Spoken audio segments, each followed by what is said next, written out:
we're back. And close to my favored fishing hole, you know, near Norg, right? Which, that's what I was doing, a little fishing. Just a little fishing. A very little fishing, actually. I think some of my fish should... I had some Nabimonites. Hopefully they sold. They did! And some other junk, too. Nice.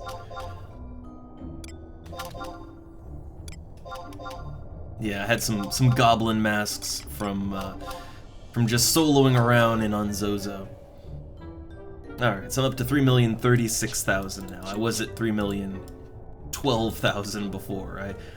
I don't want to be so close to going under my threshold, right? Man, am I ever gonna get over 3 million? Man, the problem is leveling up 2 mage classes at the same time. I love them both, right? For different reasons, I love white mage and black mage both, but 2 classes that need spells, gear, all the good stuff, constantly. Yeah, that was, it's a little bit draining. I guess the good thing is that I have to buy all the elemental staffs, right? I mean, I don't have to, but I want to. And I will get use out of them, especially as a black mage. So once I get those staffs, I mean, that is out of the way, right? It's done and out of the way once I get them. Never need to buy them again until I want a HQ, and until I want to get an HQ version. But yeah, I'm always just spending my gil constantly. Okay, so what are we going to do today? I don't have a solid plan like last time. I kind of wanted to do the Oppo Crown quest, but I saw there's a... So here's the thing, I have a lot of the items to do it, but there's prerequisite quests, and the prerequisite quests apparently just require cold hard cash. Like, you need a lot of gil, between 15 and 30k multiple times. And while I am good for that, here's the thing, I'm good for that, however, I have so many other things I want to buy, so I don't really want to do a quest for an item that I don't even need. I only wanted it for style. Yeah, wasting my gil on that probably not a good idea right now, so we'll figure something else to do. I'm all caught up for black mage spells. White mage, I still need some spells, but none of them are critical spells. Like, I don't need them. I mean, Curaga 3, you could consider that a critical one. However, Curaga 2, in parties that are my own level as a white mage, Curaga 2 is more than strong enough to heal everyone should the need arise, and it doesn't generate enough aggro to get me killed either. So yeah, I haven't had a need for Curaga 3 yet. But I'll try to grab that within a couple levels. It's like 19,000 gil. Not too bad, but I don't need it right now. So first thing I like to do, I just want to check on certain items, just see if they're in, right? I'm kind of making a habit out of, look, I know it's probably not gonna be around, but I always gotta check on the Ivory Sickle +1, right? I gotta check. And hey there, Thamer, or Tamer, or... I like how Thamer sounds, but sorry, I cannot, I am so horrible at pronouncing everything, but hey there, good morning.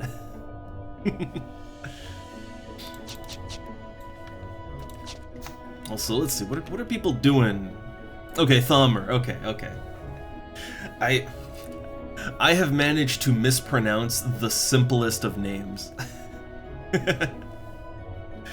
So I always second guess myself, that's the problem. Alright, so it looks like people are doing their, or they want help doing their Prometheans, all that. Vazel, I still haven't done. I'm only at Promathia 4.3, I think? Yeah, 4.3. I did the Diabolos fight, but yeah, and I think I did I did 4-2. I'm really not that deep into Promathia. I could get so many more wardrobe slots if I just continued that.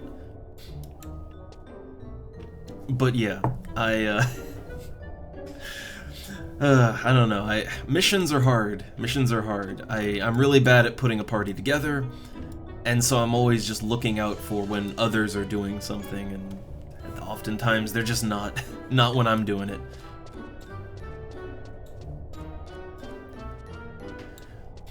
Alright, so outside of the one quest I wanted to do, but that requires a lot of gil, just hard gil, well, what I was doing last night, a little bit before I went to bed, was just a little, you know, a little gil making, a little fishing.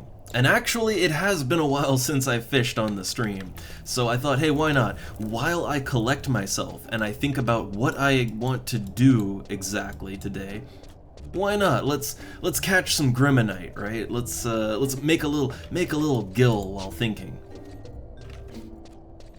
Honestly, fishing is a real good time to think in this game. You're being productive, you're making gil, you're leveling up skill.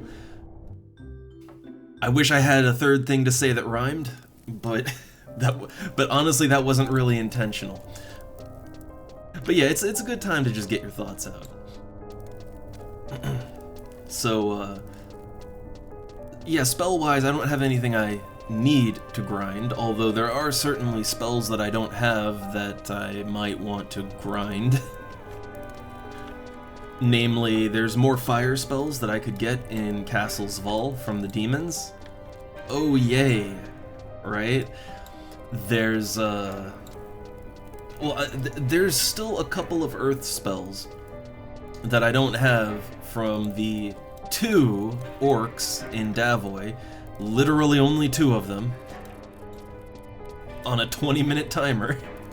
So that's one that I do not want to torture anyone else with. I do still need some wind spells. I don't have all my wind spells either, so I could go to Castle Astrosia. The thing is, the spells that I need, they're not for a while. Like, I gotta level my black mage up a bit before I would even begin to need them. Oh, what am I doing going this way? Well, I could check on the, there is an NM that pops over here, but I would assume it is hard camped forever. I'm going to the fishing spot. That's where I want to go. Let me hit that flea. Swoosh!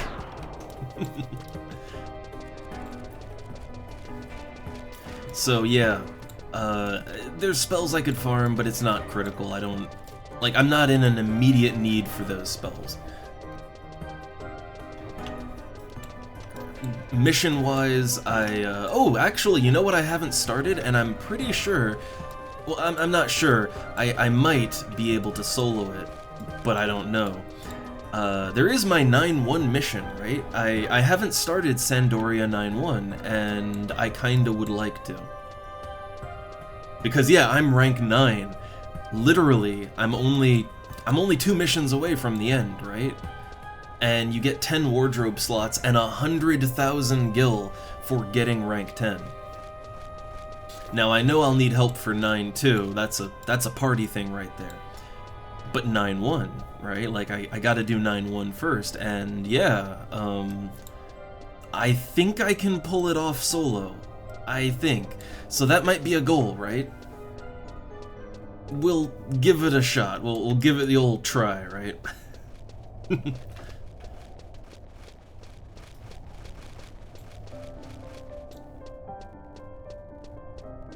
I've been so focused on Black Mage and White Mage. I've been so deeply focused on those that yeah, I haven't really been giving as much attention to other things. Like I haven't done a long extended fishing trip in quite a while, right? Like I haven't been hardcore fishing in quite some time.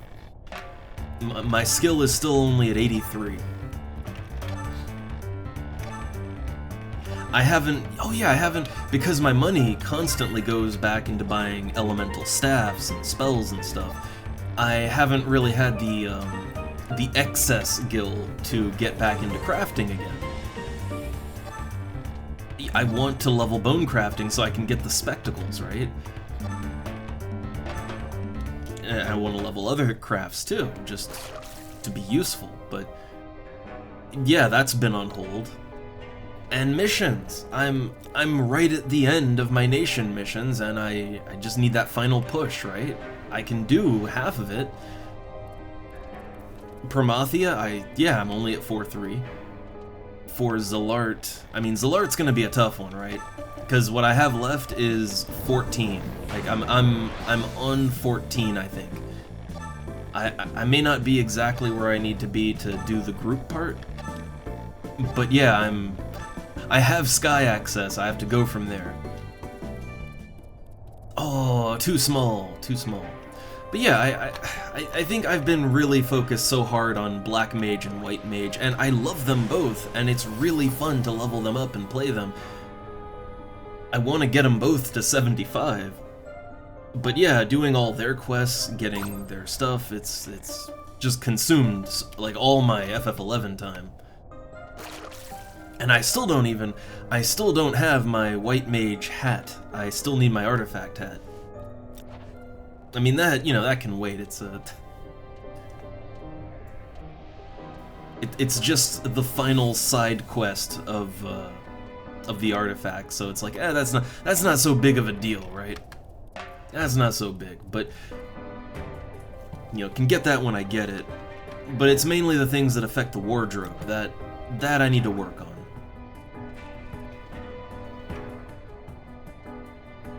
So yeah, as I fish here, I'm coming up with ideas of things I could do.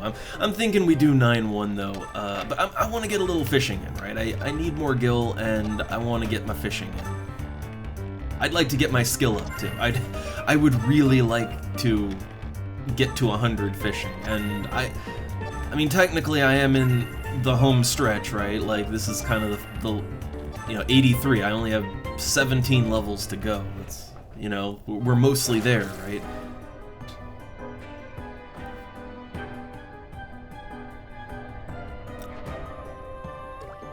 Also, I just find fishing here at the Grimonite, the Grimonite fishing hole, I don't know, I find it relaxing. That is despite the, the high-level Sahagins just kind of patrolling around, right? Despite that, it's a super relaxing fishing hole, alright? Despite the Sahagin. But anyway, I think let's just warm up with a little bit of fishing. We won't do it for too long, but, get a good couple minutes of fishing in as people filter in and things get a little more lively. I always hate to start something big with this, and not all the regulars are even in, right? Never feels good.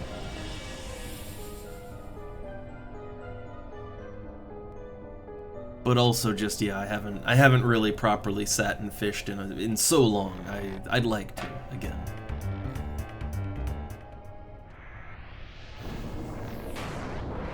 Oh, I just had a thought. You know what we could start at least?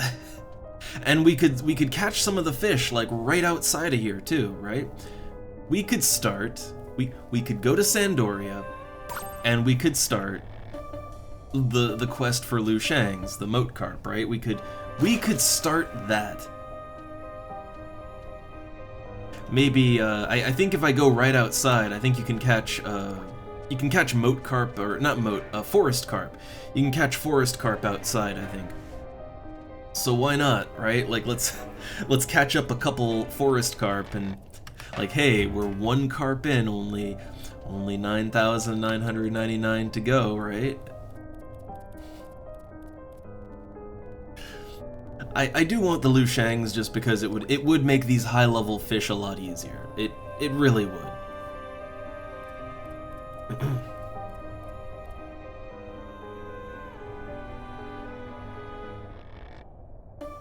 I know I've been very stubborn about Lushangs, and I do still insist that you do not need it to get fishing 100. I'm chugging along just fine.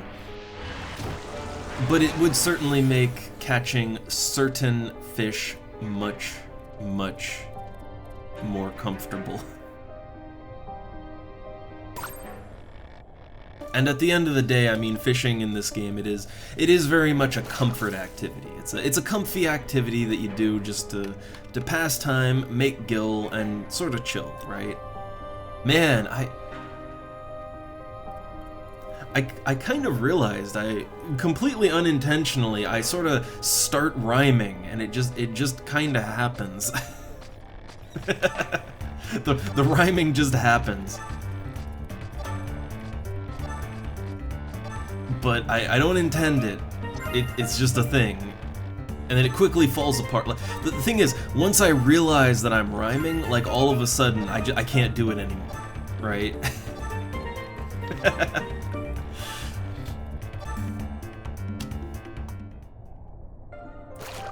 It's like dancing, you know? Yeah, like, if no one is watching, I can dance. The moment I realize that I am dancing and someone is watching, uh-oh, then I just trip and fall right on my face.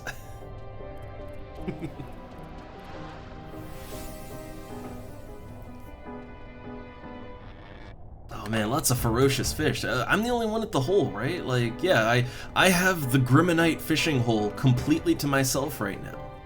I am the only one here. So this is prime time fishing right here. And I'm still just getting a lot of bad catches.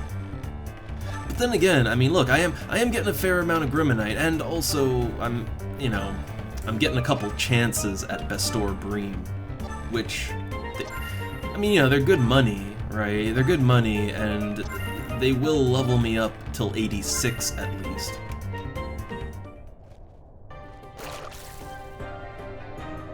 But I do think I might want to move on up from Grimonite at a certain point.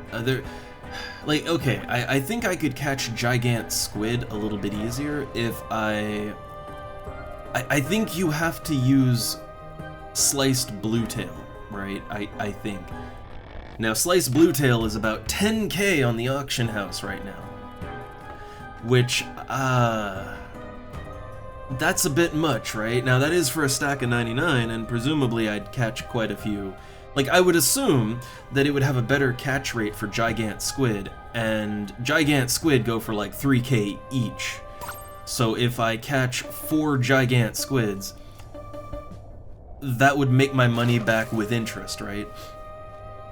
And presumably with 99 bait, I would catch many, many more than 4, right? It's just, I'm not sure. I'm not sure on the return rate with the Sliced Bluetail. Like, I don't know how good the catch rate will be on that. And until I know, I don't really want to invest, like, you know, 10,000 gil in something that might be a really, really poor purchase. It's that feeling. But let me just check something. FF11, Sliced Bluetail. Like, okay, how do you make it? I mean, I'd assume it's Bluetail, right? Yeah, it's Bluetail, but I want to see like what the returns on that is. I'll check once I reel this fish in. See, this is the great thing about fishing. You can check the wiki and fish at the same time. You got to pause for a moment to actually play the minigame, but you have a sec to look through the wikis. Yeah, so I lose my bream a lot because of my pole is just too big, but I do still catch bream. It's possible. Alright, so it looks like you can make Sliced Bluetail with, yeah, just regular, one Bluetail translates into 4 slices of Bluetail. And it's a level 15 cooking recipe. Super easy, right? Okay, I didn't see what was on my catch, but I assume it was a ferocious one, right? Yeah, because of the music. I looked away because I was checking the wiki. So it seems like the Slice of Bluetail X4. So is there no is there absolutely no chance to HQ that? Like, that's what I'm... It's, okay, so sliced bluetail is a level 15 cooking recipe. I'm level 60 fish, or level 60 cooking, so I'm good for that. But here's the thing, so it's 1 wind crystal, 1 bluetail, and you get 4 slices. And honestly, that ain't bad, right? That's not a bad recipe. However, wind crystals go for like 1,500 gil right now. You know, for a stack of 12. So to make 99 bluetail, well, okay, so 10 bluetail would give me 40, so I need 20. I'm trying to think, like, I'm trying to math this out. It's okay, I need... Man, I am so poor at math, but yeah, so 20 bluetail would be like 80, and then I need 25, right? I need about 25 bluetail, which is, you know, that's like 2.5, or it's a little over 2 stacks, right? A little over. I mean, a stack of bluetail sells, I think bluetail goes for like 300 gil each, right? I think. So, yeah, a stack of bluetail. I mean, you're looking at least like, if you auctioned it like 4K, I think, maybe? High 3K to 4K. It's 8K. I honestly think you'd lose money on that. Like, I'm being honest. Like, just a rough mathing of it, like, I think you would lose, yeah, I think you'd lose money crafting that into sliced bluetail. Unless you already had the wind crystals, which I do. You know, I have the wind crystals, so I guess that does save money, but if I just sold the wind crystals, sold the bluetail, I think it would equate to more money than if I crafted it. That ain't great. That really ain't great. I'd have to maybe, I'd have to get to the auction house and see what everything costs specifically, but it just seems bad. It seems like a bad trade-off. Let me see. I just want to double check and see that there isn't any, because is there really no HQ chance at all? Yeah, there is no HQ chance whatsoever. Huh. Like, if you could HQ it and get, like, you know, 8, 12, 20, whatever, right? If you could HQ it like that, then I could see it being worth it, but it's just, yeah, to make a stack of 99, I'm pretty sure that between the cost in raw wind crystals, because you would need to use, like, you'd have to use a little over 2 stacks of bluetail, and you'd have to use a little over 2 stacks of wind crystals, and that's assuming that you don't fail even once, right? You're probably gonna fail at least once. So, needing more than 2 stacks of each, well, 2 stacks of wind crystals alone, you're looking at about 3K for that, right? So a little over 3K in wind crystals. And then, yeah, and then you take the bluetail, and I'm pretty sure you could sell those for, like, you know, like maybe 4K a stack, so it's like 8K. Yeah, honestly, if you just sold the raw materials, you would make more than the slices of bluetail. Like, it would be more beneficial, it would be worth the time, it'd be more worth it to just sell the raw materials, you'd get more out of it. So, okay, I was a little bit apprehensive about, you know, going with sliced bluetail to catch a giant squid. But if it has a better catch rate, then yeah, giant squids, they're 3K each. That should, yeah, I should even out very quickly, right? And mainly I want to catch the squids, not really so much for the money, but for the skill points, right? They're level 91, which is 1 level higher than Grimonite. Slightly more convenient fishing location too, like just right at Kufum Island, right by the outpost. So if I go there with a class that can warp, then yeah, I can just outpost there and warp back to Juneau, and it's fast and easy fishing, right?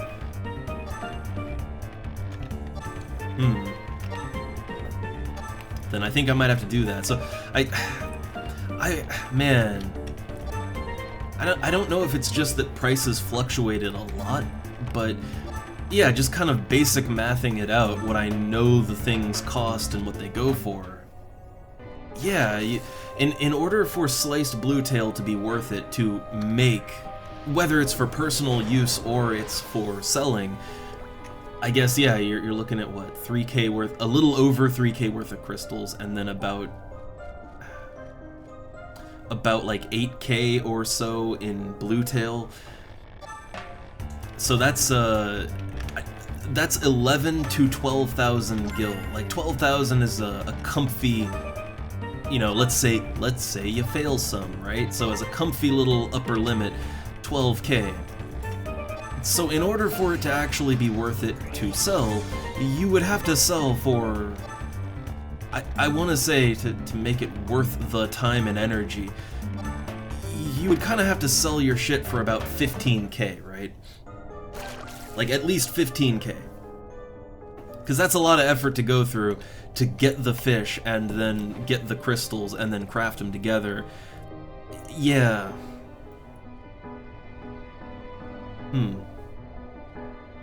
I can only imagine that maybe the price is because at certain points in time, the price of crystals just bottoms out.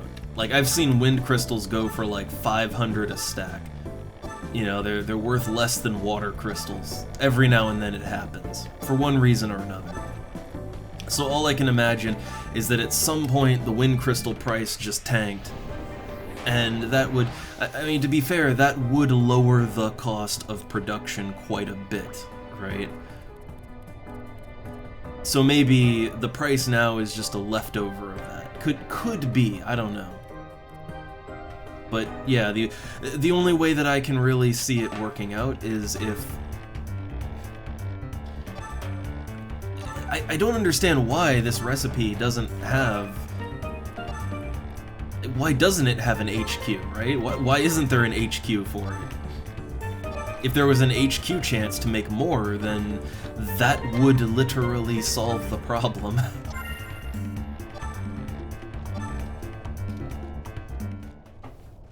Oh well.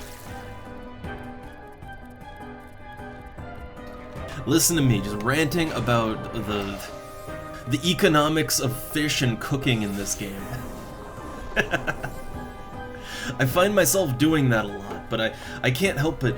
It's the way my brain works. I can't help but just think about these things when I'm, you know, I have a thing I want to do, right? And I see that high price tag, and my immediate first thought is, okay, screw that, I'll make my own, right? But then I think about, okay, well, how much do the materials cost? Could I just sell the materials for more? Then okay, well then I guess I'll just buy it, because that would be worth the time, right? It's a weird loop I get stuck in. And hey there, Daniel. Ahoy. Just starting things off with some light fishing before I kinda settle on what I wanna do. Thinking after I get my fish in that I'll probably try, I'll attempt to do my rank 9 thing. My Sandoria 9-1 mission. I'm gonna attempt it, at least. I'll probably die horribly, but you know, it's worth a shot, right?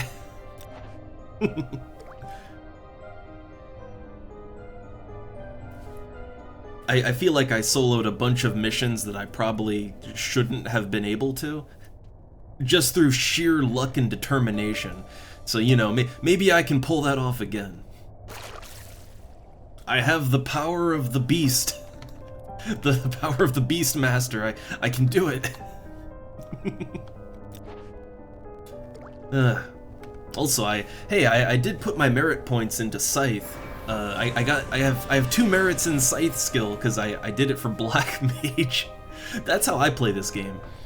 But you know, I'm better with my Scythe now as just a Beastmaster, right? A class that is a little more meant for that. So can't wait to try out my few more skill points in Scythe, see how that plays.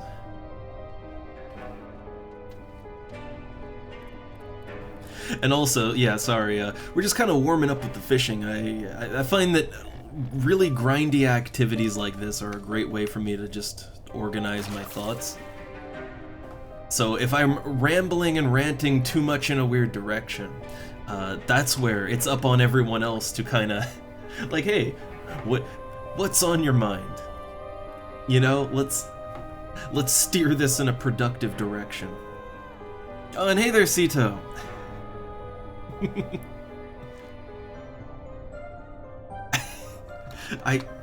Man, I don't even have a clue about that one.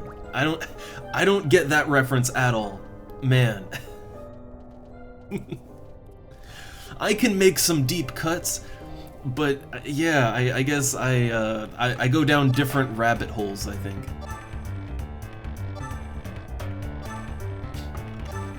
Also, welcome to Big Bass Fishing FF11 edition. We're doing it again. Getting my Grimonite.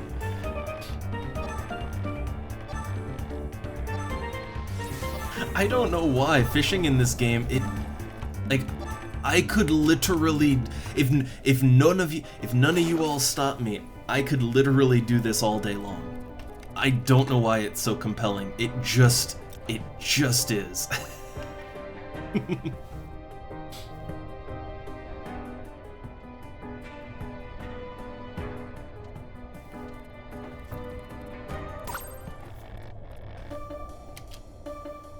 Oh, I haven't cleaned my inventory out, have I?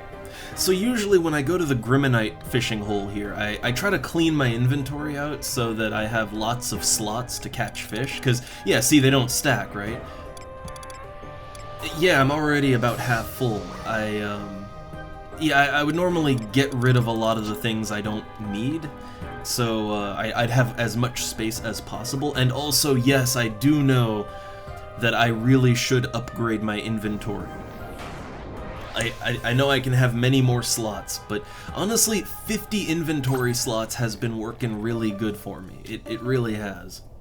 And also, I know that if I had a massive inventory, it would only lead to me cluttering it up with absolute trash, and it would become a nightmare to find anything. Like, I know it's what would happen.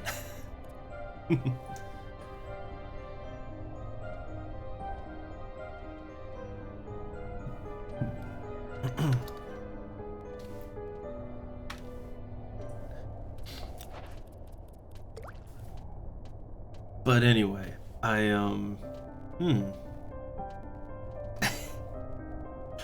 Huh.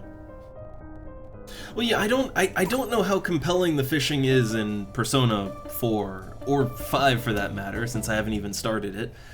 Like, look, I am not instantly captivated by any fishing game in any video game that I play, right? Like, it's not like any fishing will just mesmerize me. Like, I will admit, I don't particularly like the fishing system in World of Warcraft. Which we gotta, maybe tomorrow we'll have another Turtle WoW day, because I found the magic, right? I've been having fun with it. But, yeah, like it's gotta have a good feel to it, and it's gotta be very rewarding as well. And I think that's the problem. And like in WoW, the fishing is neither rewarding, nor is it a particularly comfortable controlling system. It's a little awkward, really.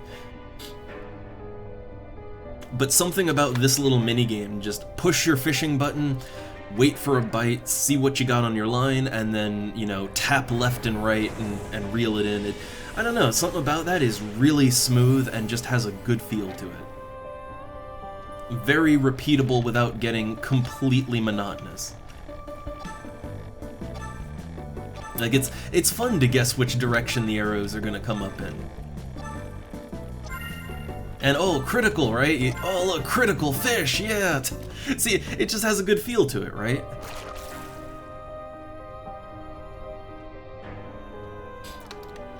I am not getting any fishing skill ups. It's just random. I fished for a very brief time yesterday, and I got like 2 skill ups, so it's just random. Ooh, an item. There's a couple items that I'm always on the lookout for here. I don't think this is gonna be it, but yeah, that's just a rusty. I fished up a rusty greatsword, a two-hander.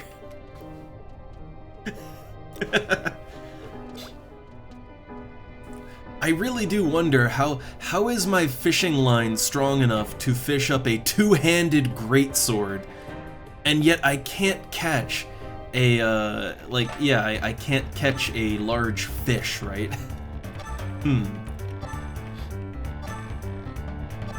Like some large fish will snap it still.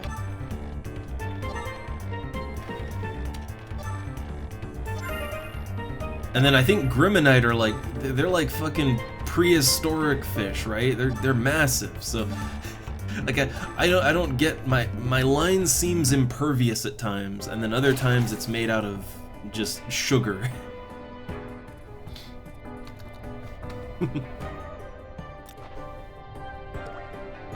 Yeah, I will say I like it, and JRPGs are really good for this. I like it when you can fish up things that aren't fish, but they're like unique, rare items.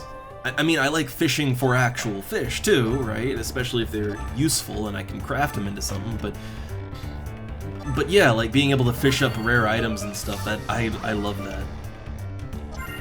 Also, hey, speaking of Persona, you know, I saw on Steam that there's another Persona 5 spin-off?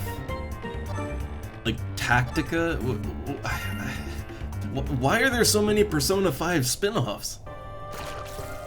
I know there's already like a kind of beat-em-up spin-off, isn't there? And when are we getting Persona 5 dancing? When's that coming? When's Persona 5 Pachinko coming? That probably already exists, to be fair.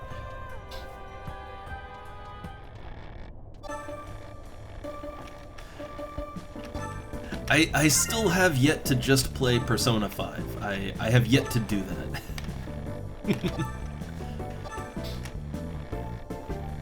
Wait, there's already Persona 5 Man, they were quick on it this time. It took P4 a while to go to the dancing spin-off.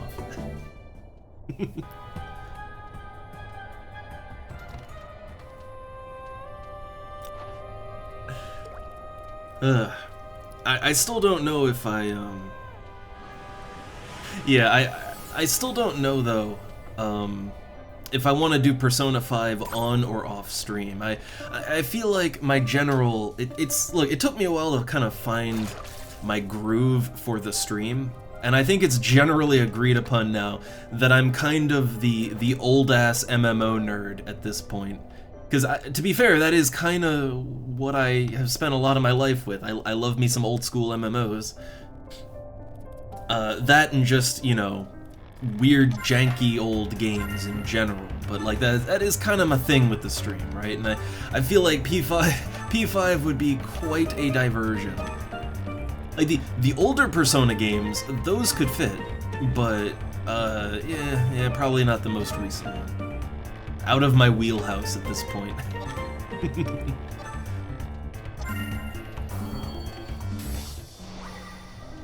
There's a lot of games that I would... Well, look, there's a lot of games I'd love to play on the stream, but they either wouldn't quite fit my vibe, or, you know, I literally can't. Like, hey, you know what else I did last night? Since I already had bought it, I went ahead and I played an hour of Flipwitch, and it's actually a really good, a really good Metroidvania style, you know, action platforming type of game, right? It's actually really fun and really well made, and surprisingly not as much fucking as in the as in the other Critical Bliss games. Surprisingly not as much. Though it is still there. It is still there.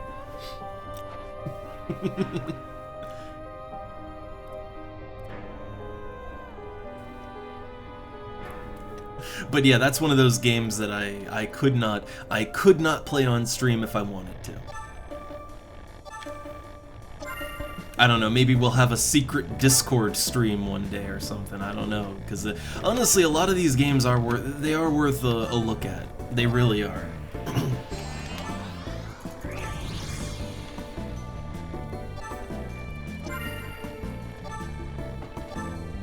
Also, I don't mean to pigeonhole myself, but it's more like, look, I have a lot of interests, right? Quite a lot of interests, and I try to, you know, I try to keep the stream and also the YouTube archive, for as much as I use it, I try to keep it as focused around a theme as possible, right? It's a pretty loose theme. I mean, old-ass / janky games that are just interesting. Interesting games is kind of my thing in general. But when it comes to the newer ones, they gotta be really interesting to be something I'd stream. But, you know, interesting yet quirky games. Games with some problems, that's sort of my thing, right? And I'm fine with that. That's a very broad stroke. That is a super broad stroke right there. That can cover quite a lot of genres and games. It's just, it would be a little weird for me to, like, I don't know, suddenly play the most recent Call of Duty game or whatever on the stream, right? That would be jarring, I think. I wouldn't do that because I'm not a fan of those games, but, like, you get what I mean. And Lunacid, I need to just grab it. I need to get it so it's so I don't forget it. But it does look interesting. It does.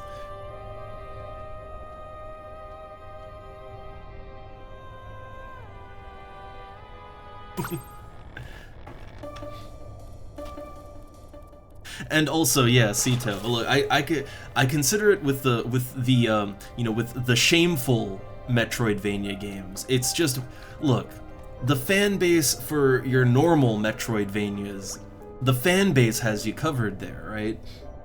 Here, it's just the developer themselves. They just break the ice and just put that in the game directly. You know, it's just cutting out the middleman, you know? But really, no, it's good. Very good game with some interesting use of the flipping mechanic. Very interesting use of it. Though I'm not sure if I'm not sure if some things about Flipwitch, if I was the type to say such things, I don't know if you'd call it problematic or not. But I found it really funny since the central gameplay mechanic of the game is the forbidden magic of being able to flip from male to female. Gasp! And you know, you could just, like, you hit the left trigger and it just switches between the male and the female character model, basically. They play exactly the same, except they have slightly different, like, things in the environment reacts differently to them, right? Like in the way that certain platforms only move when you're one or the other. And a very interesting little thing they put in the game early on, when there's a city where you can buy stuff and all that, and there's a bathroom. There's a bathroom, and it's got the male and female door, and it's an interesting intro to how this works, right? So if the character is female, then the female door will open, but the male door won't open, right?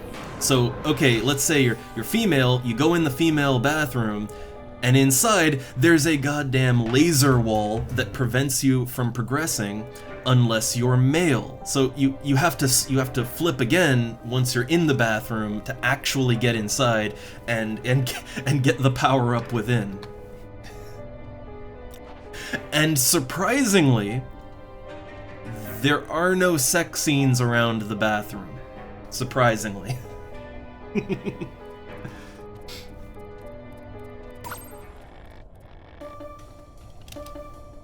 But yeah, that's like the game makes use of sort of environmental puzzles and platforming like that.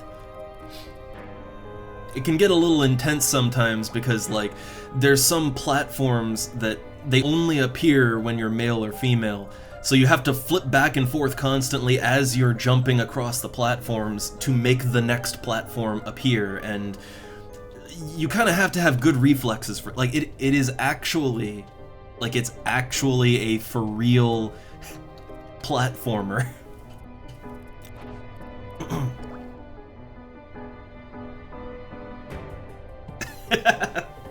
No, I think like they make good use of it. They make good use.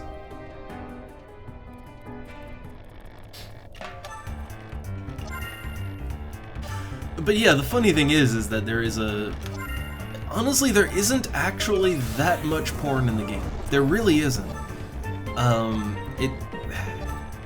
It's more like there are a couple scenes, and you do have to do them to beat the game.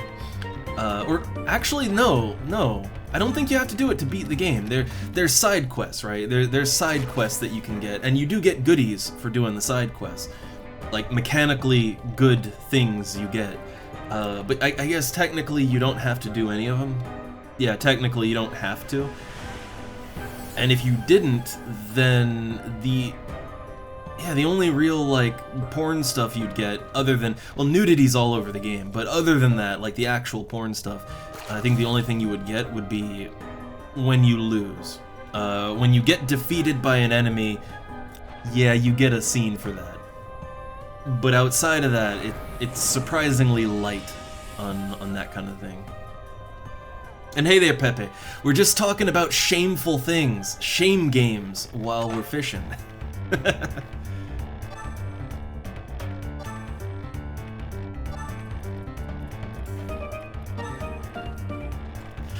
But yeah, I honestly think, like, games like that are made well, and they're actually fun games in their genre,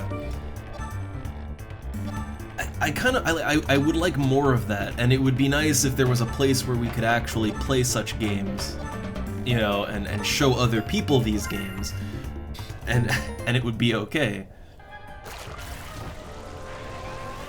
The only thing I saw, right, because I was curious, okay, I was actually curious, so I looked up on YouTube, I looked the game up just to see if anyone had put anything out, and other than just some very basic describing of the game, not a whole lot, understandably, right?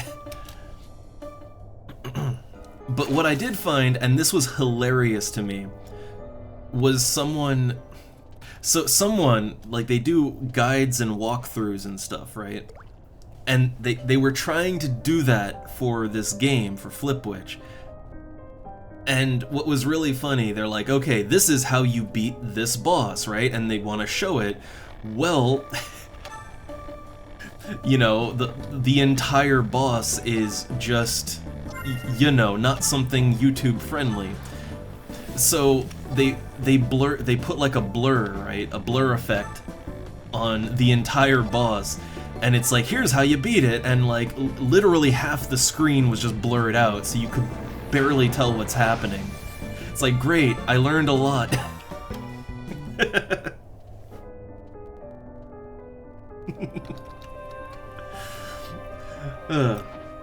But that's what I mean, right? I wish that there was a place where such games could be, you know, that could be shown and discussed, and could get some air.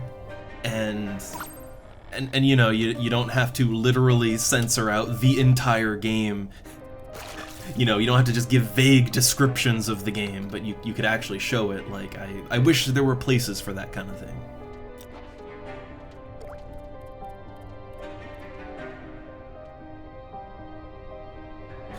Yeah, basically it would have to be, yeah, like it would have to be a site that, you know, like, yeah, you're not gonna get any traditional advertisers, right? So then it just sort of goes into porn site territory, and the problem there is that, you know, the video game part is the problem there, right? They don't want video games mixing with that kind of thing. They want to keep it on the hard stuff, the big sellers, right? And yeah, video games that just happen to have adult content wouldn't really mesh well with that.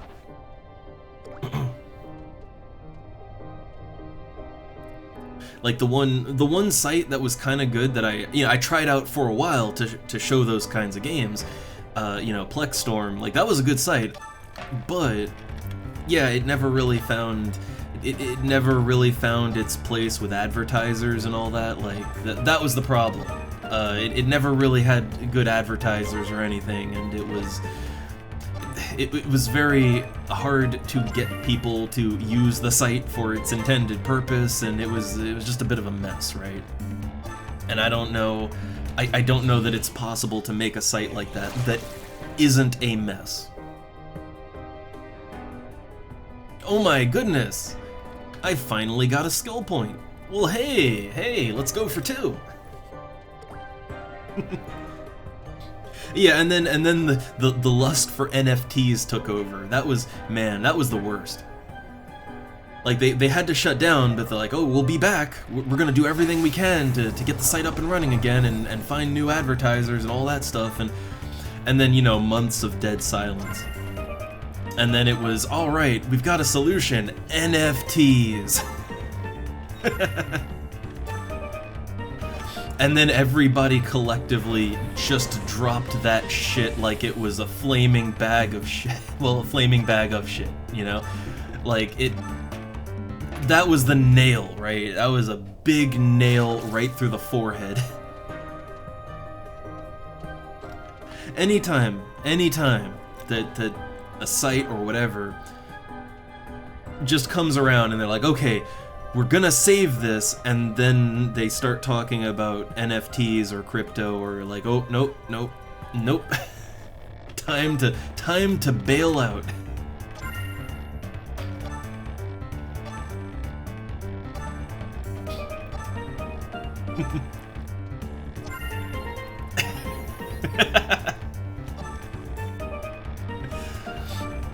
Yeah, we have a solution. We've made a pact with the Dark One. Like that would have been more acceptable.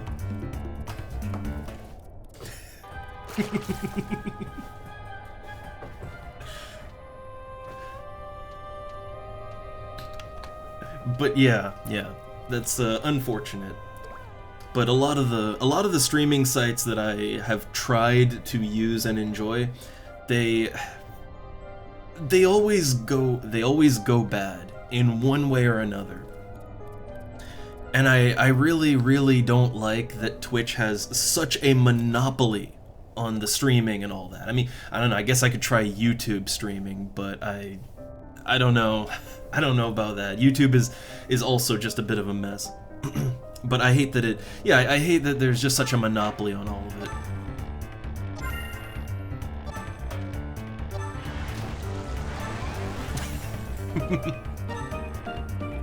I know, right? Like, oh yeah, I'm sure they never sell any of our data from using the site, you know, to other parties for money. I'm sure.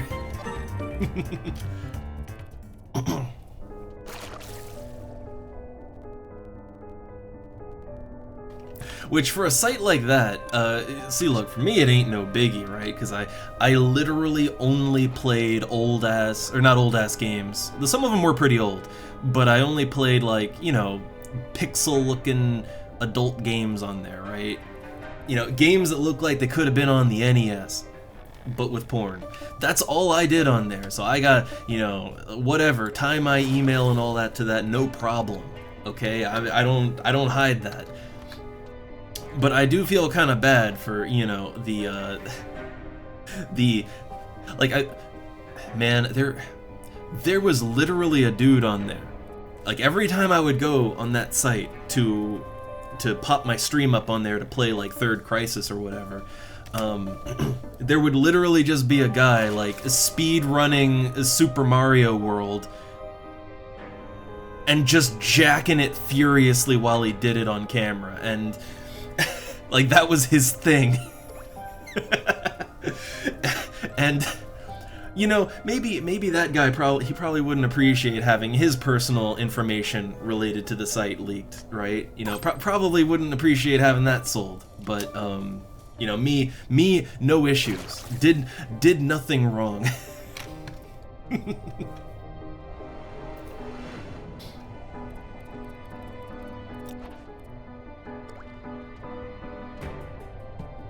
Well, hey, you say that Amazon money guarantees that you're gonna dominate, right?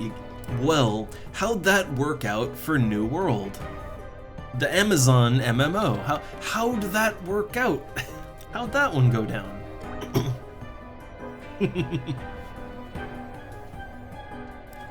I don't think Amazon money necessarily guarantees domination in the field, right? It helps. It most certainly helps, but I don't think it's any guarantee.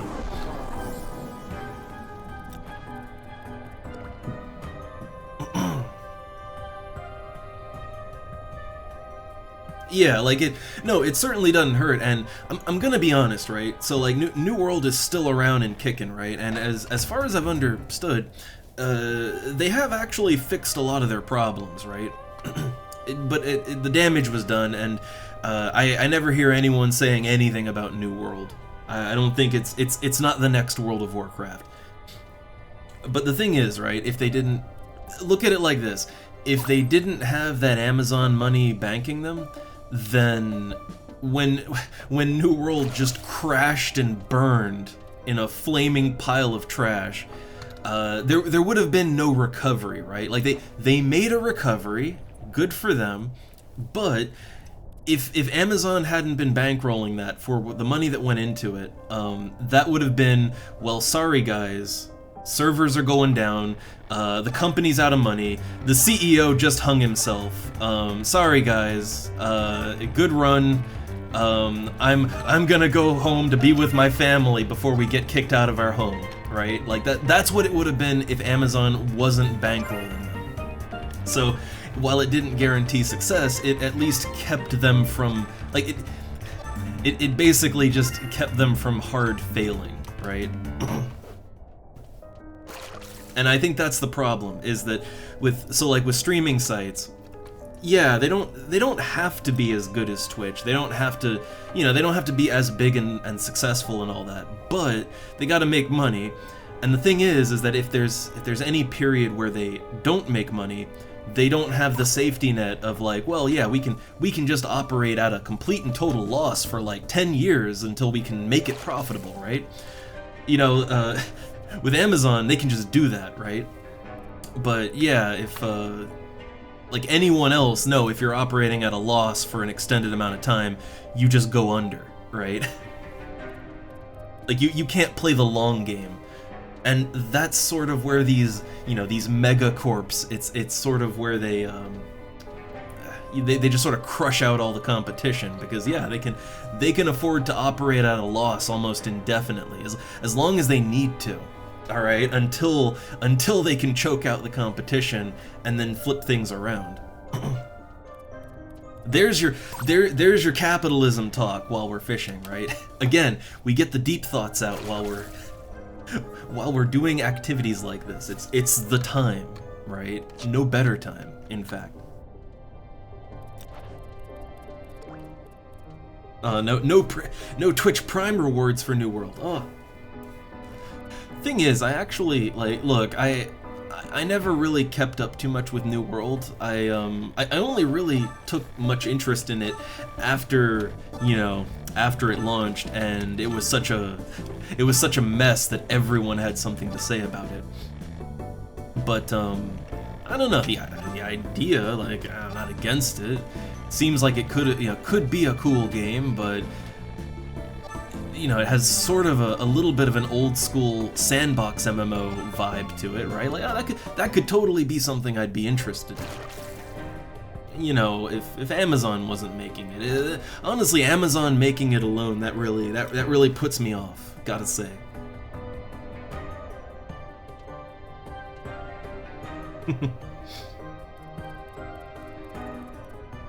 Yeah, no, Sito, like, well, see, with Square Enix, it's an interesting situation.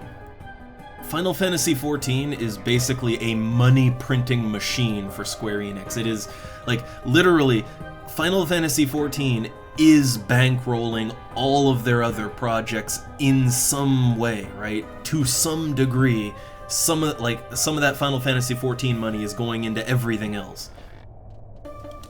So if Final Fantasy XIV, like, if that game suddenly not only wasn't printing money, but it was going into the red, I think Square Enix would be very fast to either try to flip it around or to pull the plug.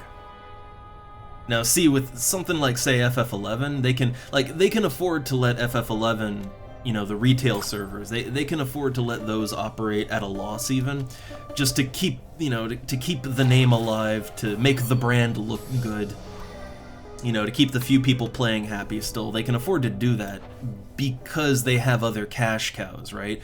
But if their other cash cows were to dry up, then, yeah, they'd be much quicker to pull the plug. That's sort of the thing, right?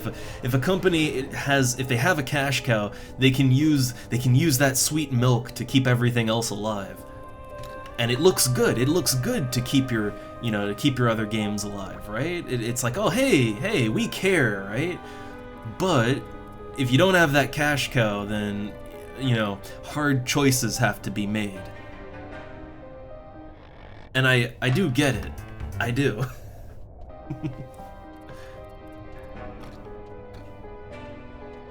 I mean, to be honest, it's still man, it really surprises me that to flip it over, that like EverQuest is still up and running. I mean, I don't know how many people still play it. I don't think it's that many, but I'm surprised the original EverQuest is still going.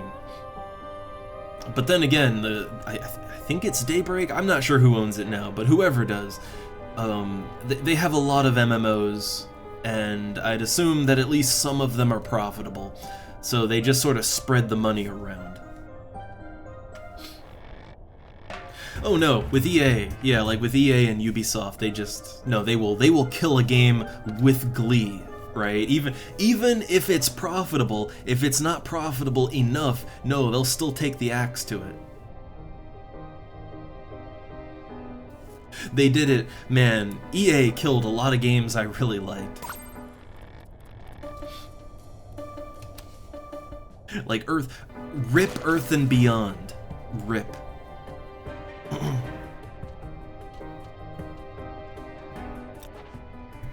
Oh man, don't even talk to me about Firefly, man.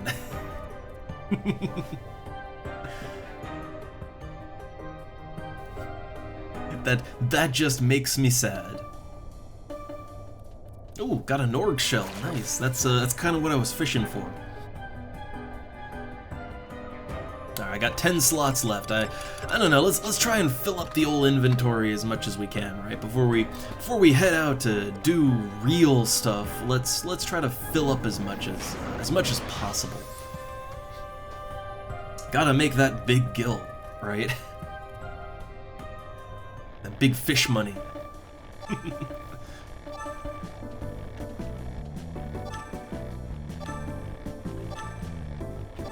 Also, I feel like I have to maybe I need like I need some kind of like a disclaimer label that I can just slap up on the screen every now and then when we go into a nice long rant about stuff like this. Disclaimer, big asterisk. Just imagine a sign in yellow text, right? Like, or yellow background, black text, you know, danger border on it. You know, the previously and to be discussed things, entirely opinion, subject to later fact checking or being wrong, but you know, that's it is what it is. Caution. Warning.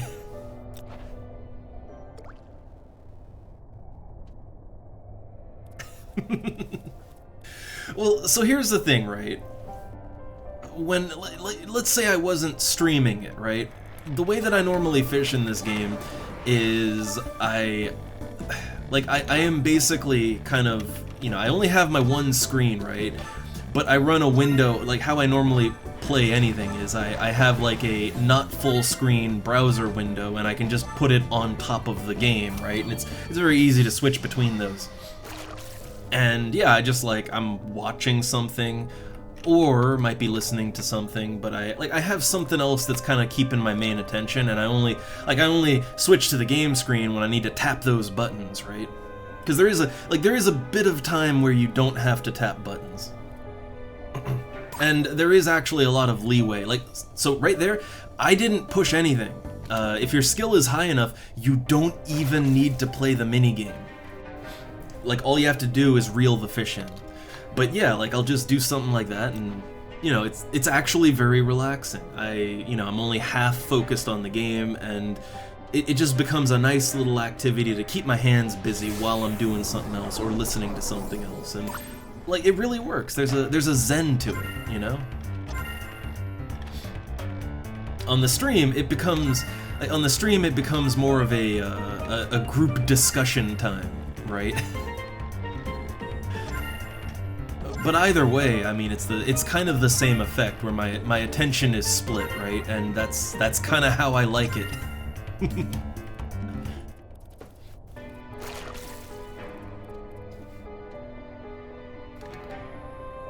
Also, all these fish I've only gotten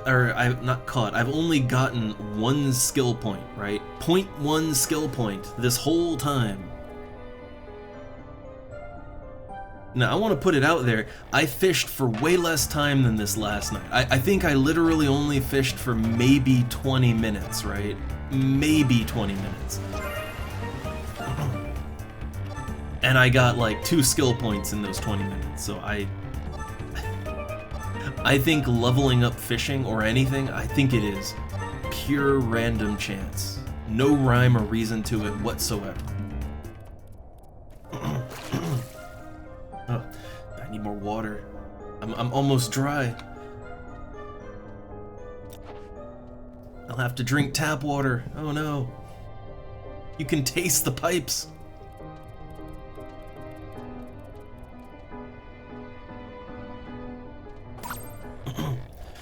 Although our tap water does taste better now that we got that new faucet, like new faucet and boiler and all that good stuff, because, you know, it just broke down completely and water damaged our floor, right?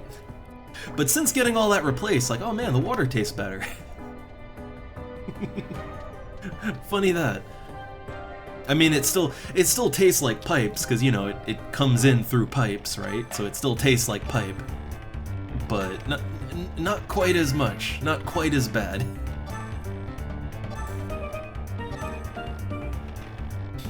Also, if for whatever reason I want boiling hot water, oh man, it can do it now. I could just burn my skin off if I'm not careful. Maybe a little too hot, but it's a good boiler. It's a good boiler and faucet.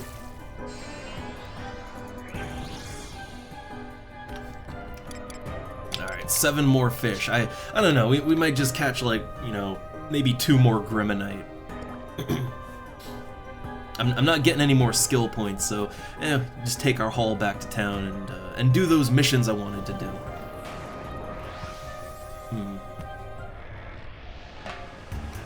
Also, the sounds of spell casting are just all around me, because these fishmen are also spellcasters.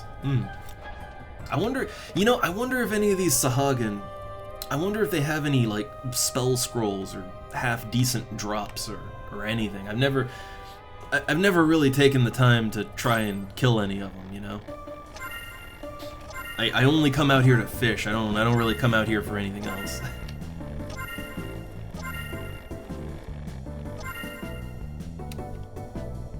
Yay, got a bream. It's a 50-50 chance on if those bream are gonna reel in or if I'm gonna lose it. Because my rod, my rod's too big, right? Common problem. But, yeah, you never know if you'll get it or not. I mean, either way, it only levels me up to 86, and I'm at 83 now, so I won't be able to skill up on bream for much longer.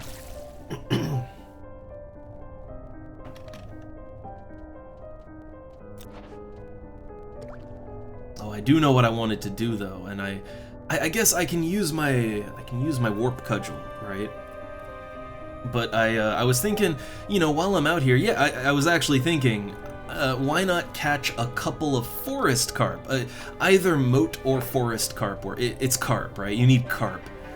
So, yeah, I thought, oh, why not catch a couple carp and at least start the Liu Shang quest, right? Why not? The quest actually starts in Sandoria. So I figure, hey, why not? Why not? Also, I think, as far as I saw, people have been selling Liu Shang's rod, like they've been advertising their rod for sale for about 2.8 million. 2.8 million gil. Now, I don't know how that maths out, right? Like, I don't know. I guess it depends on how much does it cost to buy or sell 10,000 carp, right? I mean, a stack of moat carp, which is 12, that goes for about, what, 3,000 gil? So I guess, if I could simplify it, like, because 10 would be an easier number to work with here. So 10 moat carp, I guess that would be about, what? I mean, they'd each be worth about 280, I guess? Somewhere around there. So like, okay, if 10 carp, let's say 10 carp was 2,800 gil, so 100 would be 28,000? 1,000 would be 200, and 10,000 would be... And 10,000 would be 2.8 mil. Yeah, that actually... Yeah, that more or less checks out, so, okay. So yeah, if you were to buy all of the moat carp, it would be about 2.8 million. Or I guess you could look at it this way: if you were to sell your moat carp, right? If you were to fish up 10,000 moat carp and sell them all on the auction house, you would make about 2.8 million gil out of that. So I guess, you know, when you think about it like that, I mean, yeah, maybe it is worth it to just buy it, but no. We need to earn that rod, okay? You gotta earn it. It's not about the end, right? It's not about the final destination. It's about the journey, okay? It's about the journey. So I'm gonna catch all 10,000, all right? I'm committed to it, even if it's not the wisest decision. But we need to start that quest soon. Oh, you don't get the key item buying the... Okay. Oh yeah, you get like a little certificate saying that you wasted a lot of time, right? And you know what? I kinda want it.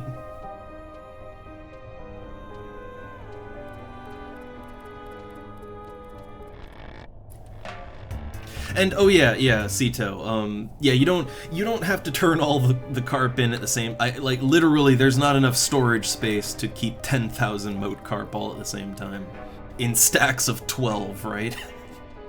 Like they only stack 12 each, right? So no, you can turn it in over time. So it could be a long-term project, you know, a nice long-term project.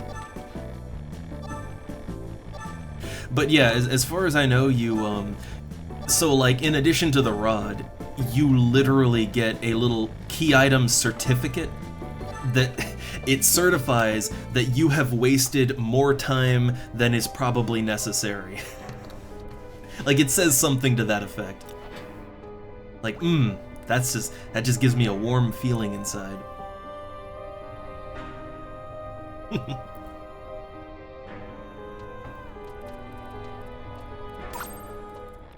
Oh man, lots of Nabimonite.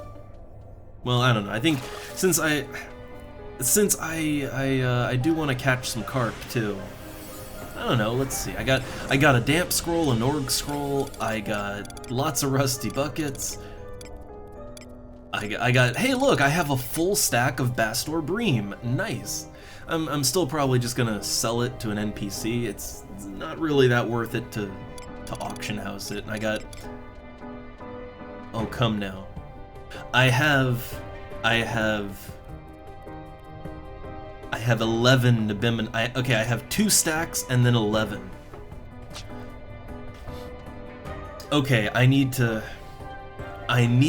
catch one more Nabimonite. That shouldn't be hard since it's the most common fish in the pool. But yeah, I can't just go back to town with 11 fish, right? Okay, here we go. There we go. Now it's a nice, neat, comfy stack of fish. There we go. Look, I can't. You don't understand. I can't show my face in town without a like 11. Just one shy of a full stack. Yeah, I can't do that.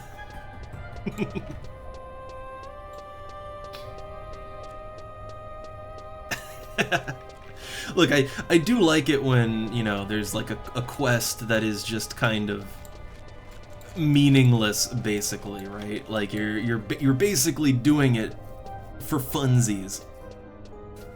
I don't know, I like that kind of thing.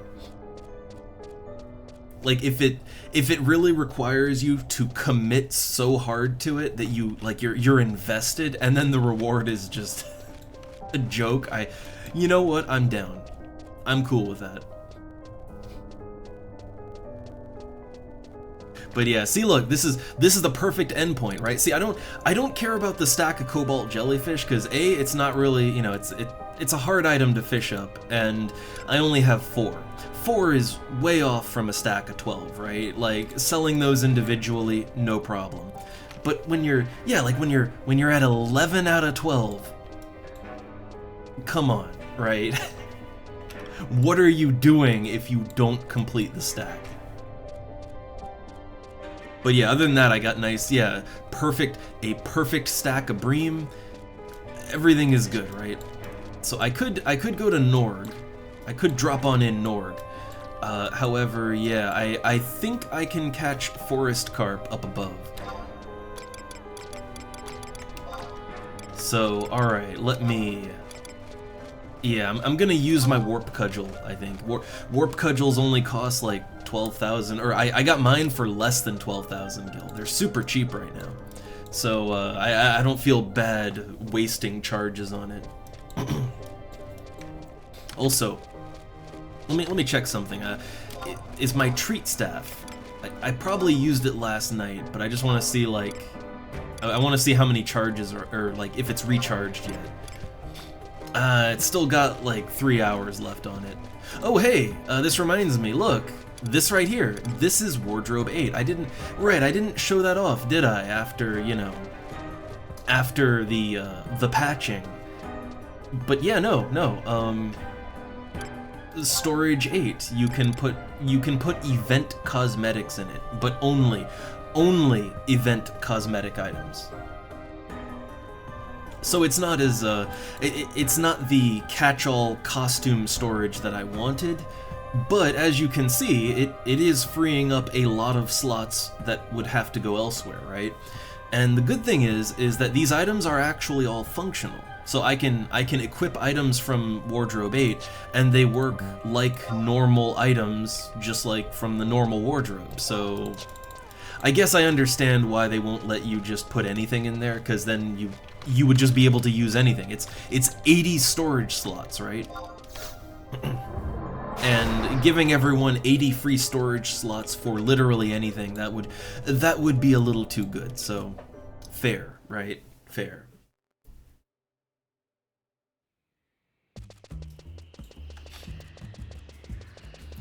Alright, so I'm not exactly sure where you catch the carp here. There's 2 places you can fish, and I've seen people catching forest carp at the fishing hole a little further out.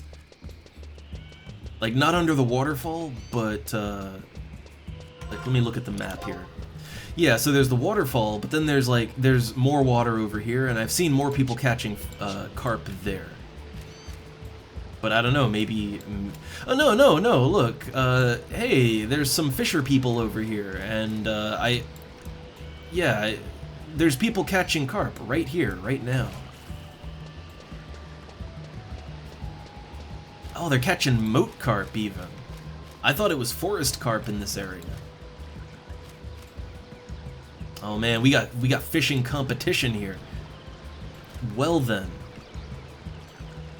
Well then. Yeah, look at all those enemy fishers. So I am kind of curious, right? Like, look, this is going to be one of the rare times I examine someone. So what are they fishing with exactly? They're fishing with a halcyon rod and a ball of insect paste. Okay. Well, I don't have balls of insect paste, but I have the halcyon rod. I'm not sure. Yeah, I'm not really sure what I can use to catch moat carp decently. I don't need to catch a lot, or forest carp. I think I could catch forest. I know I've seen people, at least at the other fishing hole, I've seen them catching forest carp. I don't know offhand what is ideal with what I have. Oh, Cito. Hot MILFs are fishing, they're fishing moat carp in your area right now.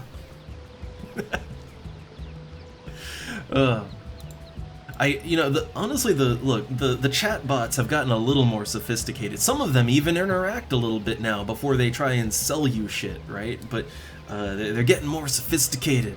That AI, it's improving. But okay, let me look up real quick and see. I got the old wiki open, so let me see.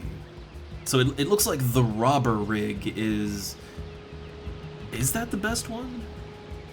Let me check that again. Okay, so forest carp. Forest carp is apparently just insect paste. Apparently a lure doesn't really work good for that. Huh.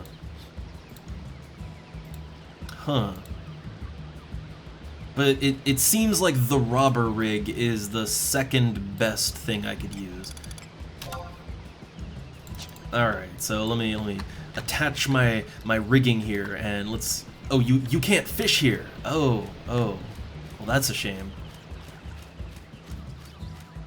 I guess let me get to less turbulent water, right?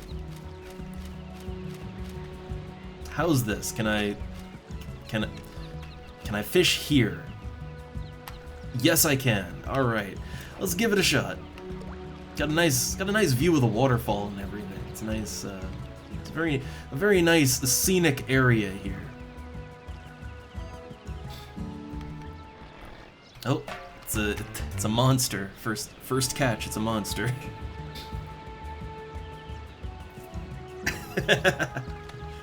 No, moat carp, like it swims in a moat. I think you can literally catch moat carp in the moat around Sandoria. I'm pretty sure. And maybe Bestock as well. Hey, I caught a copper ring, nice. I can melt it down into ingots.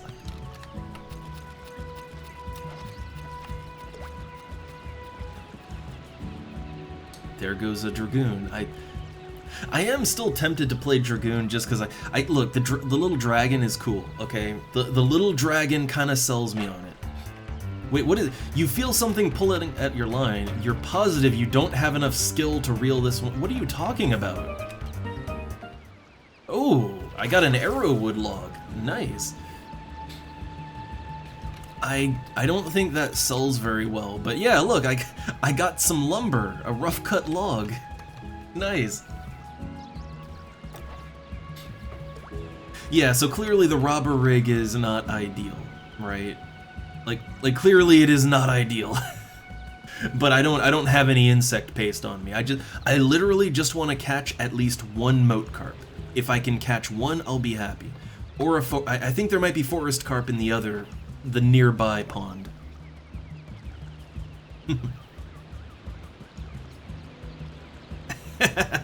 And hey there, Ash.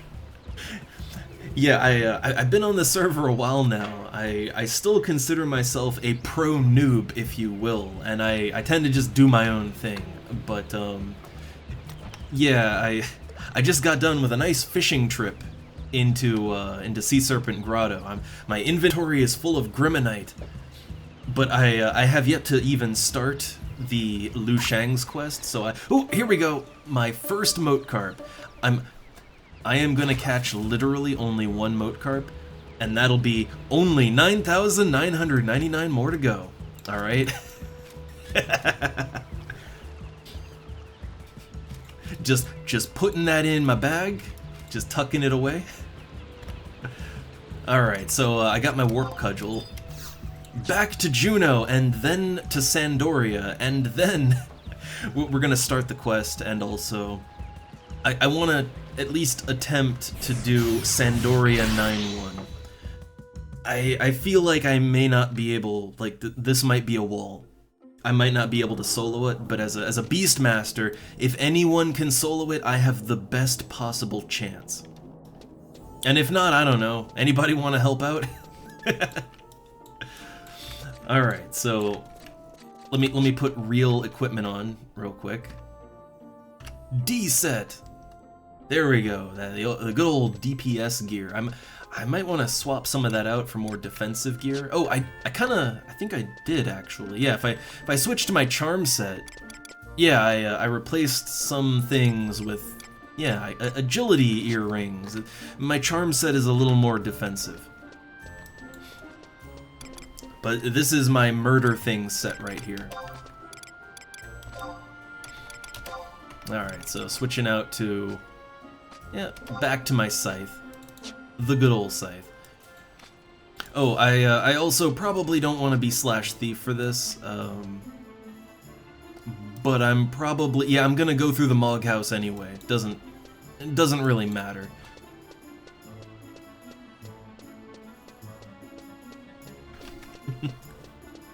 Oh, and real quick, just gonna store my seals real quick because they do take up space in my inventory. And oh yeah, probably want to sell off all that Grimonite too. Probably want to sell that off, but we'll do that in Sandy. And yeah, I've never had the Lushangs. I see people selling their rod for like 2.8 million, which is about how much it would cost to buy all the Moat Carp to do the quest. So yeah, it's quite a feat. I wanna catch all the fish for myself, just on principle, right? As a matter of principle, I want to get all the fish. Each one individually, one by one, all 10,000. I am sitting on 209 Kindred Seals, 1,324 Beastman Seals. Let's do some BCNMs. There's a couple BCNMs I'd like to do. I really want the Emperor's Hairpin, and I don't have the fortitude to camp it, right? So BCNM it is, but I need help on that one. Alright, so I think everything I might need in Juno, I think we're all taken care of, so yeah, back to Sandy. But also, Ash, since, yeah, I always welcome new people, and I'm also always just intrigued by how people kind of stumble in here either, or what their interests with a game is. But yeah, with Horizon, man, I have, as someone who really only played a little bit back in the day and never got that far, I have a huge nostalgia for the old game, but I also acknowledge that it wasn't perfectly balanced. It could have used some things, right? And my experience on Horizon, it's giving me that old nostalgia back, but at the same time, it feels a lot more playable, and I'm getting more into the game than I ever did. Like, I have never been this deep in the game before. I never even did Limit Break 1 on other, like back in the past, right? So I finally getting deep in here. And I spend so much time just fishing now, even despite all that. Look, fishing is a nice relaxing activity, okay?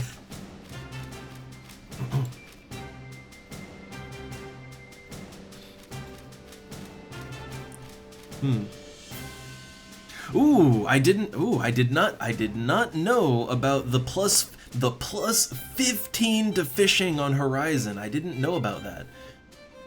I mean, that's pretty damn sweet right there. That is pretty sweet. I am tempted. I am very tempted. Well, hot damn. Yeah, so the thing is, right, I would love to catch black souls. So here's the thing, I'm at fishing 83, and I can catch black souls, but the Halcyon Rod is, like, the Halcyon Rod, it has a chance to break on black souls, so I have to use the composite rod.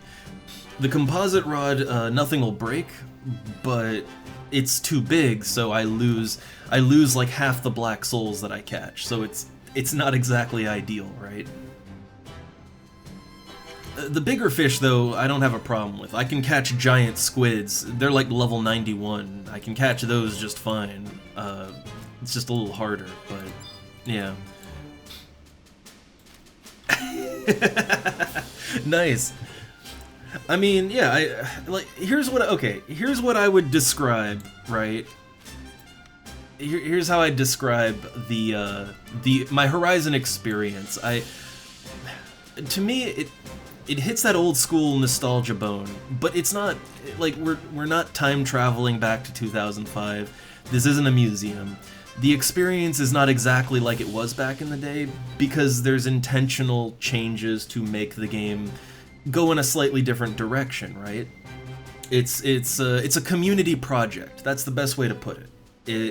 When you hop on Horizon, you are participating in one big community project / experiment, and it's constantly evolving, and it's trying to stick to the old school vibe, but it going its own way, right?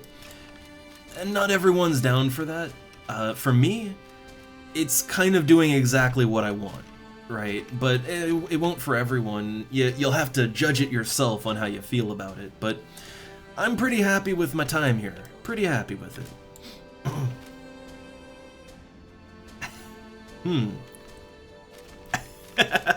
Oh, Cito. Buy the rod to catch the carp and then sell it back. Well, I mean, the thing is, you don't need the rod to catch carp, right? You don't need it for that. You mainly need the rod for the higher level fish. Like, they tend to be harder to catch, and normal rods are a little awkward for that. So it's just one of those things. I'm gonna catch look, if I really wanted to do it old school, I'd use an even shittier fishing rod to catch my moat carp, but I'm gonna use my Halcyon. Okay, so 2 quests I want to get, right? One, I want to do the Lushangs, at least get it started. The other thing I want to do is I want to start my 9-1 Nation mission quest. So let's at least start that, right? I think it's... let me just check. I think it's breaking barriers, but I wanna be absolutely sure before I do that. Okay, 9-1 breaking barriers. Here we go. We'll see if I can solo it. Alright, the authorities are saying that a dark cloud of despair is looming over the kingdom. They are asking for the assistance of only the best adventurers. I mean, it looks like a nice sunny day to me, but... Also, one of the best changes they made, and I know some people are super nostalgic for it, but listen to this nice Sandoria music, right? This triumphant kingdom soundtrack this is Horizon, right? The default, the original Sandoria music, it's like a endless MIDI bagpipes, and you know, there is some nostalgia for that. But also those MIDI bagpipes get mighty grating after a while. I vastly prefer this very upbeat Fantasy Kingdom vibe going on. I vastly prefer it. Not all the Horizon soundtracks are winners, but none of them are bad. It's only if you like them more than the original or not. Alright.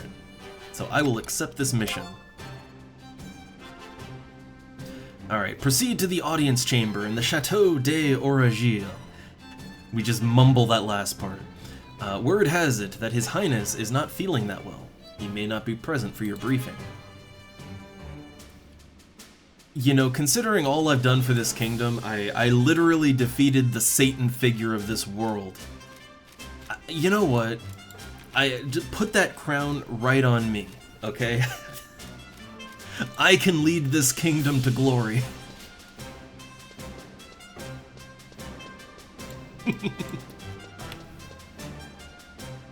I mean, honestly, you know what? I like my Sandy Oreo. I like it, but I will admit I am kind of tempted to switch to Bestock and then go up their missions, and the reason is because, well, A, it would be a little more fitting for my character as a human, and B, well, look at this scythe I have, right? It's a decent scythe, but if I was a citizen of Bestock, I would get +7 accuracy out of this scythe.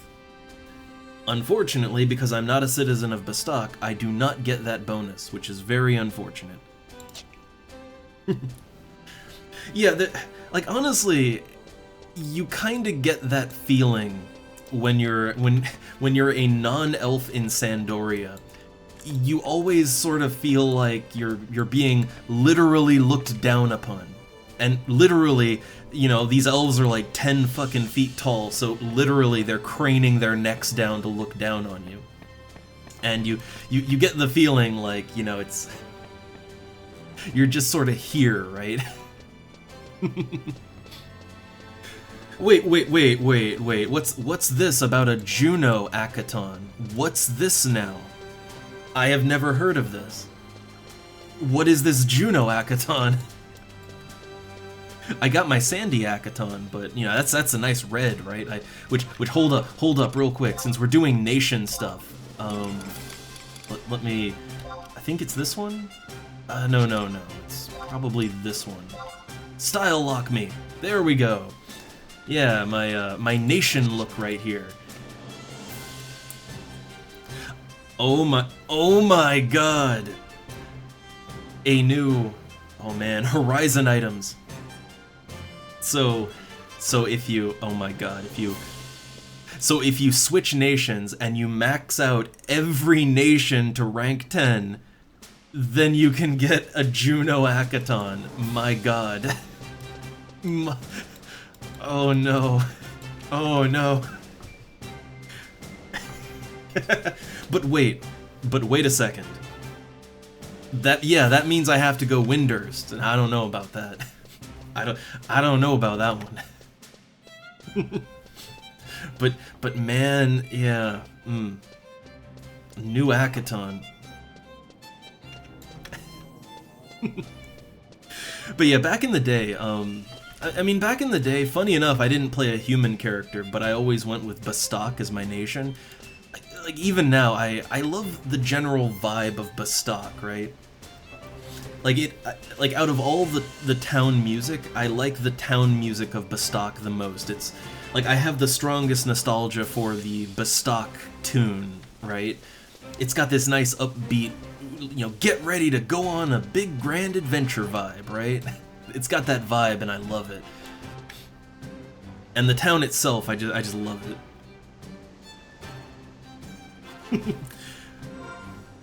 Which also, hey, per conquest right now, look, Sandoria #1, even though, man, a lot of regions fell to the Beastmen. But, Windurst has been coming out on top way too often in the conquest. Also, they're the only nation that's managed to capture Tavnasia. Like, the only one. But yeah, I know, that unique Akaton. Well, I gotta max out Sandoria first, right? That's the first thing I gotta do. Also, I do believe this is where the Moat Carp quest begins, right here. And hey, let me guess, this guy's selling Moat Carp, right? Oh, look at this industrious little motherfucker. Look at that. He's just sitting here with stacks of Moat Carp, probably jacked up. It's probably higher than market value, right? Look at that. Man, that is an entrepreneur right there.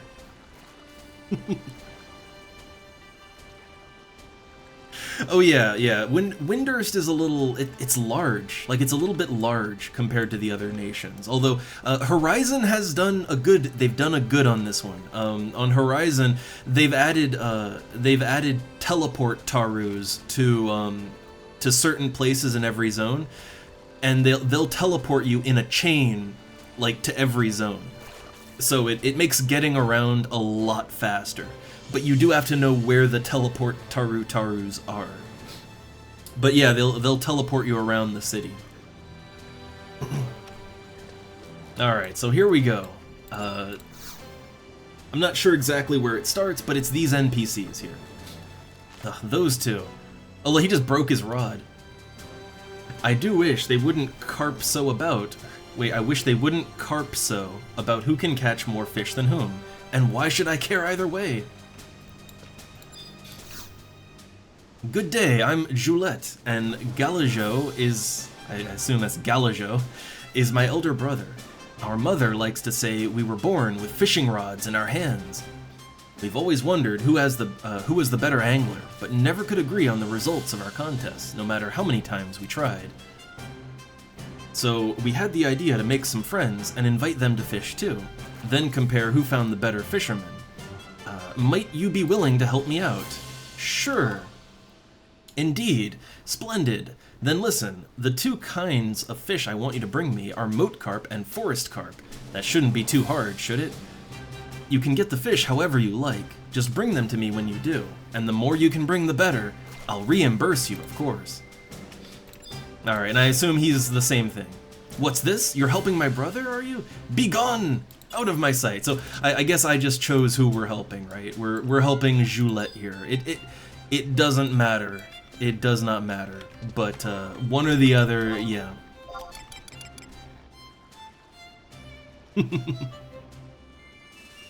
Also, I like how this one he's gotten kind of, yeah, I like how they've gotten turned around because of people talking to them, right? So they've gotten turned around here. I love it. It's fine. Okay, where's my moat carp? Here we go. Here is the first moat carp. Oh, hey, oh, nice. They pay you. I didn't realize I would get some compensation. I mean, honestly, okay, if you get 10 gil per fish, then so a stack of fish they'd give me 120 gil. That's not that's not great, but you know what? Hey, we will make gil doing this. All right, that's a fine haul you brought. I thank you. So they should tell me how many more I need, I think. Yeah, keep bringing them. Or maybe she tells you. Yeah, here you go. You have collected 1 carp for Julette so far. Those two are feverish. So feverish are their devotions to the art of fishing that they lose count of their haul of fish and have to start over from the beginning. So yeah, 1 out of 10,000. There we go.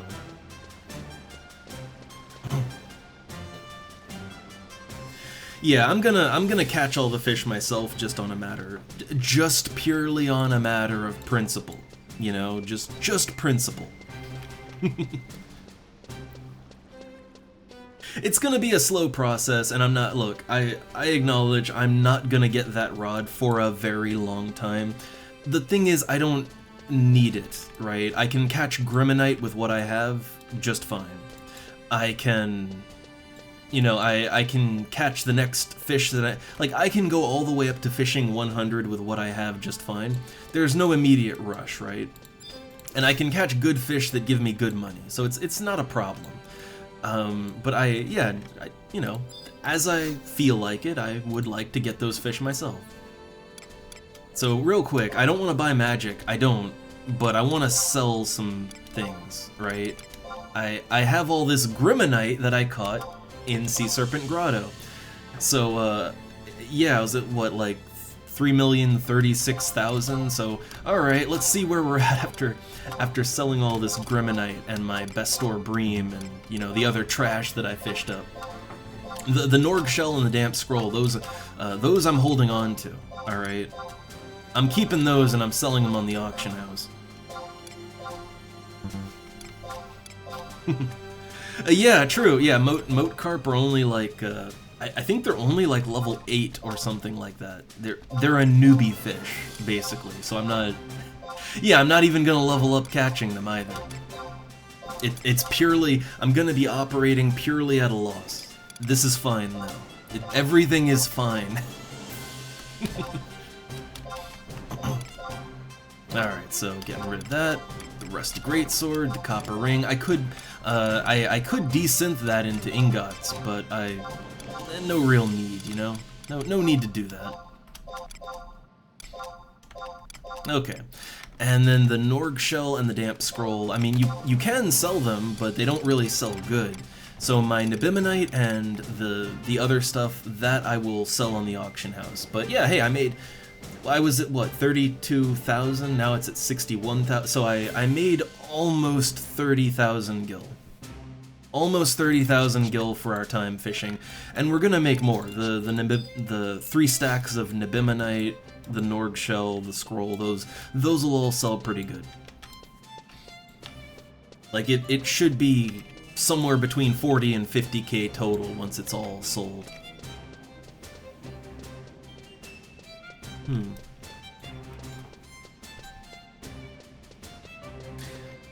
Yeah, I mean, I saw that I can get the moat carp. I mean, is there any advantage to turning in forest carp instead of moat carp? Like, do they pay you more for the forest carp or something? Like, I know count-wise it doesn't matter, but yeah, like either way, it's it's kind of the same. Ah, okay, so maybe more gil per fish. Yeah, the thing is that it costs about the same to fish up either one, because I think live bait is the way to go. Which that means that no matter what, we're gonna be spending some money on it, huh? But yeah, if I could get a little more return, that would be great. Ooh, nice! Nibimonite went up when I sold my Nibimonite earlier. Oh no, a cat just came in. Oh, she's looking at me and squeaking. I'll feed her in just a sec. I want to get everything up on the auction house before I feed the cat. But yeah, when I sold my last run of Nibimonite, they were going for like 2,800. So hey, I'm very happy that the price has gone back up. I'm immediately undercutting, but like it's probably gonna go down again no matter what. Nibimonite has a very fluctuating price. Man, Norg shells are down. Like Norg shells are down to like 1,800 to 2,000. Norg shells are kind of, yeah, they're dropping. There was a time when I could sell a Norg shell for 10k. The damp scroll, on the other hand, is surprisingly increasing in price. Okay, looks like 3,600 to 3,800, somewhere around there. So okay, I'll just go for a little over the minimum then. But yeah, the damp scroll, that was the item that only sold for 1,000. Now it's almost 4k, and then the Norg shell has gone way down. They're kind of flipping in price.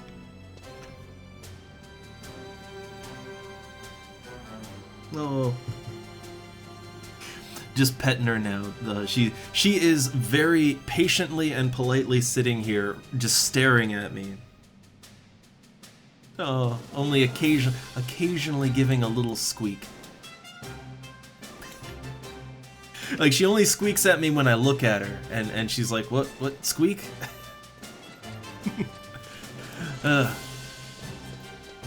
Alright, well, give me a sec then.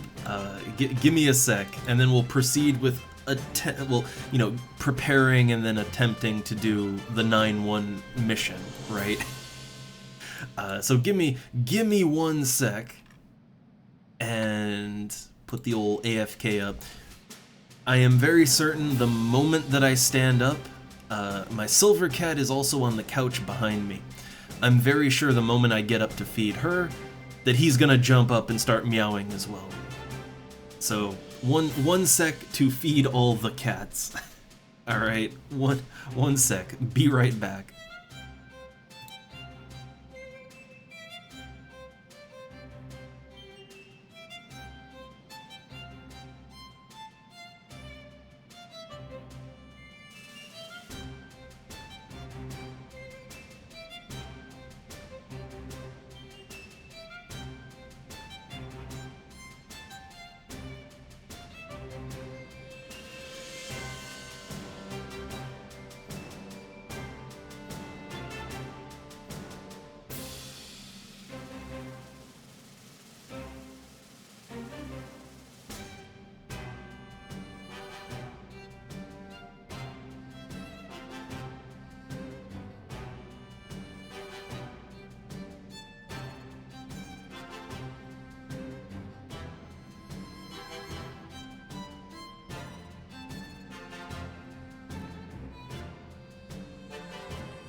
Alright, I'm back. Yeah, like I predicted, the moment that I got up from my chair, Silver woke up from his nap and just immediately fell off the couch and started running at me like a hungry puppy, right? Alright, but cats are taken care of now. They're all good. Okay. So, alright, I need to look up, well, I guess first we have to go to the chateau, but I need to just pop up real quick a bit of a wiki on this mission, because I do kind of need to know what I'm in for, right? Alright, so... Alright, well there's an optional part, apparently. But I need to go to the Great Hall. That is the main thing. And then we're gonna have to do some traveling and some fighting. Now, I believe I'm gonna have to fight 2 NMs at the same time, which is always a bit of a dicey proposition, right? Like, 2 actually difficult NMs at the same time, you never know how that's gonna play out. So I figure, okay, the rice dumpling, that'll probably give me the, the personal defense attack accuracy that I need. As for my pet, well, I tend to roll with the rabbit as my pet of choice, but I might want something a little more hardy for this one. Might want a little more of a hardy pet. Now, there's always the sheep, and put the enemy to sleep and do that whole thing, but I don't know how well that would play out actually. I do not know.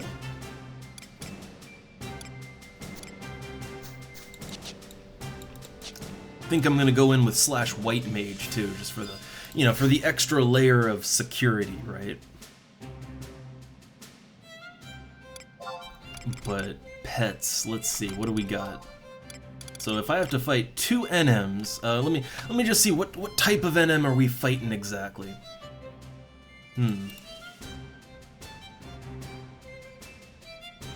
Alright, so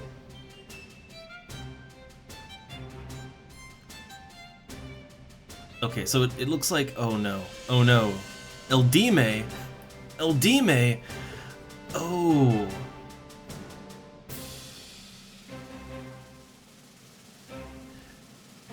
I think I might need help for this one. I might need someone to open the, to push the buttons for me. We'll cross that bridge when we get to it. Yeah, we'll cross that bridge when it comes. And hey there, ahoy. I'm just, I'm doing a little quick research to see if it's possible that I can do Sandoria 9-1 on my own. I think I might actually just need help opening the door to get to the NM. And it's 2 NMs, so I have to fight 2 greater birds, Suparna and Suparna Fledgling. So it's a greater bird. Ah, wait, there's I wonder. FF11, greater bird. Weaknesses, enemy types, right? So, okay. First off, can I maybe pull only one of them, right? Can I do that? That's the question.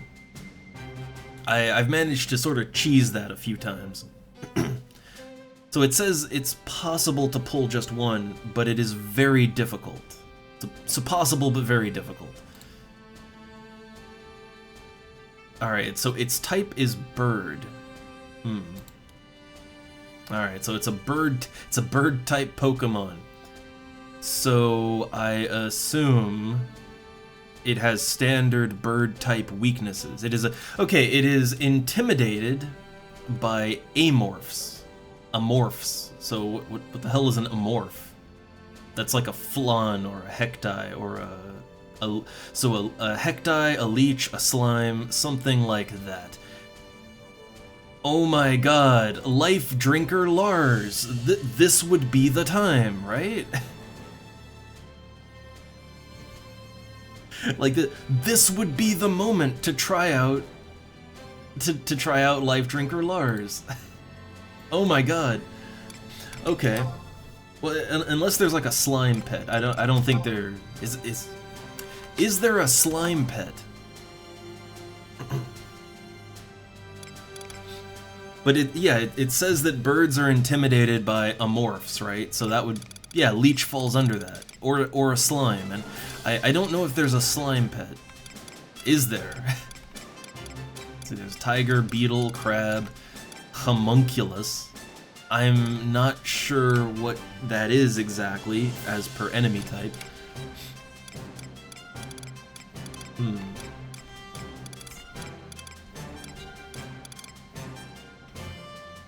Oh my god, there's a pet called Chop Suey Chucky.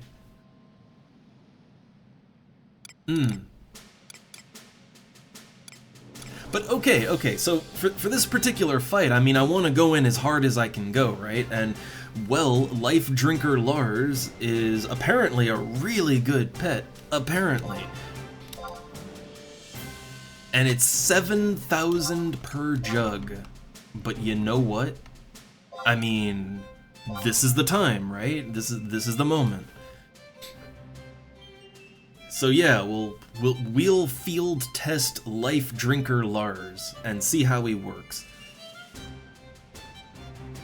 I don't know about this, but we'll see. And I guess I'll play it like this, right? If Life Drinker Lars goes down, if he goes down, then okay, so if he's down, then we'll cycle the, we'll put the rabbit in, right? Like the rabbit, he gets to go if Lars dies. But yeah, Lars would have the type advantage, and yeah, apparently he's just really strong too. Apparently. We'll see about that, right? We'll see how strong he is, but sounds like it can work out. Let me pop out my pet food Zeta. Alright, so I got pet food, I have a good pet, and then we have the fallback pets. I'm not spending 14,000 gil for an attempt here, right? So, one Life Drinker Lars. And otherwise, I don't know, I'll roll with a dumpling, and I might, I don't know how hard these enemies will be. I'm gonna go / white mage. That means I won't get access to, the thief triple attack, or the crit rate from my pilferer's earring, so yeah, I guess I'll use my axe and shield. It'll be a little more defensive too. Honestly, look, being a Beastmaster in this game, it brings out my inner Pokemon Master, it really does. I really liked Beastmaster, it's why I took it all the way to 75, but unfortunately, it doesn't really get a lot of party play, so so that's why Black Mage and White Mage are kind of my, my next classes up to 75. But I still get a lot of use out of Beastmaster for soloing missions and stuff like that. Really good for that kind of thing. Now the only thing is, do I want to go / white mage or / red mage? Being able to end spell my weapons would be nice. I don't know that I need it, but it would be nice. Other than that, there's not really a lot of functional difference between white or red mage. I guess the main thing is I could cure status ailments as a / white mage. Can't do that as a / red mage. Like, fair enough, right? Alright, and let me get my glam back on. The nice glam. We're gonna go see the king, right? We can't be showing up looking like a peasant. And yeah, for now I'll use my scythe. Gonna equip. Well, we might need to do some combating before we get to the big event. So yeah, we'll go with the rabbit for now. For the moment. trying to think if there's any other things I would need. Well, if I'm going / white mage, I might want to... Well, okay, first off, the Pilferer's Earring does nothing for me now, so yeah, get some more agility, right? So you don't get crit as hard. Honestly, I think, yeah, more agility, more evasion. Don't be so offensive, right? Probably better when you're doing something like this. Alright, and then let's exit to northern Sandoria. But yeah, the only other thing I can think that I might want to bring into this... So I might want to bring in... I might want to bring in like an MP drink or two. A Yagudo drink, preferably, right? Either Yagudo or melon drink. I might want to bring 1 or 2 of those to the fight. But we'll see. I think the only difficult fight is in Eldime, I think. The rest of the places I have to go, I think it's just go to place and touch thing and that type of stuff, right? Annoying, but not difficult. Man, I can't wait to try out Lars. For 7,000 gil, for 1 single temporary pet, he better be good, right? He better kick some ass. But we'll see.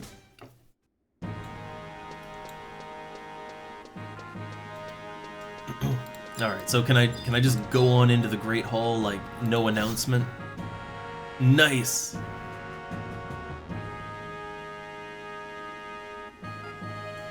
I do like going into the throne room. It is fun. It hits that, you know, that old school fantasy game vibe. Just the classic doing a thing for the king.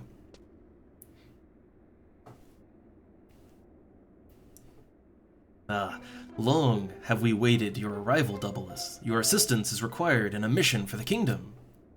Oh, no king. Oh. Where is the king, you ask? His Highness has retired to his quarters for the day. Recently, he has not been in the best of health.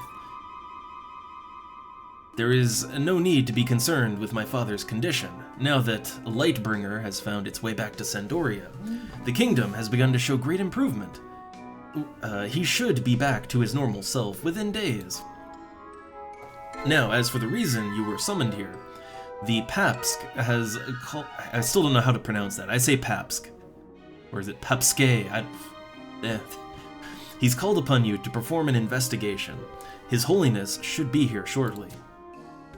Ah, yes, he of long arms. Like, I think he literally has the longest arms in the game.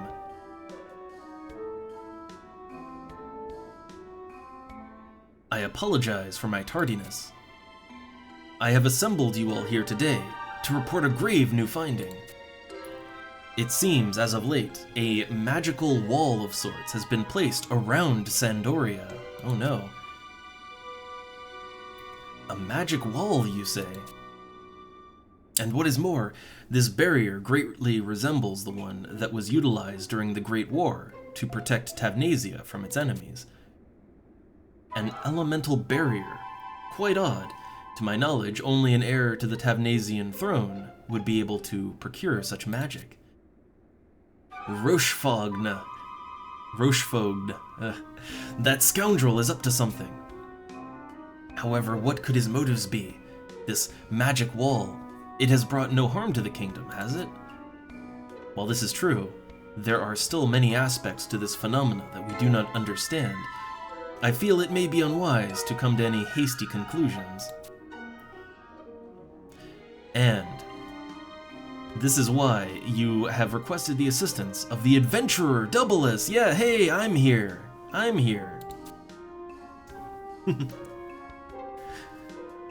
And yeah, Rinwell, like, all the Akatons look, well, you know, all 3, and I mean, now there's a 4th one too, right? Now there's the Juno one. Apparently. Alright, let's see. That is correct, Your Highness. To maintain such a wall, a medium is required at its center. While mediums differ depending on the type of magic used, I am positive that one is buried somewhere near Sandoria. Oh yeah, apparently,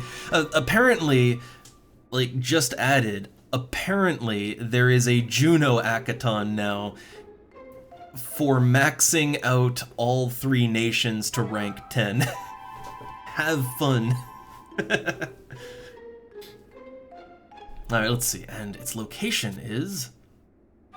With Sandoria as its center, it can be assumed that 3 mediums have been buried. Oh, nice. And hey there, Kevlar. Alright, so let's see, all 3 mediums have been buried. As far as I can ascertain, there would be one in each of the areas of Volbau, or Folbo, so Volbo, Valdania, and Norvalen. Yeah, the Norvalen, that's the necropolis. Oh yay. So if it were me, I would bury them somewhere an adventurer would be least likely to travel. But where would that be? Your Holiness, it sounds as if you are quite skilled at burying things. I have cast many a magic wall in my time. I'm just calling on my past experience. And Doubleus, you must take extreme caution if you happen to come across the mediums. They must be disengaged in the correct order, and my instincts tell me that a trap may be set. Once again, the Papsk has impressed us all with his extensive knowledge on the situation at hand. Yes, well, Doubleus is one of Sandoria's finest adventurers. I'm certain that she will locate the mediums and succeed in destroying them. May the goddess bless you with her grace on your journey. I'm just still kneeling here. I think it's a Horizon thing, Rin, and I think it was just done in, like, the last patch. Have fun rank 10ing every nation. Have fun with that. And hey there, Varian. Alright, let's see. With that Rochefogn running around, we will be forced to postpone the rites of succession. We would not want another scene like that at the coming-of-age ceremony. We have our father's health to think about. However, if what he says is true, and he truly is the heir of the Marquisate, then that means we share the same blood. That is correct, my brother. Oh, sudden entry. Surprise! Clady, or Claidi, man, elves. You know quite well that you are not allowed to interfere with these meetings. Have you already forgotten? I have completed my coming-of-age ceremony. I have the right to attend. She is correct. I apologize, Clady. Well, as long as you are present, let us hear your opinion on the situation at hand. As Piuge has just stated, Rochefogn is... it has to be like Rochefogn, right? Or something's got to be silent in there. Something has to be.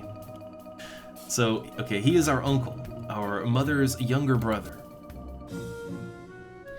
That is, if you believe the scoundrel. And that is the exact reason why it is necessary to sit down and discuss with him the matters before us. His outburst at my coming-of-age ceremony has enlightened me unto a piece of Sandoria's terrible past. Watch what you say, Clady. Not all of us here are of the royal family. There's that filthy human over there just listening in to everything. Alright, I have nothing to hide, brother. During the Great War, the Sandorian army led the Beastmen hordes to Tavnasia. Sandoria used the Marquisate as a decoy. However, that decision was an important turning point in the war. The gallant battle waged by the citizens of Tavnasia dealt a forceful blow to the Beastmen forces, and gave us enough time to prepare our armies. Yes, a turning point that meant the loss of thousands of innocent lives, and the end of a proud nation. I mean, Tavnasia it's still there. It's still there. Okay, Sita, we'll go with Rochefogn. Again, silent letters everywhere, I'm sure. Alright, Tavnasia was destroyed when the Beastmen's secret weapon malfunctioned. Nothing, not even the Beastmen themselves, were left after that calamity. It's still there! It's still there! I've been there! Alright, then why do you not sit down with Rochefon and tell him this? Why must you capture him without being sure of his motives? Am I to believe this is how the royal family deals with its problems? Man, I didn't know we were in for such a lot of elf drama here. Can you not remember what transpired at your coming-of-age ceremony? Rochefon did not seem as if he wanted to sit down and chat over a cup of tea. There must have been some reason he could not tell us at the time. And that is why we must first capture him. Only then will we be able to clear up that which troubles our two sides. Alright, but I ask you to promise me one thing. Do not hurt Rochefon when you capture him. I will heed your wish. However, if he lays a hand on any of my knights, I will be forced to take action. Yes, brother, that is all I have to say. Man, why can't we get, like, you know, full body robes and stuff like that, right? Why can't we get that? We can't have nice things like that. Alright, Doubleus, search out and destroy these mediums that the Papsk mentioned earlier. Only by doing so will the kingdom be safe from the treachery behind this fiendish plan. Okay, I guess I got a mission now. I literally, like, my character did not say a word. Trion, I think it is time for us to call on the service of the Cadaver de Cornelius, or, oh god, man. Damn these French elves. Okay, so, the cadavers, Puget, are you mad? Think, my brother, if we allow Rochefon to run about as he pleases, the consequences could be irreparable. If Doubleus is able to destroy the elemental barrier, we can be sure that Rochefon will be near. If we make the first move, we may be able to capture him. Then do as you wish. I know, and it never gets any easier, Sito. It never gets any easier. Oh hey, I ask the same of you that I did my brothers. If you find Rochefon, please do not harm him. He is trying to tell us something, I know it.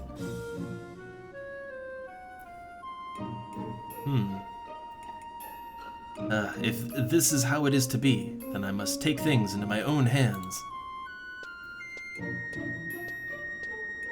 Again, why can we not get, like, nice... And honestly, that animates nice, too. Why can't we get nice things like that? I guess during certain animations, it probably just freaks the absolute fuck out, right? But come on, let us have our fun. Alright, so, okay, that was the start of 9-1. Let's see how far I can get before I need help. So I talked around in Sandoria. So now we must travel to the 3 places and obtain 3 key items. They must be done in order. So you've got to do these in order. Man, how would you even know the order? Alright, so first off, we've got to go to the Valley of Sorrows, which I've never been. We have to go to Cape Terragon. Okay, I know where the entrance is. J8. Alright, sneak and invisible to cross, okay. And then, okay. Alright, well, that one doesn't sound too bad, let's get to it. And actually, I don't know, I mean, do we need... I'm thinking if I do need /white mage for this early part, I mean...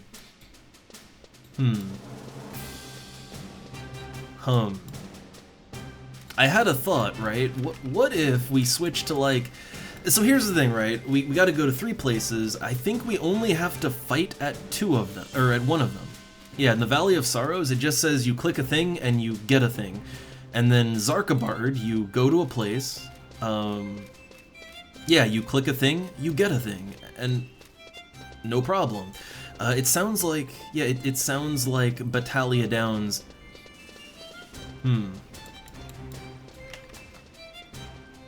Yeah, it sounds like Battalia Downs is the one that both I might need help with, and also there's gonna be fighting. So yeah, let's switch out real quick.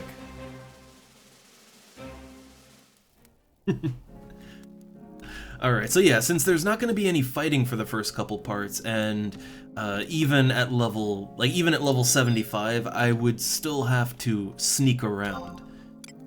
So with that in mind, I don't know, hey, let's switch out to Black Mage, White Mage, right? Why not? I mean, it could go Black Mage, White Mage, Black Mage. Does it matter? Well, if I went White Mage, Black Mage, I could teleport Zarkabard myself, right? Like, I could just straight teleport there. The thing is, the teleport to Zarkabard is... It is right next to the outpost. It saves you almost no time whatsoever. So, for style points, let's go Black Mage, White Mage. Alright, for the style points. Alright, so let's get that proper Black Mage glam on. There we go. There we go. Maximum style and comfort. Okay? I don't really need to switch out my hotbars or anything because, well, it's not really gonna matter here. The only spell I'm gonna be casting is Sneak, Invis, and then Warp, right? That is literally all I'm gonna be casting.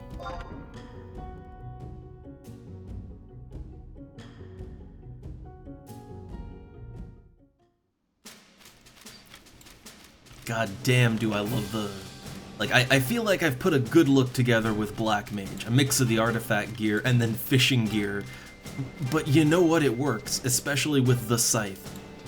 The Scythe just pulls it all together. I'm also noticing the Scythe is incredibly shiny, like you can see it glistening constantly.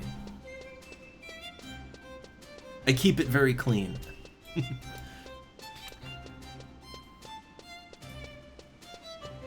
Alright, so... yeah, don't need the map. I just need to go, yeah, go straight over to the Outpost Warp, Cape Terrigan, and then from there, I kind of know how to get to the Valley of Sorrow. I've been at the Zone Edge before in parties, but I've never gone inside. Don't know what's actually in there.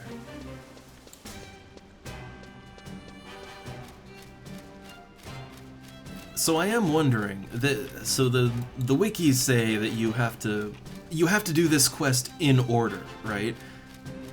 But the game doesn't tell you what the order is. So I kind of wonder if you would just have to trial and error it in the past, or if there are some clues somewhere. But I kind of wonder what would happen if you went out of order, especially considering that one of these is a fight, right? Would that mean you have to, like, go back and do them all from the beginning again, potentially repeating fights? I kind of wonder. Yeah, trial and error, yeah, it's probably that's the answer, right? Probably that one.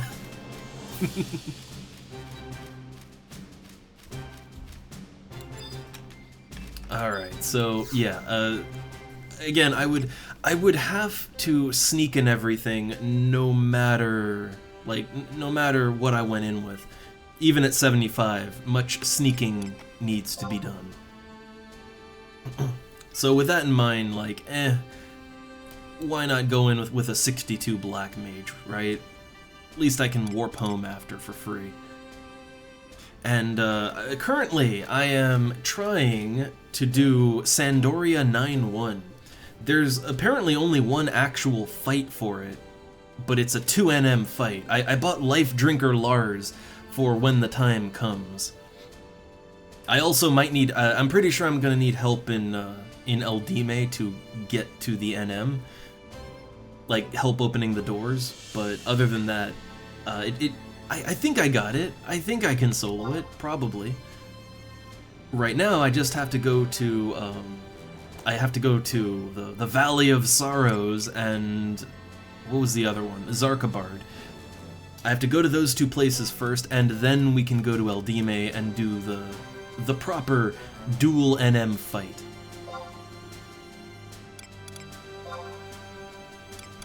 Alright, where is the... did I miss it? Where is it? I missed it. Where's the... Yeah, wait a second, I'm getting... Like, there's Gustaberg, Elshimo, Ronfar, Norval, and Kuzats, Lee Talor, Kufum, Valdania, Argandi, Araganu, Zulkheim, Kolshushu, yeah, Saruta, Baruta, Durfland. Where's Volbau? Oh my god, I probably... Like, I know that I've teleported there before, but I think there is a different level requirement on teleports from your home nation. It's actually harder to teleport to places from your home nation than it is from Juno. So I think I gotta go to Juno, and then from there I can teleport to where I want to go. I always forget about that.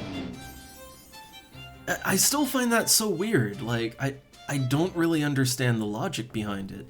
I mean, is the logic that, well, you have to get rank 3 before you can teleport out of Juno, so it's worth more? I don't know. Ah, I see. It's 65 from the home nation. Yeah, I really don't understand the logic behind making your home nation teleports like harder, right? I don't really get it. Like, as soon as you get rank 3 and you kind of move your base of operations to Juno, then you just sort of live in Juno, right? Especially because of the teleport goblins. So I feel like if anything, they should, I mean, if anything, they should kind of try to incentivize people to use their home nations more, right? So why not make it cheaper or lower level from your home nation, right? I don't really get it. I don't understand the choice there.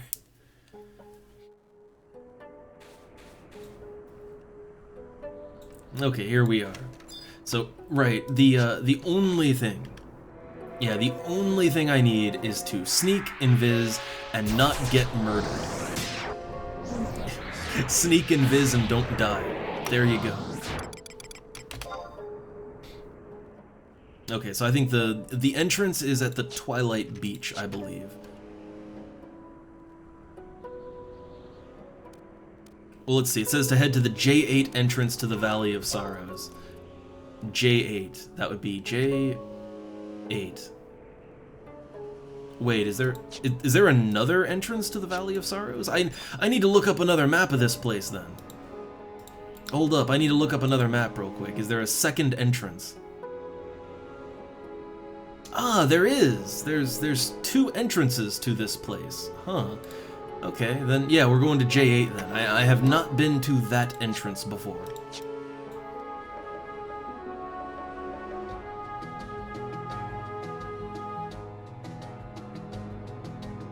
And yeah, Varian, I guess, you know, things are the way they are on the server now, and it would probably be a lot of backlash at this point if things were changed or flipped around, right? And also, yeah, Kevlar, very invisible. Super invisible. Oh crap, I can't go that way. I'm not terribly familiar with this whole zone, I will admit. So it seems like I have to loop around here and go this way in order to get there. Of course, right? It's Final Fantasy XI. Why did I think I'd be able to leave the outpost and just go in a straight line to get to where I wanted to go? What is wrong with me? Also, yeah, the lizards in this zone, they are bigger than the normal lizards on, like, in other areas, aren't they? People have commented on that, and I'm pretty, like, it took me a while to actually notice, but yeah, they are bigger. They're enlarged lizards. Alright, so yeah, we're going around the mountain here, and then it can't be straightforward. Also, I'm still really upset that for whatever reason, cockatrices are not considered animals that a Beastmaster can charm. I am so upset about that. Because they are beasts, right? Like, they're beasts. That's their classification. I should be able to charm the hell out of that, shouldn't I?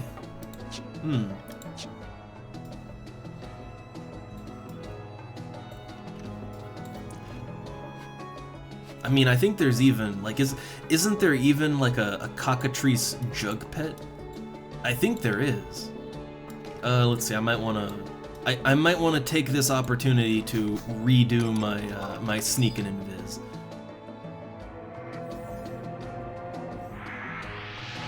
Also, I might want to, at some point, I might want to invest in that one piece of equipment.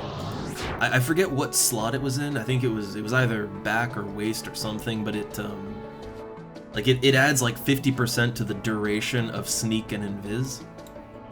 Yeah, that would be really nice. Gotta be honest, that would be super nice.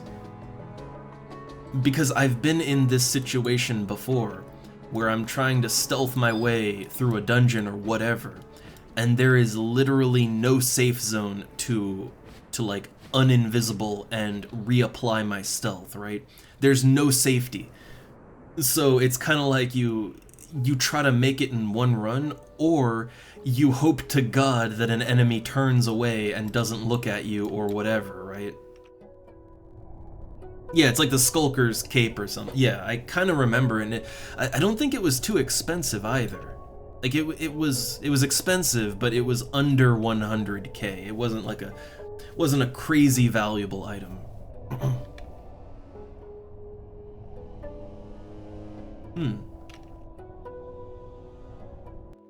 But yeah, I don't know. The thing with cockatrices, it's just they're classed as beasts, right? So that last I checked, Beastmaster kinda has jurisdiction over that sort of thing. Last I checked.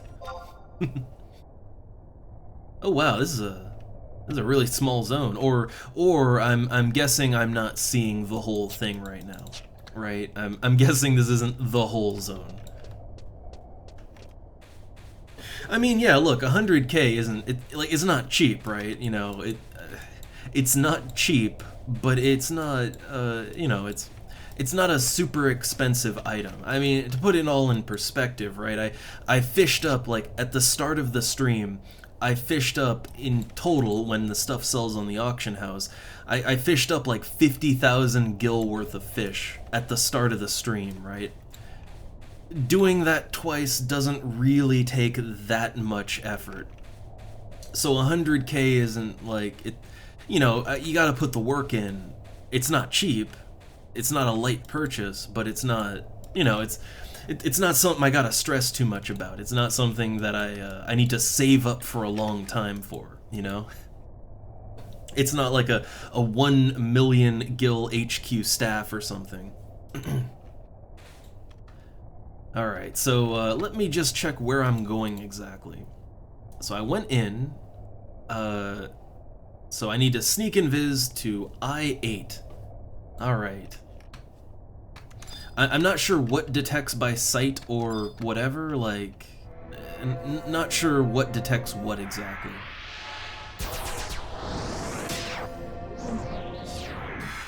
Oh man, it's gonna. Oh, okay, so like when I last checked, right? When I last checked, the Skulker's cape, it was like 80k, I think, right? It was, yeah, it was only like 80k.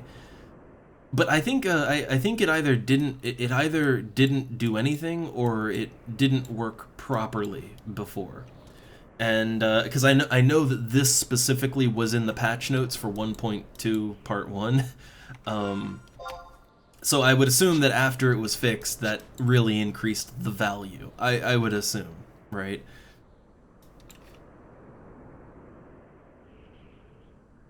Alright, so gotta go to I-8. That's 1 over, right? Yeah, I-8. Straight line. Straight line.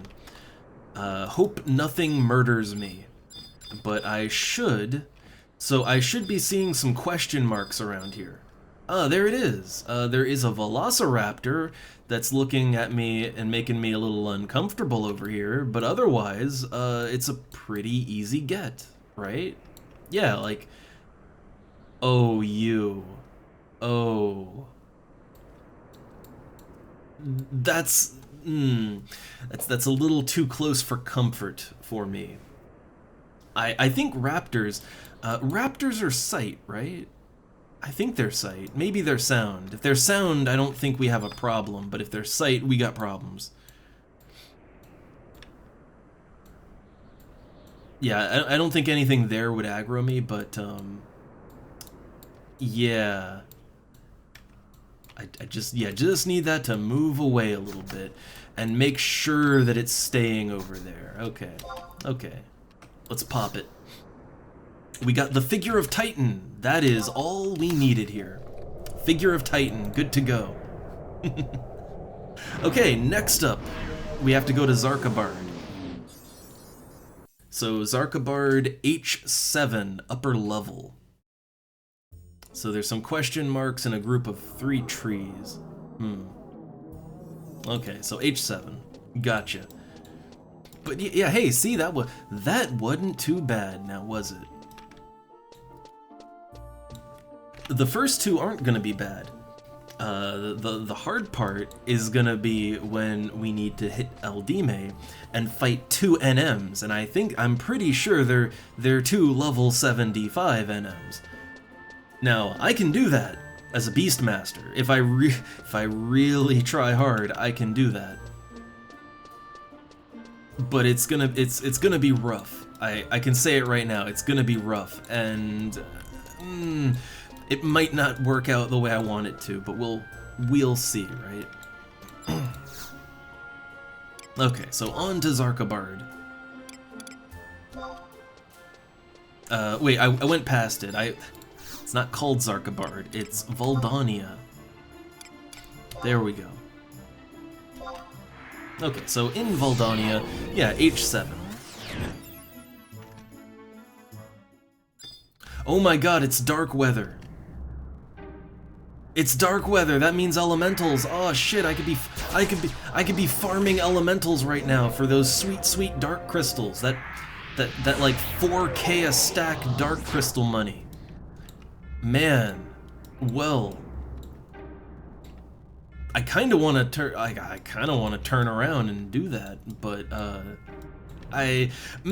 you know what? Actually, look, while it is the dark hour out here, yeah, I kind of want that crystal money, right? It is so rare that I manage to stumble into dark weather in Zarkabard. It is such a rare thing.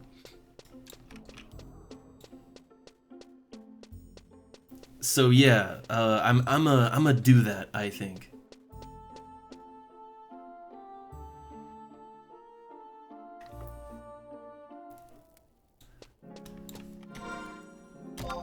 Alright, so change job to Beastmaster, secondary.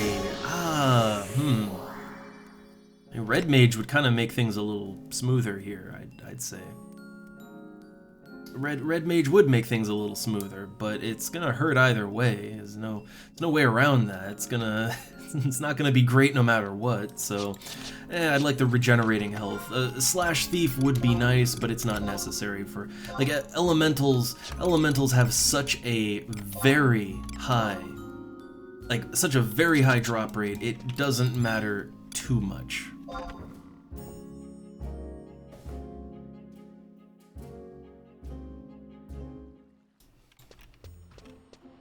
Alright, and I'll do, as I'm going back to the Goblin, I'll do my equipment checks and everything. Oh yeah, when I have to warp out, I guess I'll use my warp cudgel. Yeah, my warp cudgel's back up again, so I'll use that to leave Zarkabard, and then I'll use an instant warp scroll to leave Eldime. Or hell, since I need help getting in there, by the time I get that, who knows, maybe it'll be up again. Yeah, no, see, whenever I'm in a zone that has elementals I can kill, and it's dark elementals, like, no man. Stop everything. Time to get some crystals.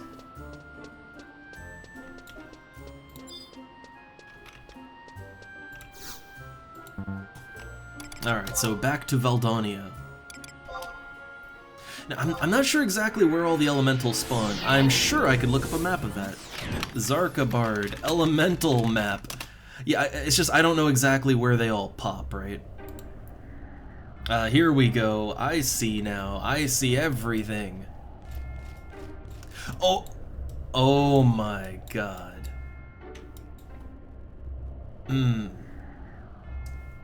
It's ice weather now.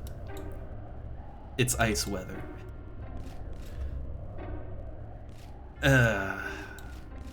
This is the second time this has happened to me, where I see it's dark weather and I get really excited, and then it immediately switches back to ice weather. Immediately. Alright. Yeah, honestly, dark weather doesn't, like, it really doesn't seem to last very long. Like, ever. Well, that's unfortunate. Where am I going anyway? So I'm going to H7. I'm in H8 right now, actually. H7 is right here. Oh, I see. Gotta turn around. I see where it is.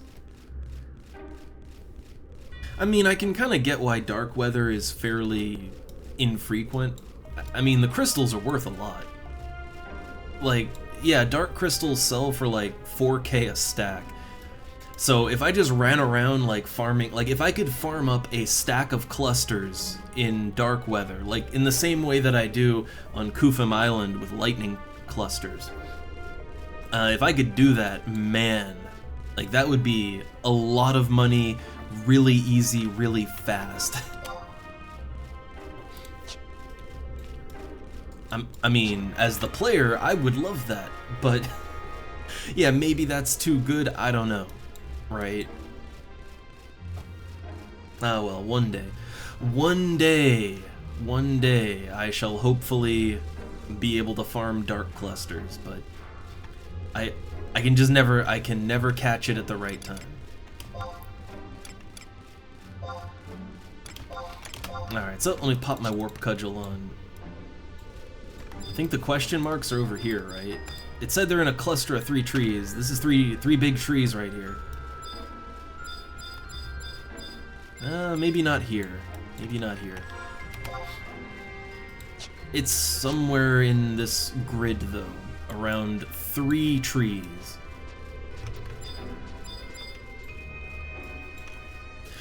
Also, I don't think it's the vibe they're going for.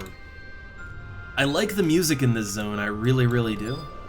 But it feels a little Christmassy, right? Like I feel like I'm going through like a Christmas winter level in a Super Nintendo game, and I'm down for that.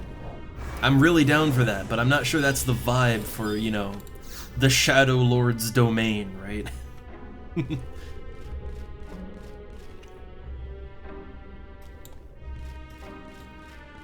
Okay, so we got the figure of Garuda. Alright. Warp cudgel again. So that was the easy part. That was the easy part. So the next part, we have to go to Eldime Necropolis, I-10. I think that's the entrance I usually use, right? So we gotta make our way to the southern room. Wait, okay, so the southern room, and then enter to the center hole at G9.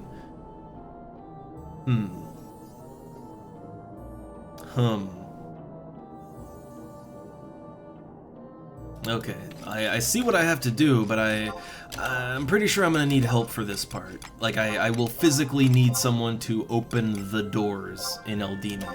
This is where I call upon a volunteer, perhaps, but well, like, if there's someone there, right? If there's anyone in Eldime, like, I'll send out a local shout, and, you know, I'll try that way first, right? Just see if anyone can push a button for me. Because I don't think I need them to push buttons, like, for a prolonged amount of time. I think one button push should do it. So yeah, if I might get lucky on that. I might.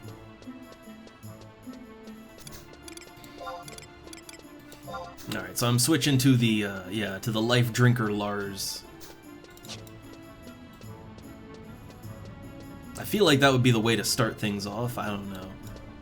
I'm wondering, actually, if it would be better to start with Lars, or if it would be better to start with the rabbit, because, you know, the rabbit can... Well, then again, the rabbit can get aggro from a group of enemies very quickly. So, if we're already a ways into the fight, that would be a good way to pull the attention onto the pet quickly, like when Lars dies, right?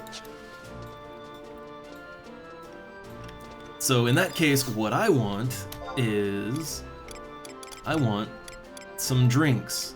The funny thing is, I can craft my own drinks, right? I'm a level 60 cook. But I'm also kind of lazy. Ooh, wait, hold up. We gotta put this on hold one sec. I'm in.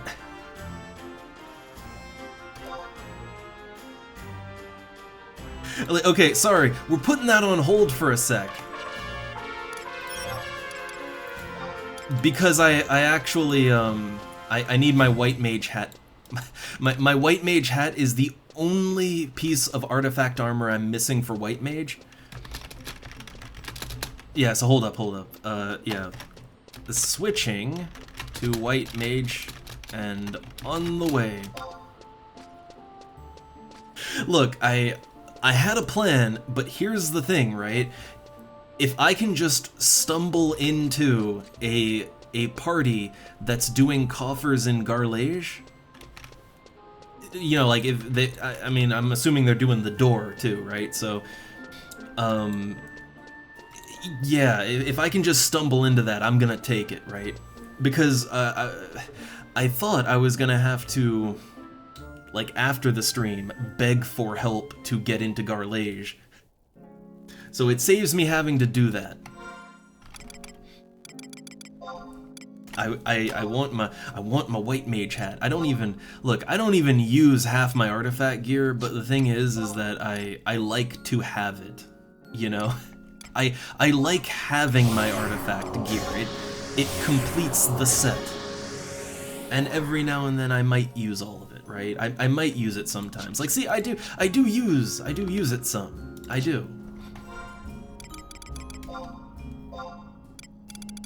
Alright, let's switch out to the stylish look. There we go. Alright, and I think I put my coffer key... Yeah, I put my Garlage coffer key in my storage. There we go. Okay, I don't think I need anything else out of my storage, right? No, I'm good. I love this cap! I think this cap fits great! I mean, it's not quite the same color, right? It's not the same, but I'm not trying for the same color. I like the feather hat, though. What might be better, there's like a black version, right? Because, you know, the boots are black too, but I mean, look, the white mage outfit itself has black on it, right? It's part of the outfit, so maybe a black feather hat. Maybe a black feather hat. I don't know, I really don't like the white mage hat looks-wise. funny enough, right? I don't actually like the look of the white mage hat.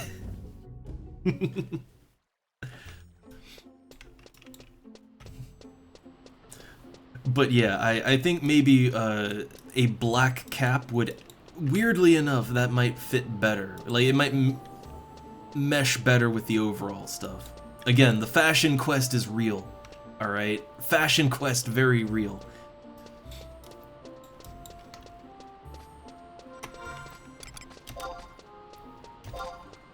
Alright, so let's see, I want to switch to my white mage macro book. I don't know how much like serious healing or anything I'll have to do, but I assume I'll have to do some healing, right?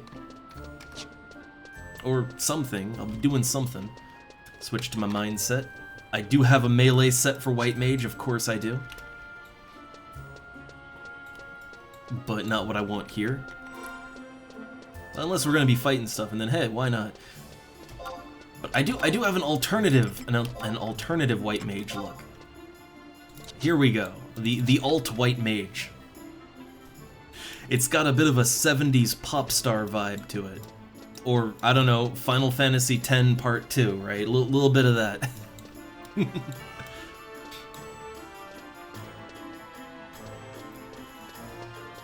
Alright, so... To the chicken. To the chicken.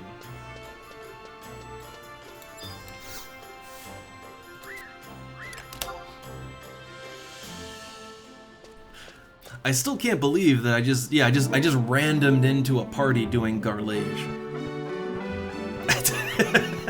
A seat. No, it's the alternate white mage look. But yeah, I mean, hey look, people are doing Garlage Citadel, and if I can get other people to open doors for me, and also open doors for them, I'm down for that. I'm very down for it.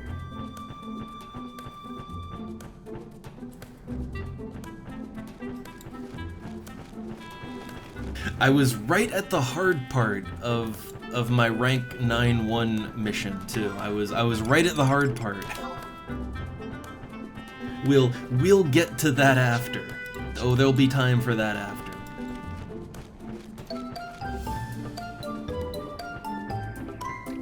Oh, also, what kind of party we dealing with here? And also, I'm not sure if they need their coffers. Also, why are they all anonymous? Why? They're yeah, like what's up with that?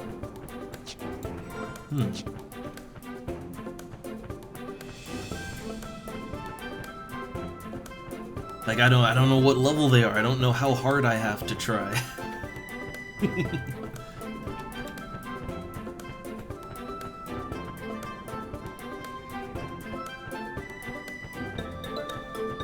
But hey, once I get the white mage hat, I'll put it in my wardrobe because I think for the stats I'll definitely use it.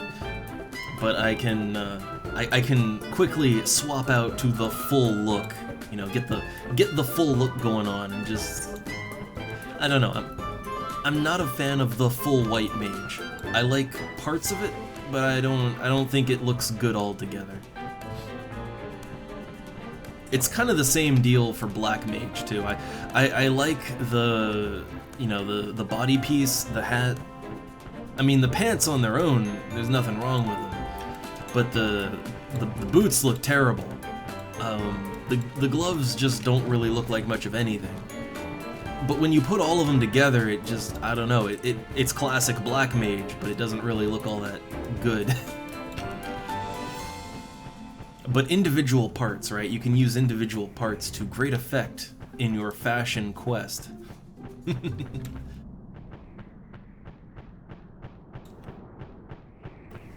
I don't know. I think the thing is that in a game like this, you know, you don't want to look like every single other player.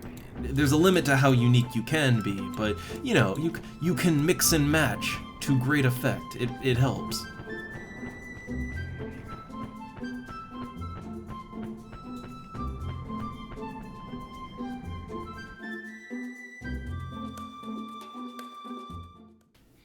Alright, we're in. So I guess they're all at the door, right? Yeah, they're all patiently awaiting me at the door. So I'll try to make my way there quickly.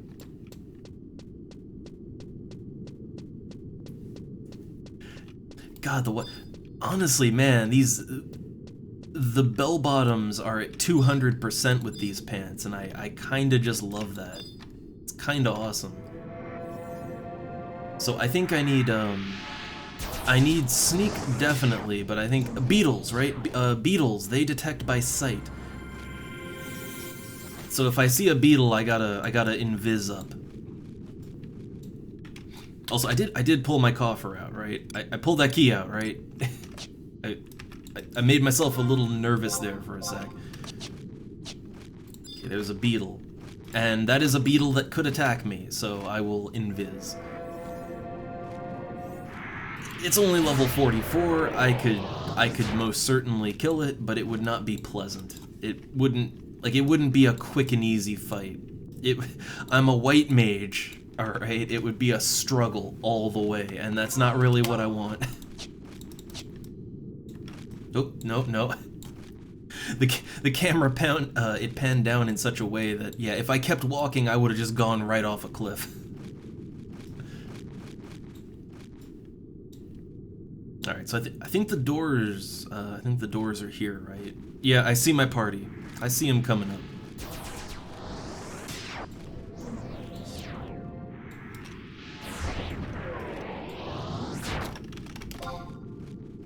Alright, I'm here.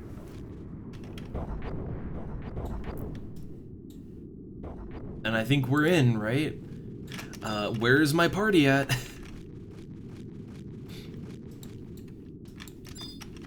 Alright. So yeah, so we need to get through the next gate.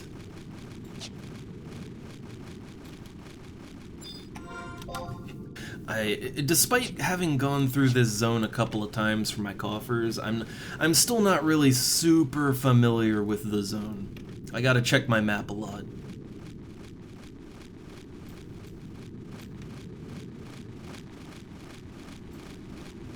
Also, I love how Baby Mario is the leader of our party.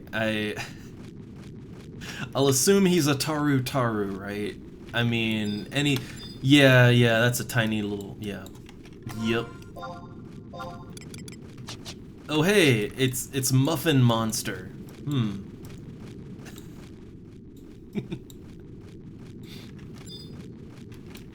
These are some interesting player names.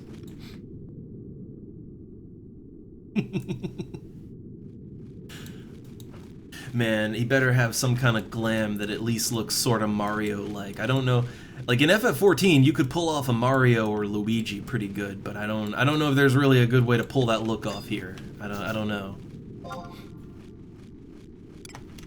Let me re-sneak real quick.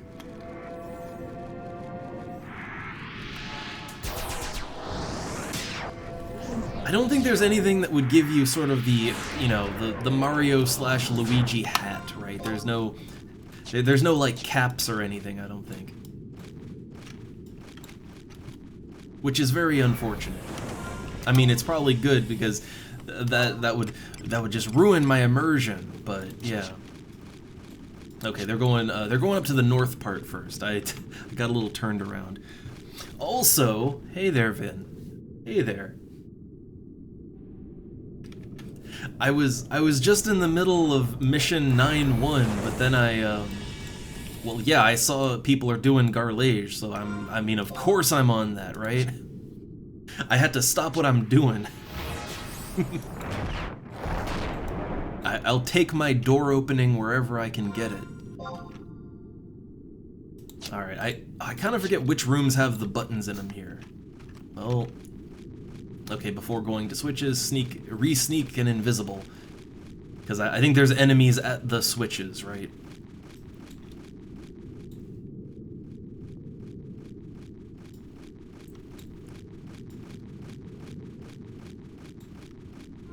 Like, where's a good spot to sneak and invis?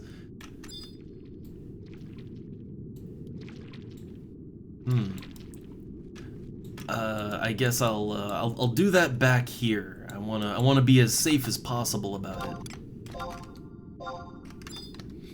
All right, so sneaking and Visme. It's 3-minute one. Well, it says 3 minutes. So no, it was only 3 minutes. Oh man, I kind of lowballed it. I kind of lowballed my spells that time. That's what I hate about it. All right, so they're all in place. I think this is the hold up, this is the last one, right? Here we go. Button pushed. Okay.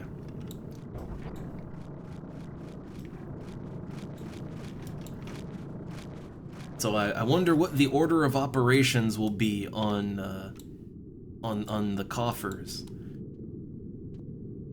So we're gonna have to run around in here hitting coffers for, like, you know, for a bunch of players. So there's no coffer there. All right, then that means we have to go back this way. It's really fun. It's really fun when you can't see your party members, right? When you cannot see or hear your party members and you're just sort of following ghost arrows around. Super fun. I think there's only 2 here, right? I probably should pop up a coffer map or something, but I think there's only 2 here. I think.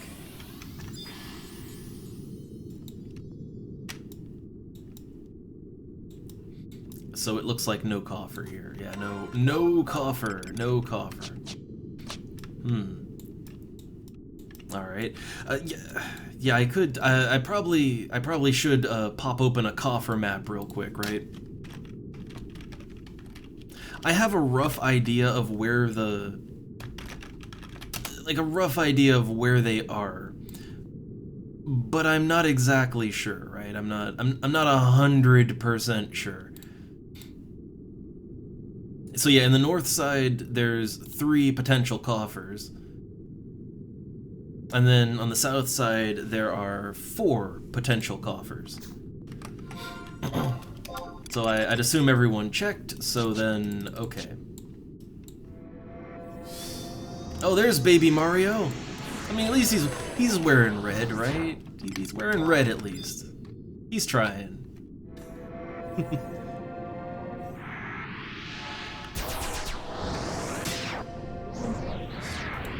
Oh, gotta re-sneak in and viz. Okay, so I'm trying to keep up here.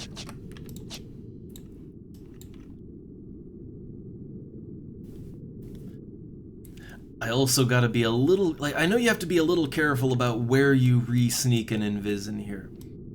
Like, I know the bombs, right? The bomb enemies, they aggro to magic. The magic pots, yeah, they aggro to magic, obviously. There's lots of things that aggro magic, so, yeah. Gotta be careful about that.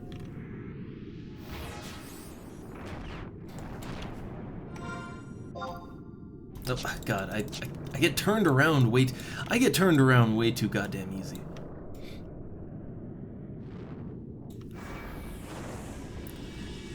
Well, so I kind of wonder, I had a bit of a thought about this area, right?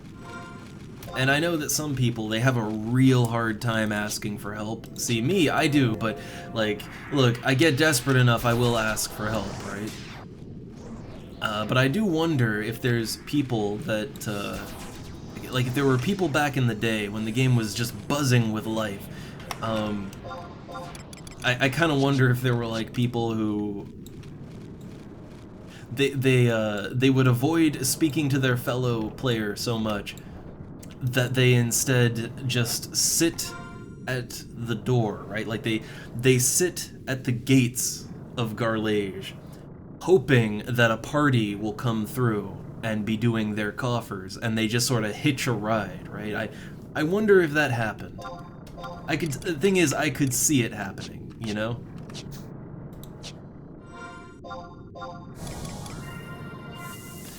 Alright, so I'm on this one up here. I'm not sure where the other buttons are, but, Oh, my sneak is about to wear off. My sneak. I don't think these Droma, I don't think they aggro. I don't think. Like, I think I have a little bit of a safe zone. Yeah, I think there's like a little bit of a safe zone to reapply Sneak and Invis. Then again, the doors are closing. The doors are in fact closing, so maybe let's go through, right? Maybe go through the door.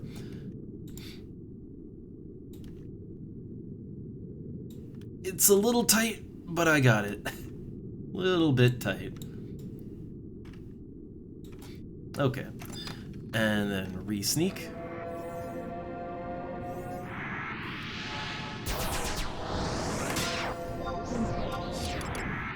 Alright, yeah, so in this part, I guess it's just kind of spread out and free-for-all. Every man for themselves. I guess whoever finds a coffer, they're just gonna pop it immediately, I would guess. I don't know what the etiquette is. Are we rolling on them or what? Treasure coffer! Oh, we found one.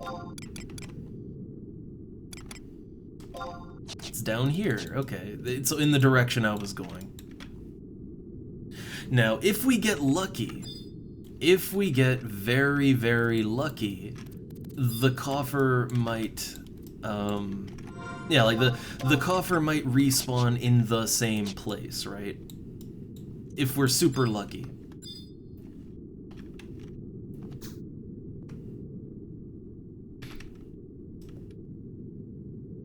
Ah, right behind the enemy, so we kinda, yeah, we're gonna have to kill this. Which is, should be fine, right? This should be fine. Melee build on. I have no idea what level these guys are. Right? I got no clue what level they are, so yeah, I'm gonna put my melee build on and let's do it. I'm ready to fight. I'd assume the Beastmaster should probably open up, right? He should probably be the opener here.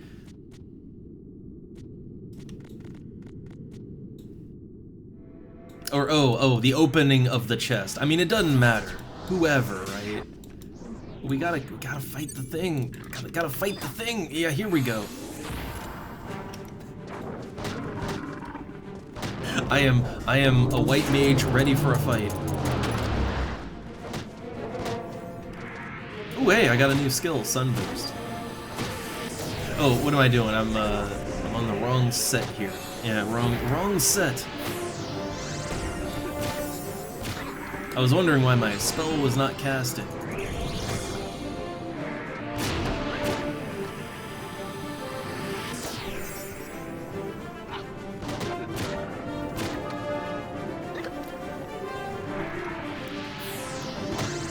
So yeah, I'll throw out heals as needed, but they're doing a good job here.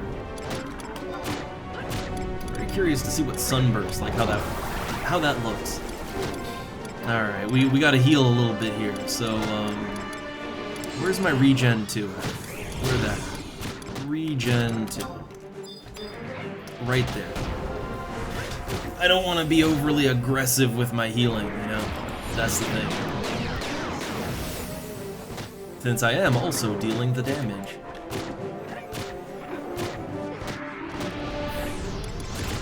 Alright, so...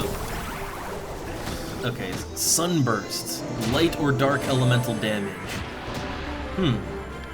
So I got Starburst and Sunburst. Well, let's try it. Sunburst! It looks about the exact same as Starburst. It's the same animation, except it has a different effect on it. It's got a different effect. And that's about it.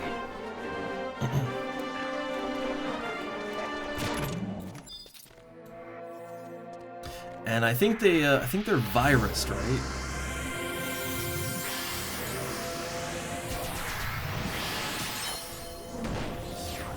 I thought that was oh, that was Stona. That was Stona, not antivirus.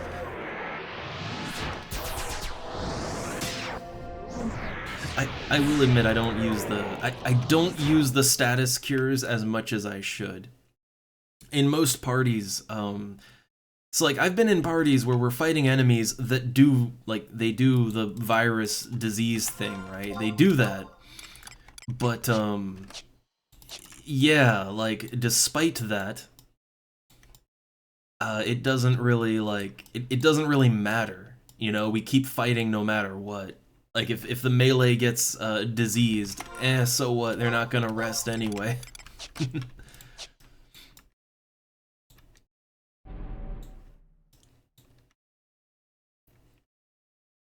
Okay. So I think there's there's like one chest that could spawn to the east, but well, okay, not here, not here. Does that mean not this way? Okay. So that means we got to turn back around. So if it's not there, it's obviously not where we just came from. It's not in the west. Then that means the coffer spawned. It spawned on the north side, where we went first. Oh yay. Oh yay.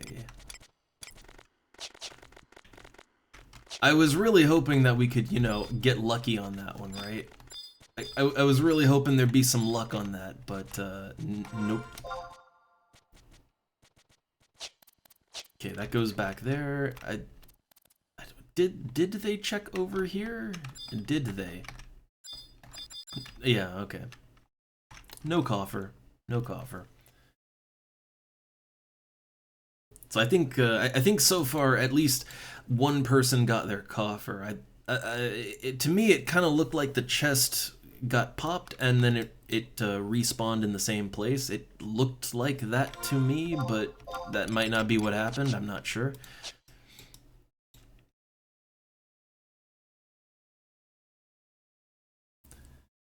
So we either need 2 or 3 more coffers.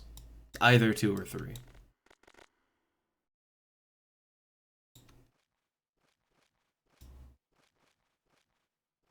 Alright, so yeah, we gotta go back down this way.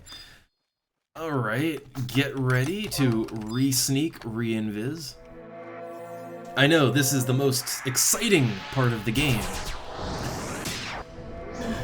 You can kind of see why I was thinking to do this on my own time, right? But, well, look. I catch wind of a Garlage coffer party, and I'm all over that.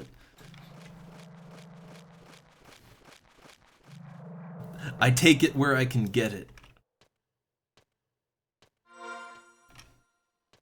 Alright, so the slimes, I think, the slimes are sneak, pretty sure, but beetles are sight, slimes are sneak, the bats are sneak. I think the beetles are the only thing that's invisible.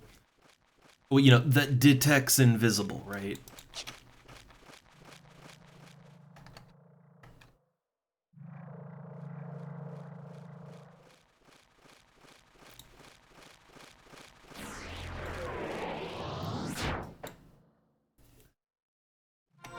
I'll just assume everybody else is also some flavor of mage that they can, you know, they can all just sneak and invis themselves.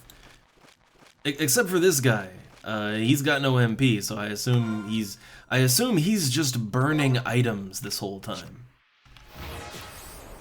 I mean, you know, that works. I wouldn't want to do that, because, you know, money, but yeah, it does work. I try to save as much gil as I can when it comes to stealth, right? If I am playing anything that can either main or sub red or white mage, I'll do it to save some money.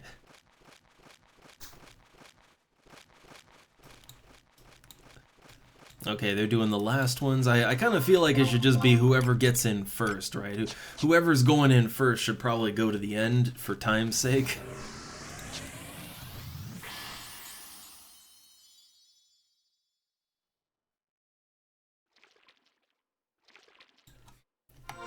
Oh no, my cat just came in squeaking again, but...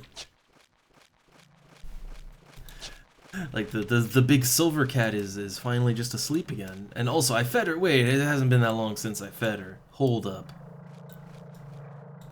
But she's looking at me with the pitiful squeaking. But I fed her good last time. It's also really bad timing. Really bad timing. We have, look, we got time-sensitive door puzzles. Ugh.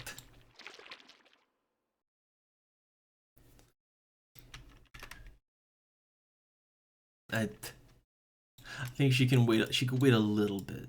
A little bit. I also try not to overstuff our cats. That's the thing. Like our silver cat he's getting a little round. He's not chunk, but he's getting a little round. So look, they lie about how much they need to eat. All right, they lie. Oh, it's 2 out of 4 now.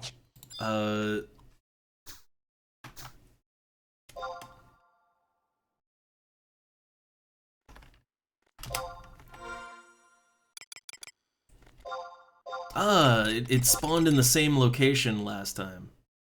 Well, I mean, we're all going for it, so healer's cap, yay!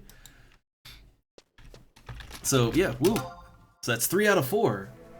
Let me take a look at my freshly earned healer's cap. I mean, I don't want to wear it yet. I'm gonna wear it once it's in my wardrobe. But yeah, the healer's cap. It's got 4 mind and -1 enmity. Like it's that I'll wear, right? Like I'll wear it for the stats, right? For the stats, I'll totally wear it.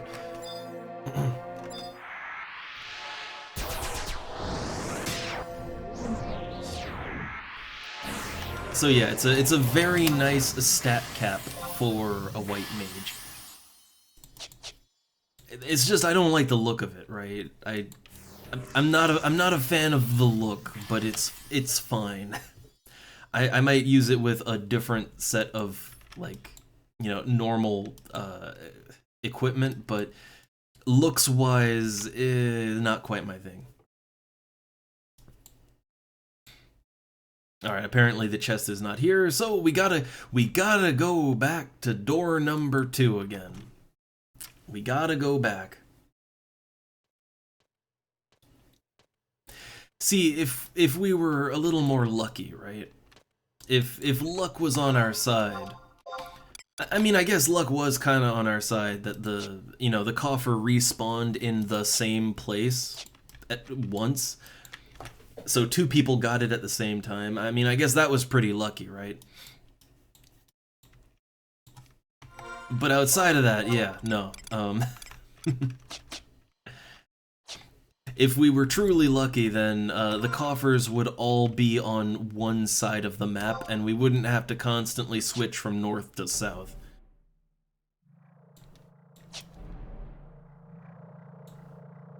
Also, baby Mario's gotta pee.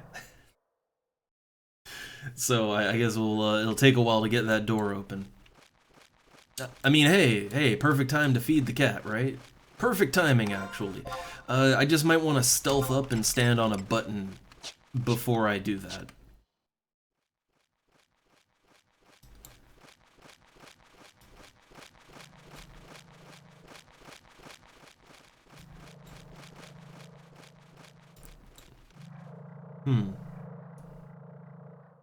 Yeah, I've actually had it happen before. I've had a coffer run through Garlage where, like, all the coffers, like all 4 for everyone, they all spawned on one side of the map and stayed on that side.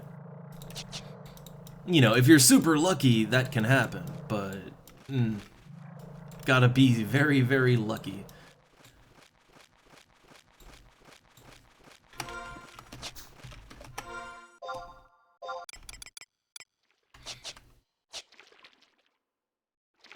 Oh, nice. They got a 6-minute sneaking invis. I am not so lucky, so, alright. let me re-sneak right here. And hopefully I'm not in range to magic aggro anything. Why did I okay, no, that was invisible ended now. I was like, why did I invis first?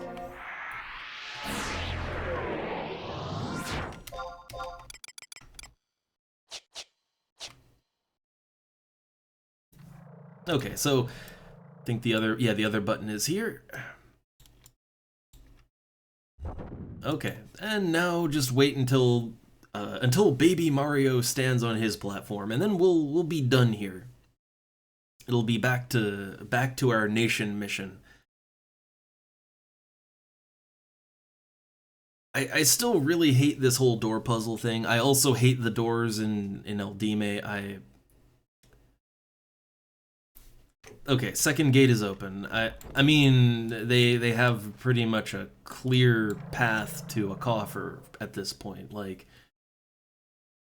don't really need to move as a party anymore, but you know, let's make sure they get it, right?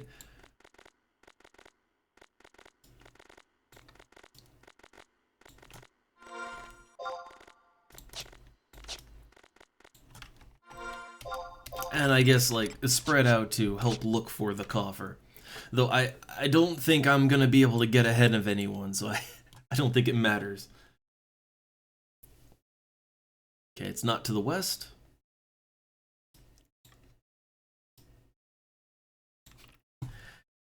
I don't know, I still stand by it that I really don't mind group-based puzzles in games like this.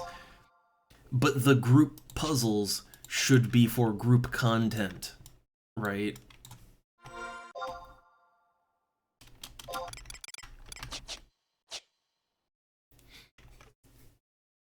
Like, I don't know, I feel like you shouldn't have to open doors and stuff to get past things that really they're only for you, right? Like, yeah, sure, everybody here needs their artifact piece, but like, it's their individual artifact quest. We're not, you know, we're not really a group per se, right? We're not here for group activities, we're here for that one thing.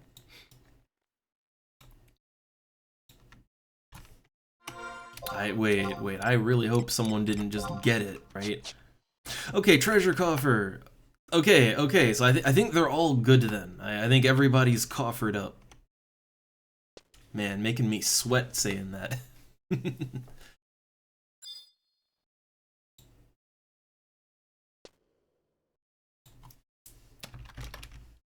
So yeah, look, the victory! Okay, then I think we're, Oh look, he has to do this again for Ranger. I mean, you know, look, yeah, I had to go through here for Beastmaster, then I had to go through here for Black Mage, and then I had to go through here for White Mage. And Black Mage wasn't that long ago, right? It really wasn't that long ago that I got my Black Mage hat. So yeah, I know the suffering that is having to go through here multiple times in a short amount of time. I get it.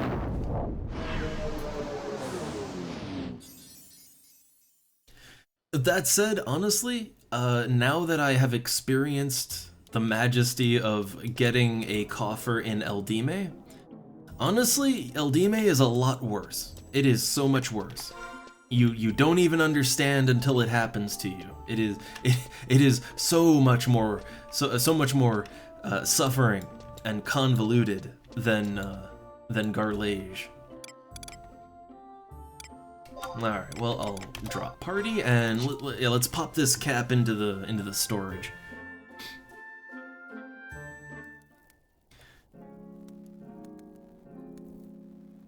Well, so here's kind of the good thing. I don't think every class has to go to Garlage, right? I don't think everyone has to go there. That's the thing about the artifact quests, is that they do actually send you to different places depending on your job. So there is a chance that not every class has to go to Garlage Citadel, right? There's a chance, right?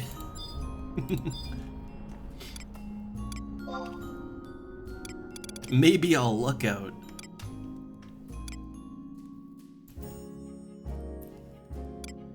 Alright, so wardrobe 1. Let's pop that healer cap in there. Only got 4 slots left on that one. Maybe I won't have to go back. Maybe I did them all. Maybe. They wouldn't make me go to Garlage 16 times, would they? Or 19 times once, you know. I assume the like the new classes that come with Ot Ergen, do they have to go to the same places for coffers, or do they have like their own thing? I'm not sure actually. All right, so okay, I have all the pieces now, every single one of them. So just for fun, I'm going to equip every piece of my white mage gear. Oh, I think, where's the oh, do I not? I think I probably didn't even, I probably don't even have the healer shoes, right? They're in my safe, I think. The healer shoes aren't great. Where is it? Yeah, here we go. The healer's duck bills. I mean, they're not, you know, they're not, I don't want to say they're, okay, they give you 20% interruption rate down. Hey, that's nice. But the 3 int really does nothing for me. Like, that does nothing for me. Either way, here we go. So this will be lock style off. So this is the full white mage right here. Here you go. The full pajamas. Oh wait, I don't have the gloves on. Here we go. The healer's mitts. Right, yeah, the healer's oven mitts. There you go. Oh man, yeah, they're those ugly oven mitts. So yeah, this is the, yeah, it's a fine set of pajamas right here. Now to be fair, right, okay, I don't really like the look of the cap, but it does look super comfy, doesn't it? Like if you zoom in here, like that cap, oh, if we could get it to not, yeah, there we go. So yeah, that cap actually does look super comfy. It looks very well insulated. It looks winter ready. A fine northern white mage. It's also super Christmas too. Like you can't look at this and tell me that this ain't, like, this is incredibly Christmas themed right here. I am December ready.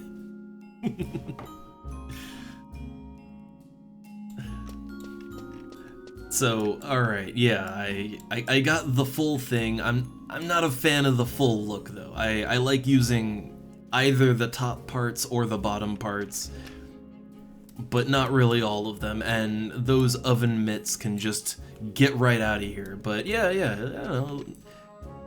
It's a white mage. The only problem is that it's not a full robe, right? Like, I want a full robe, but full robes don't exist in Final Fantasy XI, not for player characters. So unfortunately, yeah, we just get pajamas. Alright, so take those duck bills off. I don't really need that. Get my melee set back on. There we go. Alright, and storage, let's put the healer duck bills back in storage. Just regular storage, not even the wardrobe. Okay, so I do feel good having gotten white mage all done, right? The artifact stuff out of the way. So now let's switch back to Beastmaster main, white mage secondary.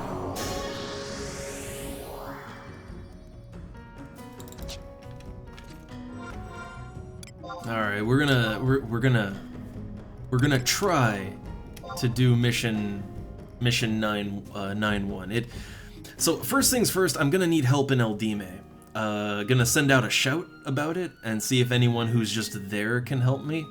Otherwise, I might need a volunteer, or I might need to go back to Juno and yell for help, right? I need a button pusher.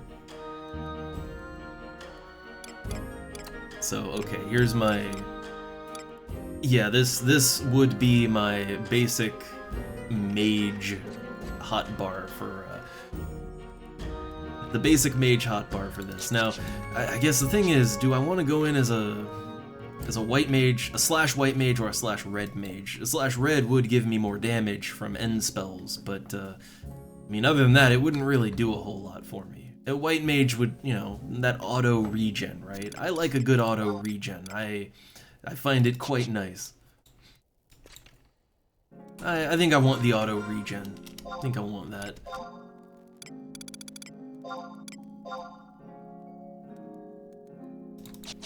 Alright. I need to buy some things, but then, yeah, then we go in. Also, look, I know I just put them up for sale. Okay, oh, wait, oh my goodness, it all sold. Nice, I put those up just a little while ago. Nice. So yeah, the Norg Shell, the Nibimonites, oh, the one thing that didn't sell was the Damp Scroll, and that is actually worth the most out of all of it, so... When the Damp Scroll sells, we'll be good. Fishin'. It's productive.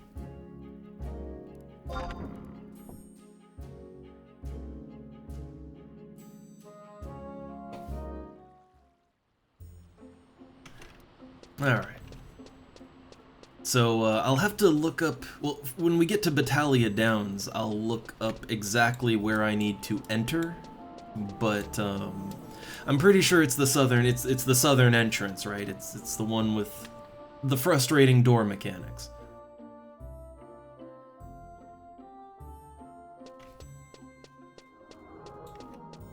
So I need to exit out in Upper Juno.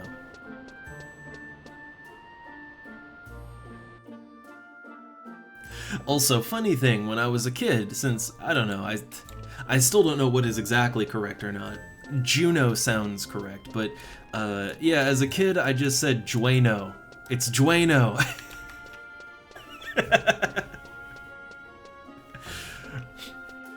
My inability to pronounce anything, it started at an early age.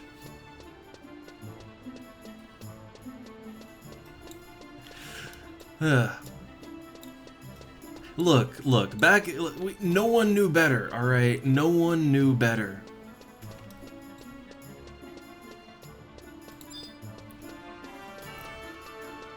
I think that's actually probably where it started, right? Yeah, trying to say Drano, oh. But I think this is where it all started, is because back in the day, yeah, like, games didn't have voices or anything, right? So, like... Yeah, so you would just sort of... You would be told all of these complex fantasy bullshit names, right? And you just sort of had to figure out how to pronounce it. Well, not just that, but also, you know, lots of non-English names and things like that. And yeah, you just try to figure it out, right? And then you start pronouncing things wrong, and then it just becomes a habit.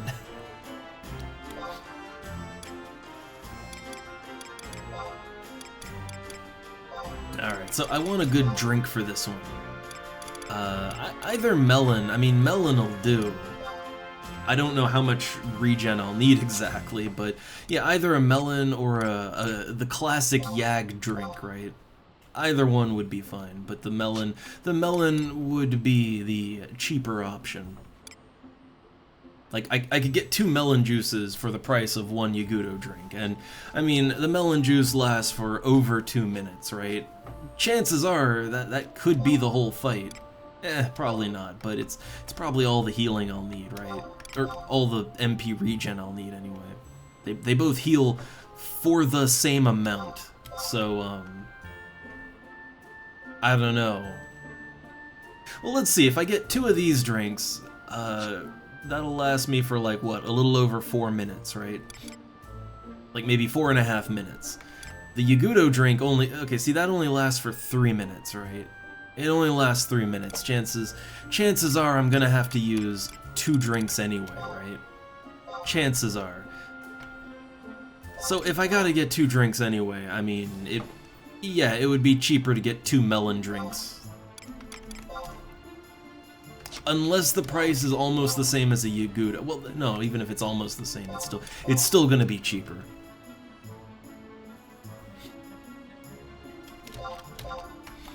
Alright, so that's 1, and then we get a second one. I don't know that I'll actually need it. Maybe I won't. We'll see. Alright, so I got drinks for my MP, I've got food for my damage and survivability and all that, you know, the classic dumpling. I've got everything I think I need. So, I mean, do I maybe want to get like a good sushi or something? I don't know.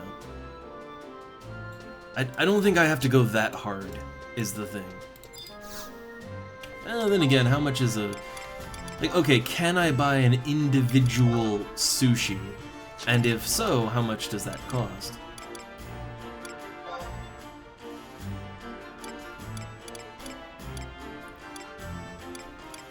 Okay, where the sushi at?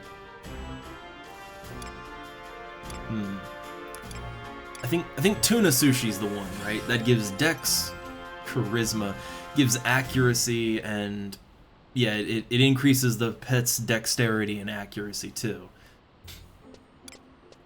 I don't think there's anything else for pets in here. So yeah, how much is... Was there a better version of that? There is, but I don't think I need that. Don't need that much, right? So one individual tuna sushi is 1.7k. Man, wait, how much is a stack then? Oh, okay, a stack is only 14k. That's still a lot, but yeah, I'm not paying 1,700 for a sushi, right? I ain't made out of gill over here, all right? You think gill grows on trees? No, you have to smack it out of monsters. Or fish.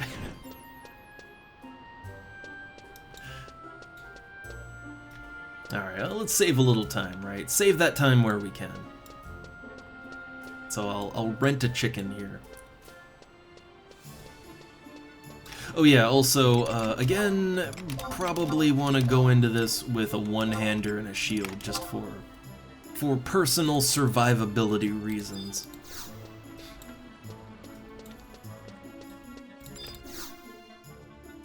Oh nice, only 215 gil. Very nice.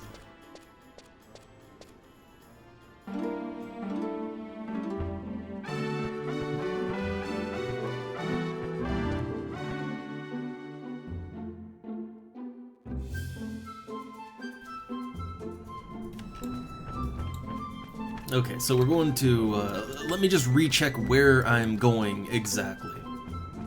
So I don't need that Garlage coffer map anymore. Thank God, done with that. You know, until the next run. Okay, so we gotta go to the southern entrance, that's I-10. That is like that's down here, yeah, 10 is down here. That's I think that's the only one you can get to. Also, no idea how you get over here. I assume maybe you have to go through the necropolis and then it, like maybe it comes back up over there on the little island, maybe? Wonder what quest that's for that I'll have to do eventually. Okay, so we go in, so we have to go to the southern room, and wait, you have to go to the southern room and then to the center hole at G9. Okay. Right, so this is about when we're gonna need help. Oh, I have not increased the draw distance yet. I have not. Which I wonder, can I see the island from here? I'm probably not close enough, right? Let me see. Let me just see real quick. Is that the island right there? I've actually just never gone to the cliffs here. Oh hey, a fisherman. Yeah, look at that. Look, there we go. There's a whole other island over there. I see a cave entrance, so I assume that you come out the cave and there's some reason to be there, I assume. Yeah, so let's bump that draw distance up. I kind of hate how you have to set it every single time. That doesn't look very good. That doesn't look very good either. I guess you're not supposed to be able to see all that then, huh? Yeah, see, there are some instances where, you know, cracking the draw rate up is not a good idea. Yeah, like what am I looking at right here? So like right now, I think what I'm seeing, yeah, I'm seeing this right here, right? I think that's what I'm seeing. Yeah, so it's very clear that you are not supposed to be able to see that far. Right?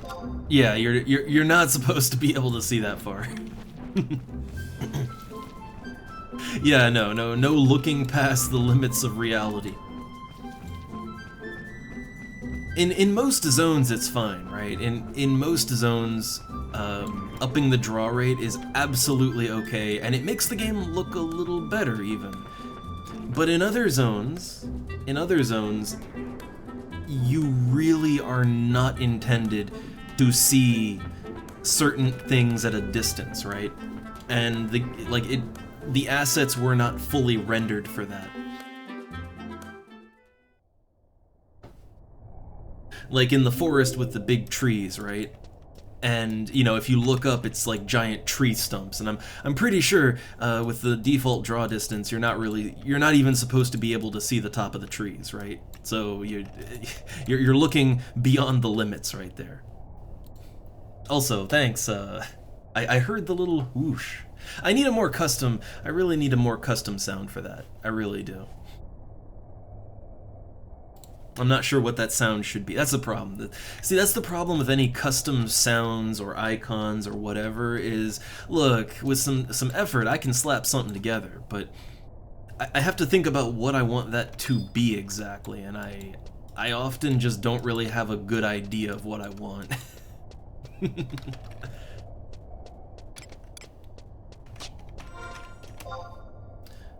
Alright, so so for this part that we're on now, alright, so for the part we're on now, let me just double check this. Okay. So we need to drop down on the southern room center hole. Okay. That's G9. Alright. So G9 is right here. So here's the thing, getting here is not a problem. That's not a problem. The problem is that the doors go east to west, north to south. So I can easily get my way there, but the moment I'm there, I need someone else to open the door and flip it north to south, right? That's the problem.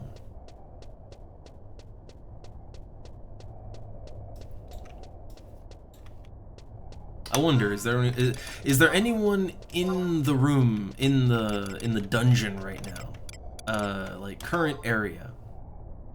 Are you shitting me? I am the only person in the necropolis. Well, there goes my plan of shouting for someone to help me. There goes that plan.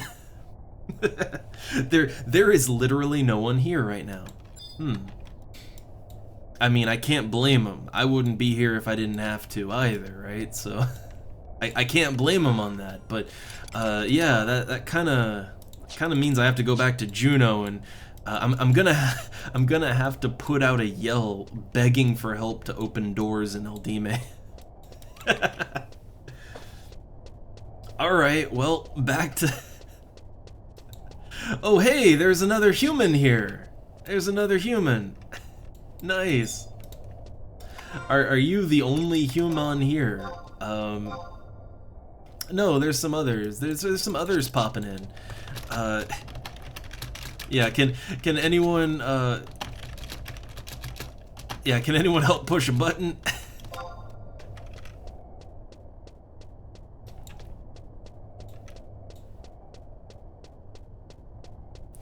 I need an experienced button pusher.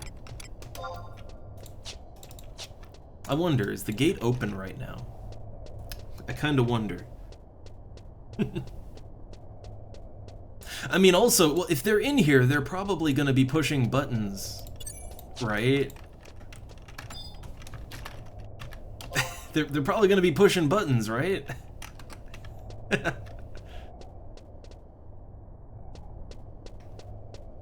I don't know.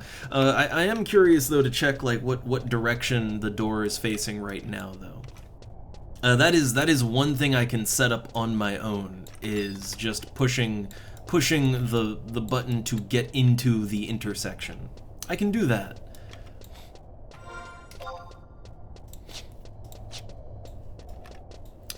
Looks like it's open. Looks like it's open. Are they aggro in there? Not worthwhile. So I think that means I can just walk in and everything will be cool, right? Yeah. I think they're going that way anyway. Yeah, it looks like, yeah, going this way too.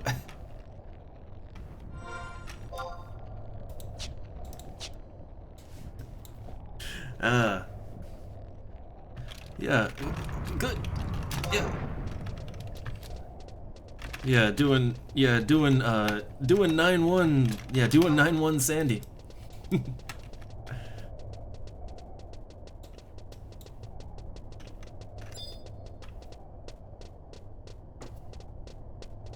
Oh, nice. Well, they need to do that eventually. Okay, I wasn't sure the level of things here.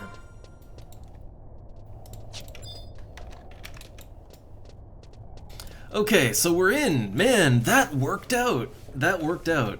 Okay, so we're in the danger zone here. Okay, so let's see what I gotta do. So it says go down the center hole. Probably need sneak down there. So I'll sneak before I go down. So we need to check the question marks near the cliff to spawn 2 greater birds. Oh, they can both use Horde Lullaby. Ah.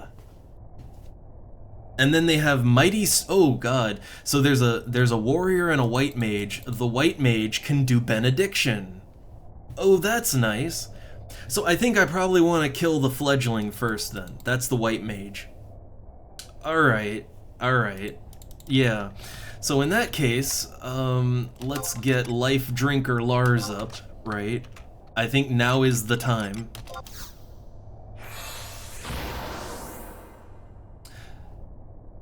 I thought for sure Life Drinker Lars was gonna be I thought for sure he was gonna be like a leech, right? I thought for sure he'd be a leech. Okay, what do we get with Life Drinker Lars? We get double claw, so physical damage. We get grapple, physical damage to enemies in a fan shape. Okay. Spinning top, area damage. Oh, nice. He has an AoE, and then filamented hold. Reduces the attack speed of enemies with a fan-shaped AoE. Okay, I think spinning top is what I'd want to use first. Like, I think that's the go-to. Number 1 right there.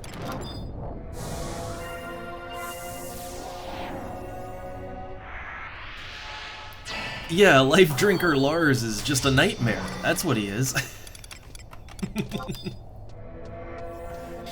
Alright, so I got my Protect on. I got my shell on.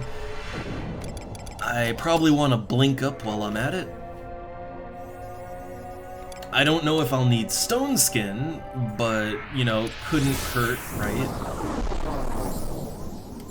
Like, I think it can't hurt to go in as buffed up as humanly possible.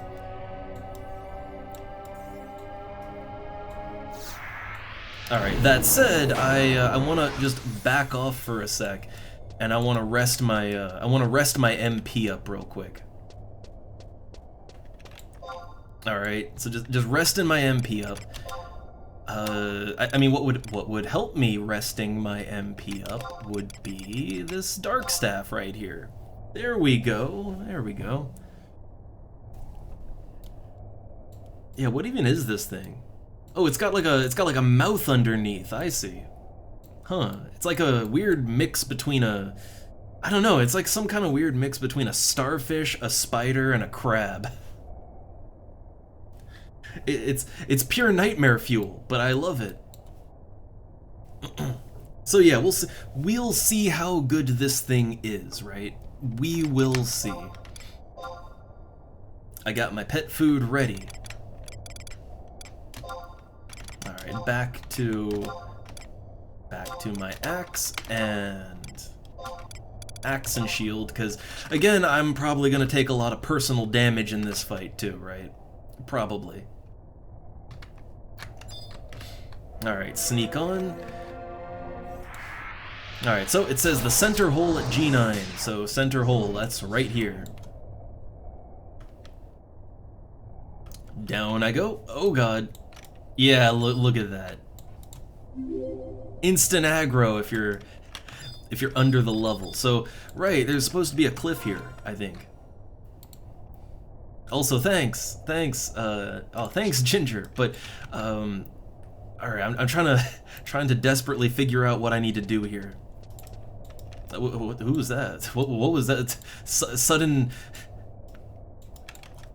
A shadow man just suddenly appeared. Alright, so there's supposedly a cliff here somewhere, and there should be some question marks at the cliff. I'm not seeing a cliff, but maybe we're leading up to it now, hopefully. So 2 enemies are gonna spawn. The fledgling, like 2 Sapernas, right? The fledgling is apparently, it apparently is a white mage of some sort, apparently. Did I fall down the right hole? Like... Oh wait, it says go east and then south. So east, south, okay. Take a right at the intersection. Man, these directions go... So I went east, south, right at the intersection. Okay. I'm not seeing question marks, and I'm not seeing a cliff either. I'm seeing none of that here. Did I go the right way?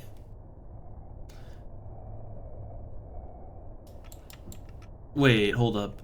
It says you will eventually zone back out to Battaglia Downs. Ah, I see. Okay, so we're going back to Battaglia Downs. All right.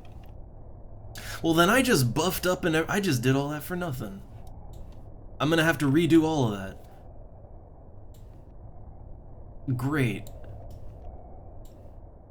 Well, not all of it. I think, I don't know. My protect and shell are fine. Those are fine, but the blink, the blink and stone skin, those will have to be redone, and those are the most MP costly ones. Yeah, I know, right? I don't actually know what the timer on Life Drinker Lars is. I don't know how long he lasts, but I think the shortest timer pet is like the crab, and it lasts for about 30 minutes. So I think I'm okay. I think. So where are we? Ooh, hey there. Atu. Hey, that's an NM, right? What level is Atu? Let me check that. FF11. Atu. Yeah, what is this thing exactly? It's only level 51. It doesn't really drop anything good. It drops some mistletoe. That's like a common item. It drops an engraved key and a dryad root. I don't know if the dryad root is for anything. Apparently not. What's the engraved key for? It's used in a quest, the Setting Sun.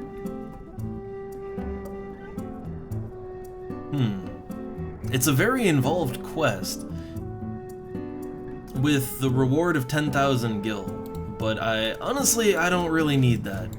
I don't need it, not really. Where's the question marks at? Where are they? Ah, there they are. Okay. So this is where the fight will be, right here. And oh hey, oh my god, we're on the island. Yeah, we're on the island. Nice. Nice. Okay. So let's blink and stone skin up. Also, yeah, I do like the music in this area. I really like it. I like all the music. Except the endless xylophone of Altepa Desert. That one. That was a bit of a misstep. I mean, it took me a couple of months, and that was as a Beastmaster. So I wasn't partying as much as I could, although Beastmaster burns are quite popular, but it took me a couple months. I play a lot, but I'm sure others no-life it, you know, you can no-life it much harder, I'm sure. But casually it'd probably take more than a couple months. Yeah, that just depends on how much how much you do it. But I mean, I have the 75, and then I don't really do much with my 75. I'm gonna be honest, like I sort of stopped playing my Beastmaster once I hit 75. It's really good for doing missions and stuff, but it doesn't get much party play. But I've already got both White and Black Mage over level 60, so it's not the worst. Leveling up here is really not that bad. But it is a slow burn, you know? Slow burn.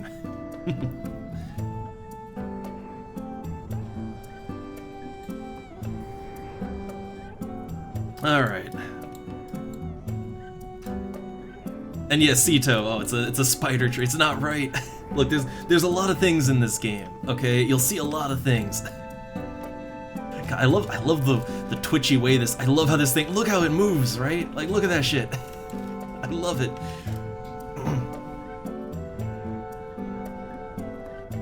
Yeah, that's the thing. Well, it's not even like the thing is there's not even that much in the way of like Beastmaster burns or anything. Like merit parties, right? I'd be good with merit parties. That's a fine end game for me. But it's just overall. I think the problem is there's too many Beastmasters, right? There's just too many. So it's not like, you know, it's not like you stand out for an invite, right? Either way, I don't regret going Beastmaster, I really don't. It's just, you know, I get more play out of Black Mage and White Mage. So, okay, let's do this thing. So, pop my rice dumpling.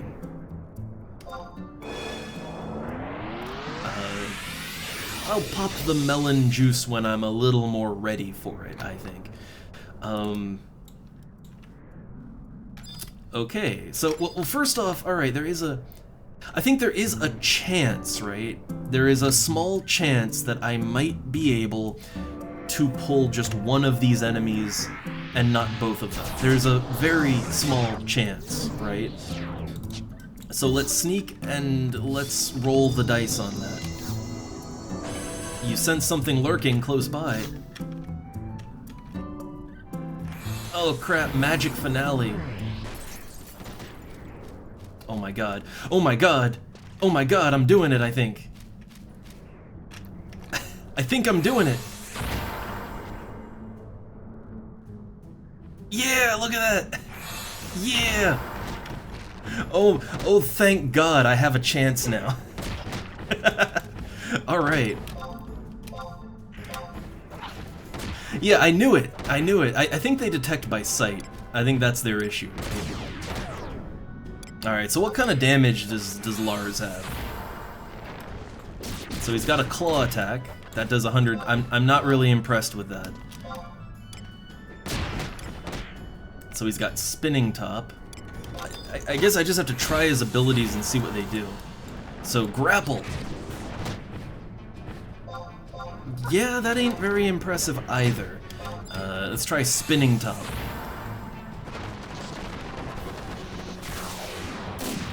I'm not really impressed with Lars's damage over here. I'm not terribly impressed. And West, I mean, mainly I fish, really. I mainly fish, but I also, I mean, I farm spells from the, you know, the level 70-ish Beastmen. That's pretty good. But yeah, mainly I fish. there's good, like at the start of the stream I caught about, you know, for the first like hour, a little over an hour, I caught about 50,000 gil, somewhere between 40 and 50,000 gil worth of fish. Like, yeah, so fishing is definitely my main money.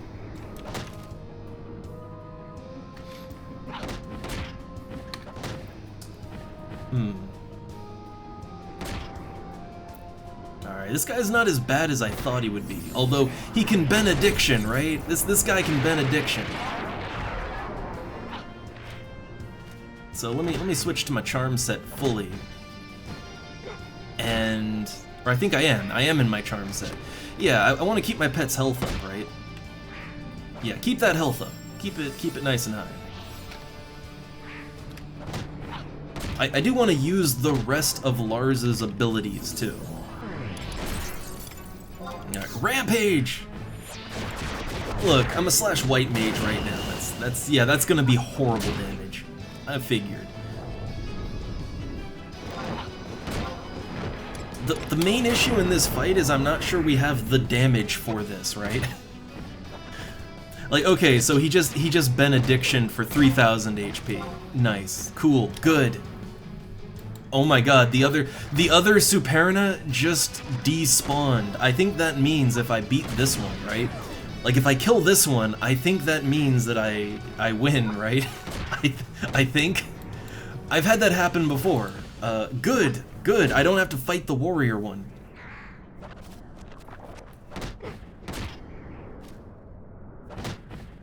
Alright. So let's see. Filamented hold. Huh. So it's an attack speed reduction. I don't know, so far I'm not really... I don't really understand why Life Drinker Lars, other than the material costs, which, yeah, but I don't know why anyone would actually pay like 7,000 gil per pet for Life Drinker Lars. I'm not really seeing it, you know? I'm not seeing the damage here.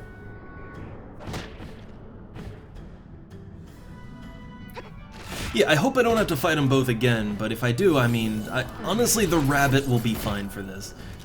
Alright, let's try Filamented Hold, see if that's any better. I think that's just a slow, right? Yeah, it's a slow. Okay.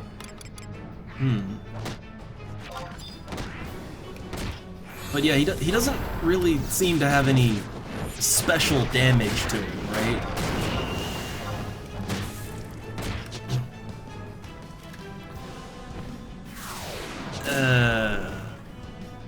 Horde Lullaby.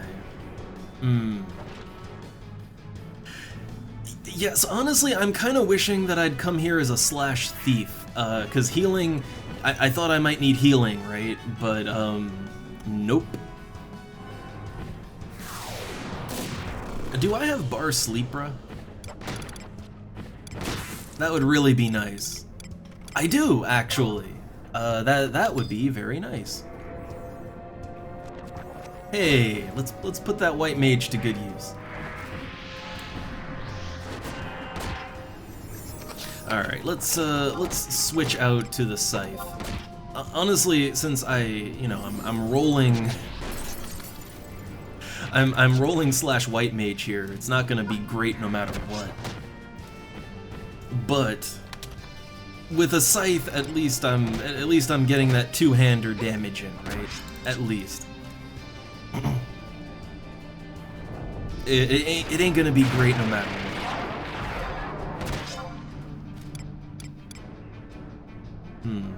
I still feel like there's gotta be something more to this pet, right? There has to be. What does Massacre Elegy do? I don't even know what that bard song does. So spinning top, yeah, that doesn't, yeah, nothing great there either.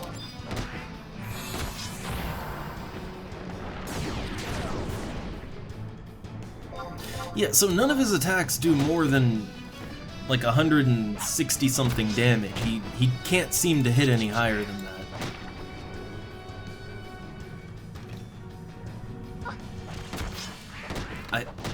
I'm beginning to wonder if Life Drinker Lars is just a trap. Was this just a trap pet? Did I spend 7,000 gil for nothing? I think I spent 7,000 gil for nothing. And no, I can't haste. I think haste is like level 38, right? So it's just out of reach. Just out of reach. Or it might be even higher than that, but no, like if I wanted the free sneaking and all that, I should have come in as a red, like /red mage, because at least with that I would have been able to, you know, to thunder my weapon for some more damage or something. But /thief would have given me so much, like I do so much damage as a /thief. I just thought I thought this was gonna be a more intense fight, right? I thought it was gonna be a fight where status effects, because when I heard, oh, one of the enemies is a bard type, or they're both, you know, they both have some bard stuff, and then white mage stuff, I thought, oh, I'm gonna need to cure some status ailments, right? Like, oh, I'm gonna need that. Maybe heal, and so I went in a little overly defensive. And now here we are.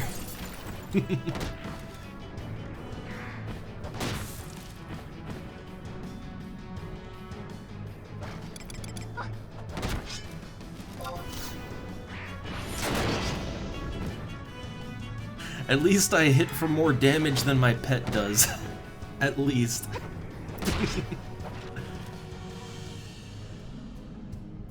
So yeah, I made the age-old mistake of playing a little too defensively, but you know, it's nice to be prepared, right? It's good to be prepared. Ooh, Dread Dive. Not too bad. Though it does stun. So yeah, so this is my first time ever using Life Drinker Lars, and other than looking like some kind of eldritch horror, I don't really understand what's good about him, you know?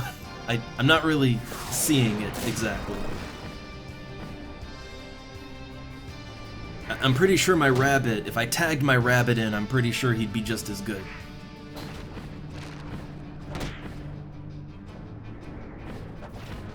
And it's not to diss on Life Drinker Lars, it's more that, like, this is a 7,000 gil pet right here. You are looking at 7,000 gil right there.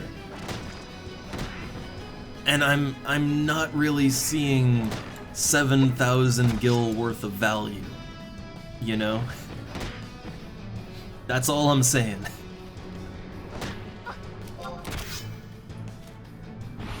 Oh, I should have done like Nightmare Sight to interrupt his lullaby. Too late.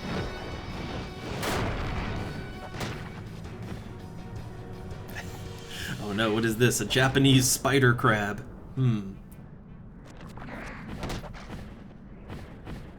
Ah, that's a whole lot of nope right there. No, thank you.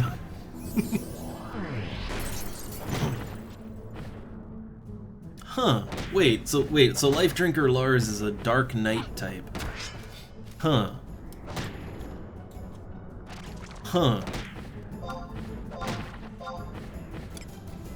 I guess the thing is, right? Well, okay, you know what? Let's talk about his name, right? He's Life Drinker Lars.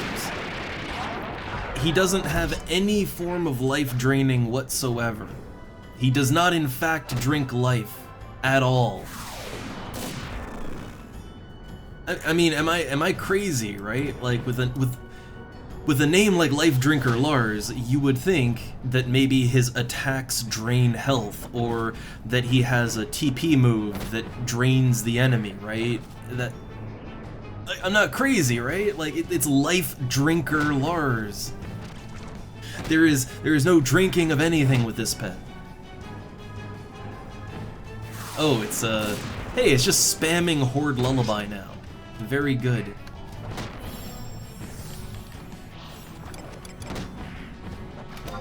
Yeah, switch that rabbit back on as soon as I can.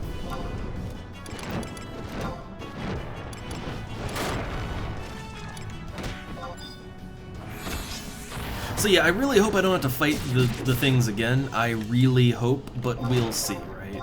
We'll see.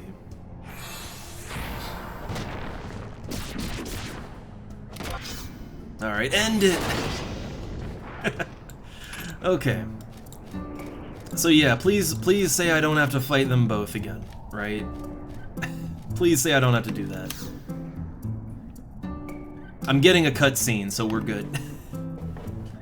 Man, I Velveeta cheesed that one. I applaud you on your gallant defeat of the beasts.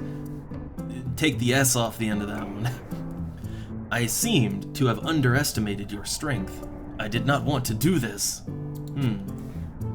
Uh-oh. Betrayal. You saw with your own eyes the orc's secret weapon in the Yugot Grotto. If those beasts were to get their hands on Lightbringer, they could combine the two to create a weapon more powerful than than the one that destroyed my homeland. Oh no. The elemental barrier I set was to prevent Lightbringer from falling into the hands of orcs. But if you could not even realize that, then you're no better than those quarreling princes. Wait! Oh, hey there. Sheath your sword. Why must more blood be shed? I think we've seen this NPC maybe once, right? I remember you. Sir it was like, what, Rauschfon? Sir Rauschfon. You have been trying to tell something to the De Origil family. What is it? So, okay, real quick, we saw this character right here. I think we saw her, like, once, quite a few missions ago. Like, many missions ago. It was fairly early on, I think. Alright, oh, this is none of your concern. Ro, okay, so more like Rochefon. Okay. Alright, Vadaram, go and check on the other mediums. Leave these two to me.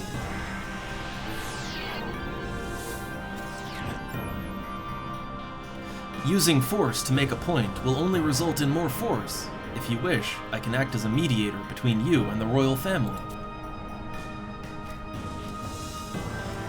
This is not an issue that can be resolved over Sandorian tea and crumpets, as long as Lightbringer is in their hands. Why is Lightbringer so important to you? What are you planning to do with it? Yeah, it was like way back in mission like 5 or 6. It's been a long time since we've seen that character. Oh, the fall of... So let's see, what are you planning to do? The fall of De Origil and the rise of Tavnasia, if I'm not mistaken. Wait, who are you now? Who are you guys? Yeah, indeed. We are members of the Sandorian Cadaver de Cornils. I am pleased to make your acquaintance. Oh, goodness. A few select prisoners from the Bastanio Oubliette promised their lives in exchange for their services as assassins for the kingdom. Man, the plot is getting too thick for me. Like, this plot is too thick right now. I had heard the rumors, but never thought that the organization truly existed. I'm honored the De Origil family is finally beginning to take my threats seriously. Why? On whose orders have you been sent? My I mean, the prince's... Oh, wait a sec... Oh man, I feel... Wait.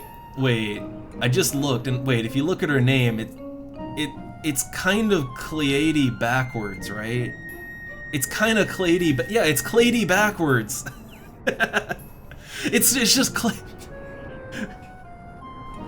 it's Goblin backwards.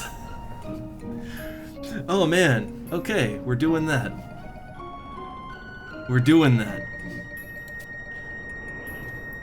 Alright, we are an undercover organization and are not at liberty to reveal our secrets. However, we can tell you this. We've been sent here to bring back the head of that man, Rochefon. I know, the most clever of foreshadowing.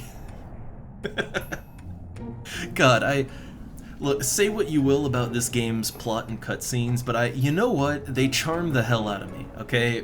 Consider my pants charmed right off. Oh god, control point, I break. I fold. Alright, let's see. No, how can oh, he broke a promise. Yeah, control point. I know not of the words that you and the princes may have exchanged. We are here to complete our mission, and then we will be on our way. I will not allow it. If you are to slay this man, you will have to slay me first. Very noble... ... Princess Kaladi! Look at the camera pans! That's the... what?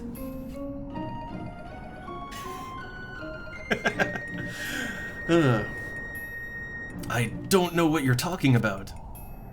If you wish to act foolishly, so be it.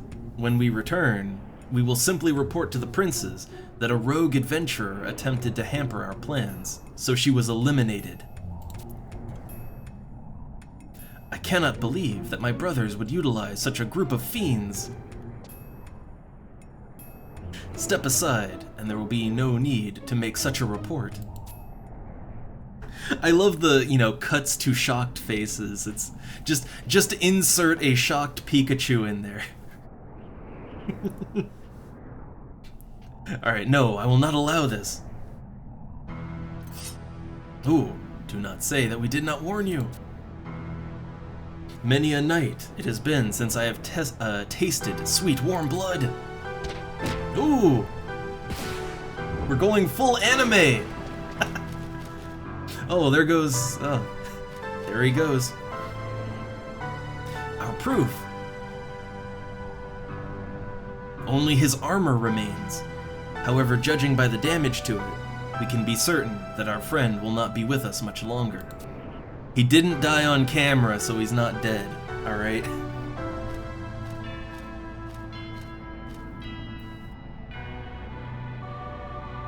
You were out there a long time, Coachel Point? Cattell Point? Yes. It is unfortunate that we do not have a body to take back to the princes, but they will have to be satisfied with his armor. Worry not, your highness. I have no intention of informing anyone of what I saw here today. However, you should learn to act more like a princess and less like an adventurer, if you wish to live.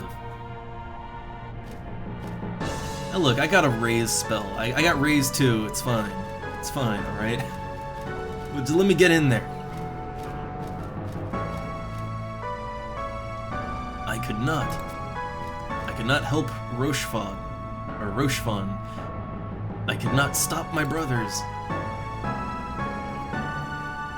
Rochefon, what are you trying to tell us? What secrets does Lightbringer hold? Rochefon, I mean, didn't he he straight out said it, right? Like, he said that it's so that, the Beastmen and all that don't get their hands on the Lightbringer and turn it into some kind of super weapon and all that. But also to restore his kingdom, I would imagine, right? Like, he kind of just said all that. It's not a mystery, not really. Alright, I did not expect that we would get such thick, dense plot by killing a giant bird monster. I wasn't expecting that one, but pleasantly surprised. So yeah, I'm over here on this side of the... Man. I don't know, I mean, I think we just go back to town now, but I guess if I feel like it, we could kill this thing anyway, right? Yeah, why not? It's I think it's only level 50 something, so yeah, why not? Let's fight this tree monster while we're here. It's adorable. I like its, like, its Stretch Armstrong arms. I kind of like that. Yes, of course. Yeah, it just turns around, immediate face, right? Of course it has a face. Of course it does. It's a spider tree monster. Oh, drill branch. Oh, look at that. Its fingers extend. Okay. It's dead. It's been ended. Quite an enemy right there. Quite an enemy. So I got an engraved key. Apparently it's for a quest, right? It's for a quest in Sandoria. And there's a 10,000 gil reward, but you gotta do a couple of things, right? I don't know. I'll hold on to it, right? I'll put it in my Mog safe. Okay, well, with that, my warp cudgel's back up. Oh, is my hold up. Is my treat staff up? Why, yes it is. Yeah, my treat staff too is up. Very nice. All right, I gotta wait like a half a minute for it to charge up, but yeah, free warp back home. Free warp. Let me just make sure that I've done everything I have to do here. I got the Leviathan figure, and then yeah, we just go back to the chateau, and that completes the mission. The only mission left, the last, final mission of rank 9, is the Heir to the Light. So this next mission, it'll require me. What'll it require out of me? So you gotta go to Fei Yin, you gotta go to the arena for a BCNM fight, a two-part BCNM. So basically, this is one I'm gonna need help on.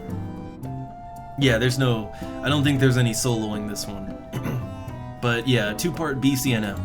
But if I can manage to get this done, I get 100,000 gil, just straight up, right? Flat rate. I get 10 wardrobe slots, which I am most certainly hurting for. And I get the Sandorian flag. So it's a furnishing for my Mog house. Does it do anything special?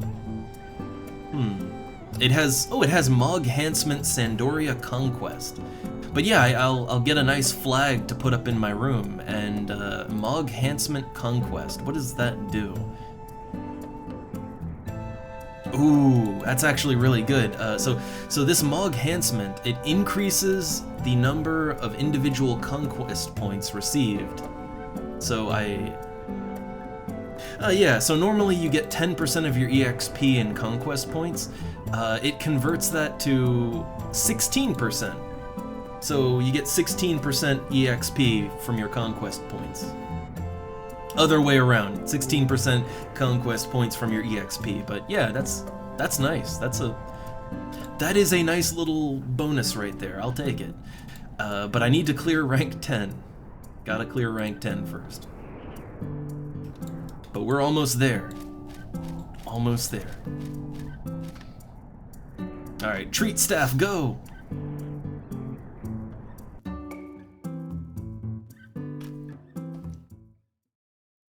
And I do have to actually, like, complete this quest, right? I gotta go back to, gotta go back to Sandoria and turn it all in.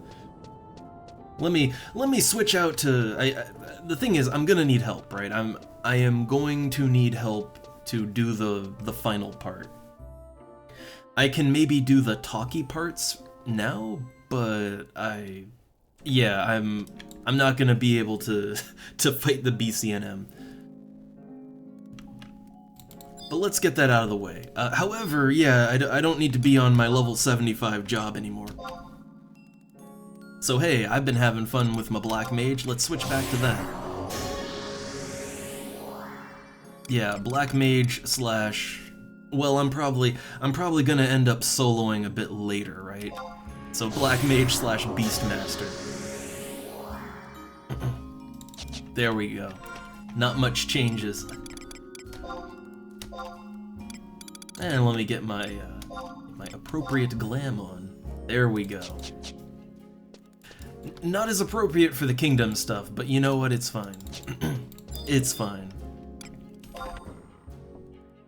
Main thing is I can warp, right? I can warp back to Juno.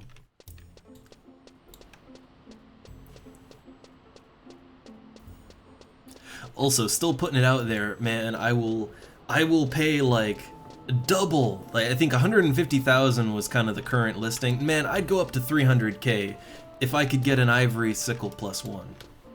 I would be on that. I would go under my sort of self-imposed limit of, you know, gotta stay over 3 million. No, I'd go under that for an ivory sickle +1. I need that maximum melee damage. I really do enjoy meleeing as a black mage. Solo, it works out really well. So a slightly faster and harder hitting scythe, I would be all over that. I mean, also it's got one more int on it, which isn't not really what I want it for, but hey, that's nice, right?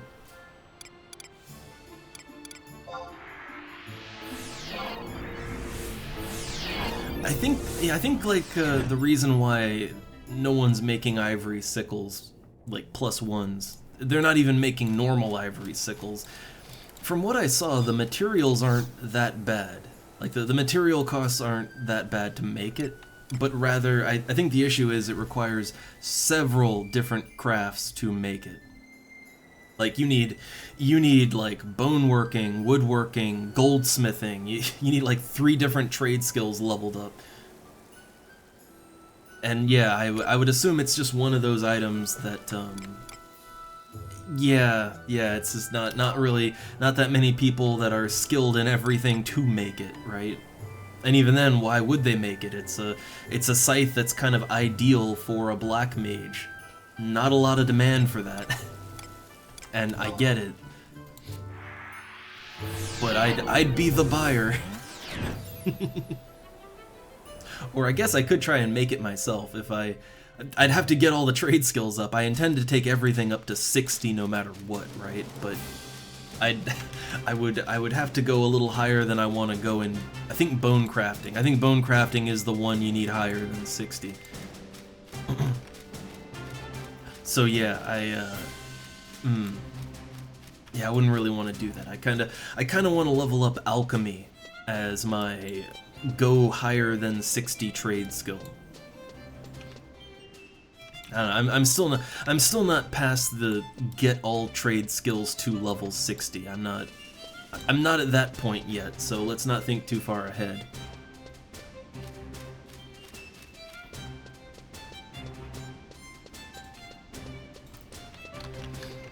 Alright, so oh yeah, I gotta put that engraved key in my Mog house somewhere.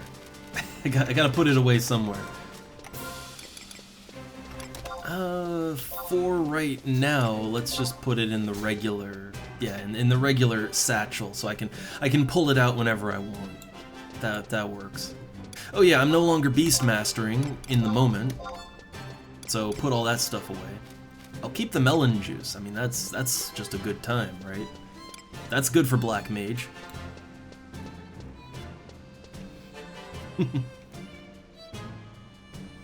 But there's more to it, right? Like, wait, no, there's more to it, right? Like, you gotta do all kinds of prerequisites and stuff, right? I don't know.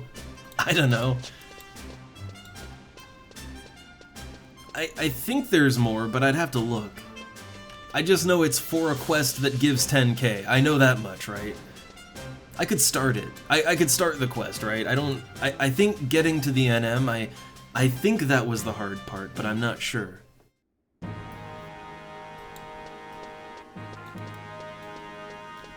I wouldn't want to get to the NM again, I'll say that.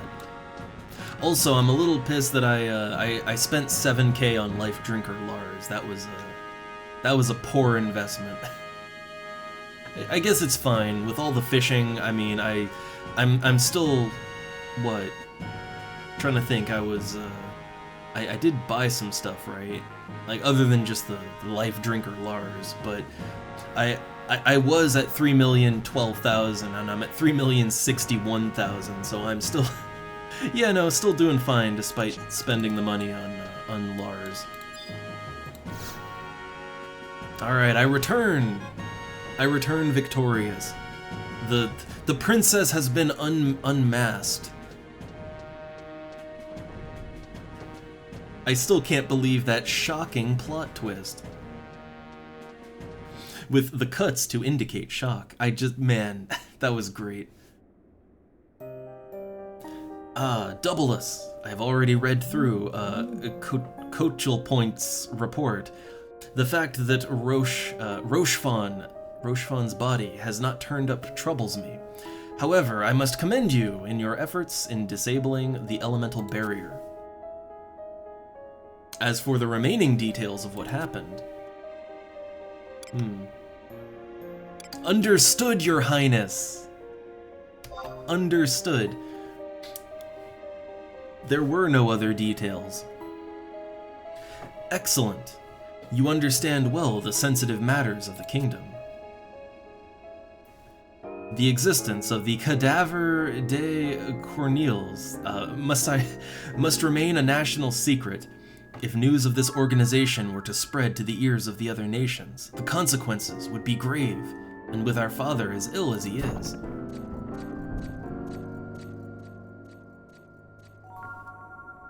Our father is feeling much better now. He should be returning to his proper position on the throne shortly. The rights of succession are upon us. When the time comes, we will be once again calling upon your services. You are dismissed. Great to help out. Just the friendly court evil wizard. Puget, what has become of our younger sister? She has shut herself up in our mother's garden. She must realize that what we are doing is for the good of the kingdom. Trion. What is it that troubles you, Puget? What if neither of us are worthy enough to draw forth Lightbringer? Ha! Your petty worries and niggling prudence amuse me, brother. Fear not, as there are none more worthy than we. Indeed.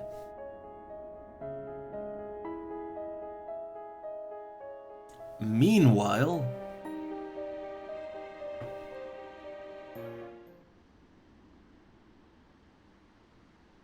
Who goes there? A beastman! An orc? Why would an orc be here? Hello, is anyone around?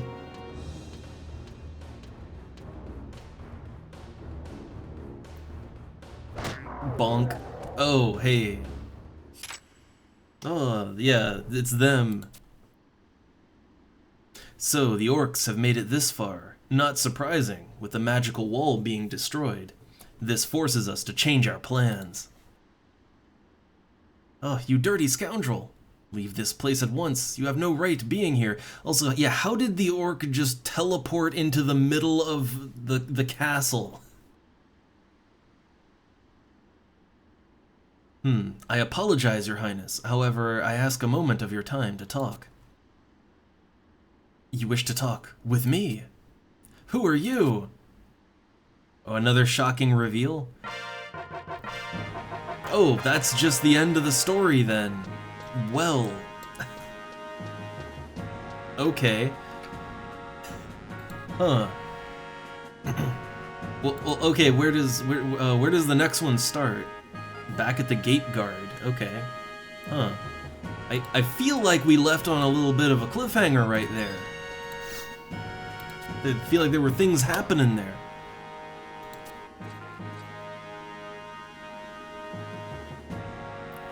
Also, again, how the hell did the orc teleport into the middle of Sandoria? Magic barriers or no, like, I mean, if orcs can just instant transmission anywhere, then, I mean, no one's safe, right? Like, hide your wives, hide your babies. Ain't no one safe in here. Like, at no point have the Beastmen, any of them, displayed the ability to just freely teleport wherever the hell they feel like it, right? That's kinda...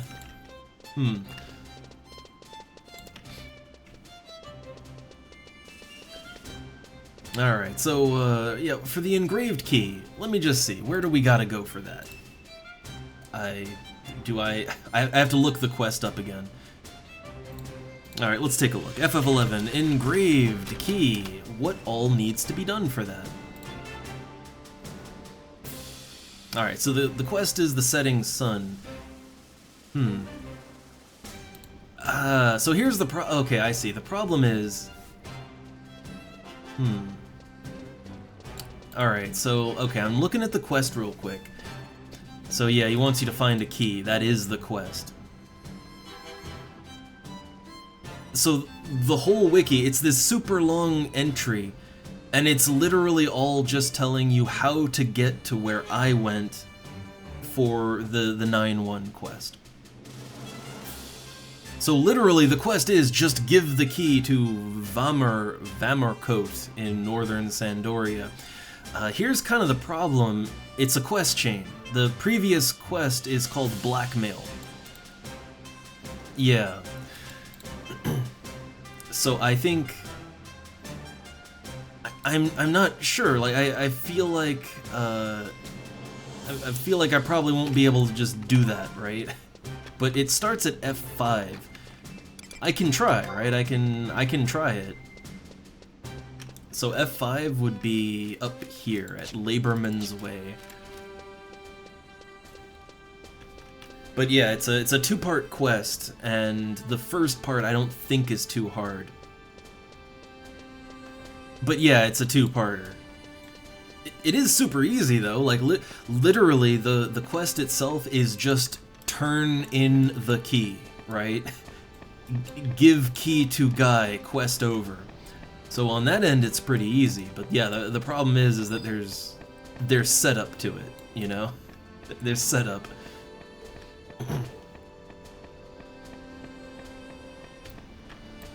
Alright, so let's go down here. Yeah, there's the guy, but I feel like probably I'm gonna have to do the first quest first, right? Like, I don't think I can just give him the key with no prompting, so...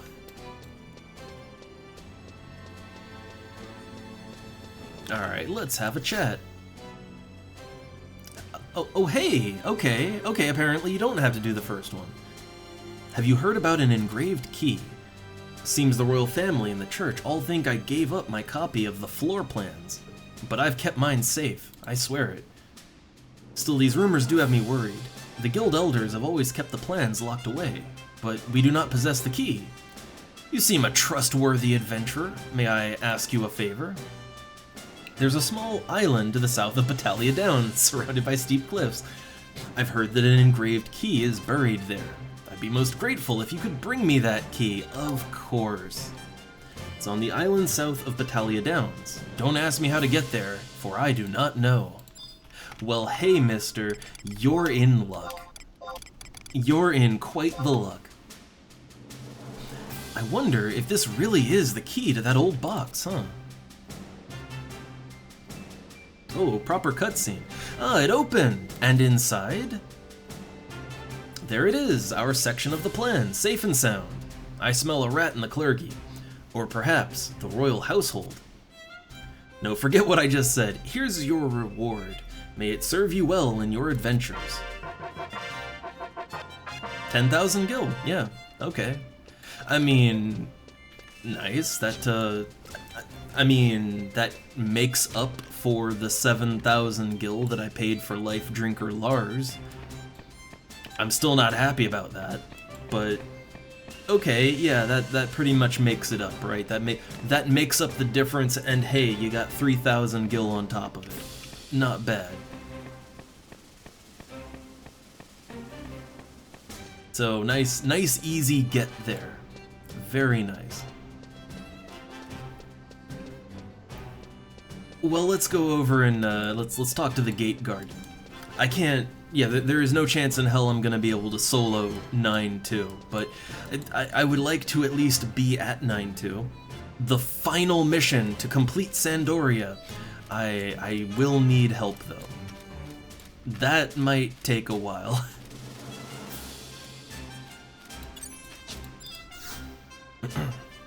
Alright, so heir to the light. Time of great change is upon us. In a matter of days, the rites of succession will be held at the cathedral in northern Sandoria. It is then that the new heir to the throne will be decided. Due to the unpredictable circumstances that took place at the princess's coming-of-age ceremony, this time only authorized personnel will be allowed near the proceedings.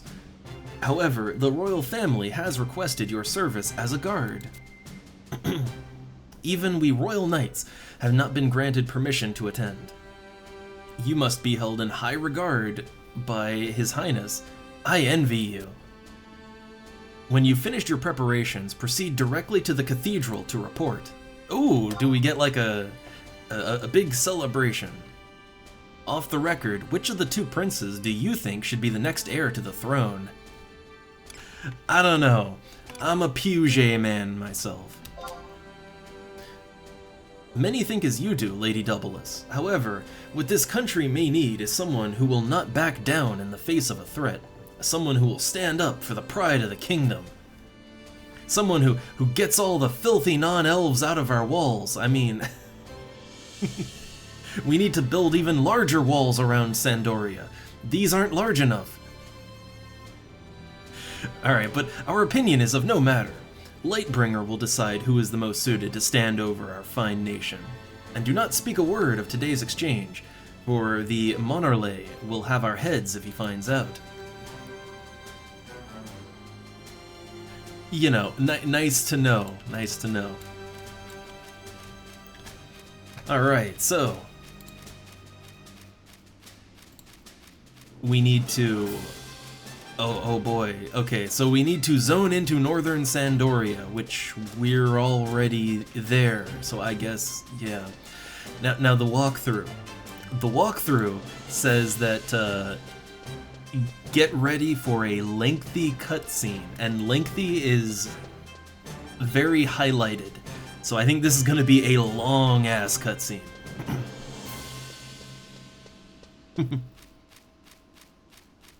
Huh.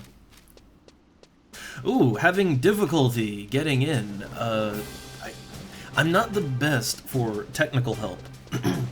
I mean, for me, I just installed the launcher and it just it just worked. The only thing I can imagine is it's maybe some issue with I don't know, maybe an issue with like admin rights, not having the privileges on activating the program. That's the, or I guess maybe it could be like an antivirus thing. It could be, but that's all I can think of, because otherwise it is a very smooth installing program. Like it shouldn't have anything else you have to do other than just, yeah, download and, you know, download, install, launch on in, right? Alright, so let's see. I think I have to... Yeah, so I have to switch into the south and then just come back and that'll...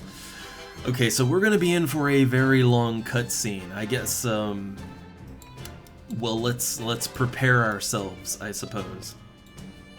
Am I, I don't know. Am I dressed appropriately to be a royal guard at? You know what? I think the black mage look. I love it, but maybe let's switch out to this one, right? Yeah, there we go. That looks a little more appropriate, I think. And hey there, Juan. We're about to get, I think we're about to have big Sandoria cutscene, because I just finished 9-1, and this is the start of 9-2. Oh yeah, if you have any issues though, The Discord, really, for anything you might have problems with, since the devs themselves are there, go to the Discord and peruse that. Have a look around and ask people there. Either other players or even, yeah, like administration themselves, either one, they can help you out. I always forget about it, but the Discord is great for Horizon. It's very active, and it's also got some goodies, too. There's some things there. Like, once you're in, they...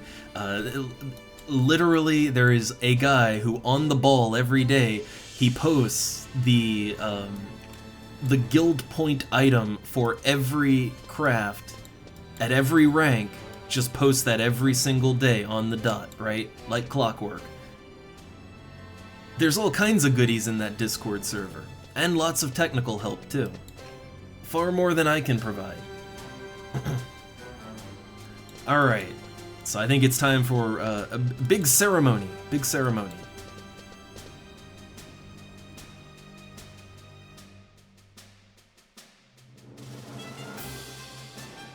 Is it time for a Gungan parade? But with elves.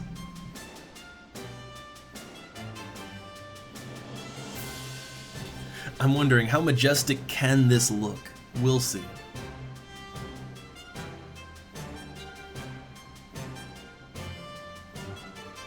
Oh man, the game is really heating up. It's gotta prepare a big scene, I guess.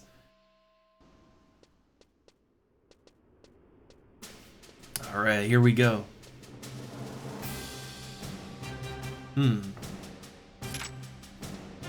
Yeah, step aside!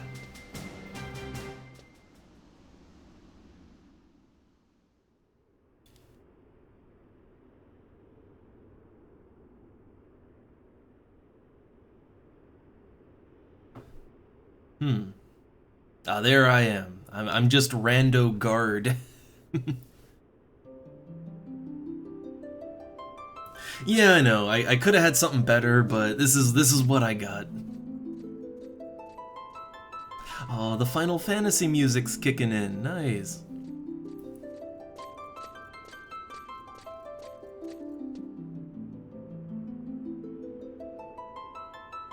I hereby declare the commencement of the rites of succession. The terms of selection will coincide with those found engraved on the recently discovered stone tablet of the Dragon King Runpair. Light will befall the great Vana'diel only when the true heir of Deorgiel raises Lightbringer to the heavens. We shall now watch as the two princes attempt to draw forth the Holy Sword. Only then will it be known which is worthy to become our next king. Oh man, this is a whole thing. Your Highness, have you any objections? I have none. Continue with the ceremony. Look, man, especially with the music, this is just such a classic Final Fantasy thing. I love it. Alright, Prince Treon, come forth. Time to wield Excalibur, I mean Lightbringer. Wait! Who goes there? Are you oblivious to the events that are transpiring here today? Oh. I am completely aware. That is why I've come. Oh, hey, it's Rochefon. He's back. He didn't die. Gasp. I can't believe it. Kochel Point, what has come over you? No, that voice. You are none other than the rogue, Rochefon. I could care less of this play you perform for your own amusement. I have come for one reason, and one reason only, to take Lightbringer. You should be dead. What is the meaning of this?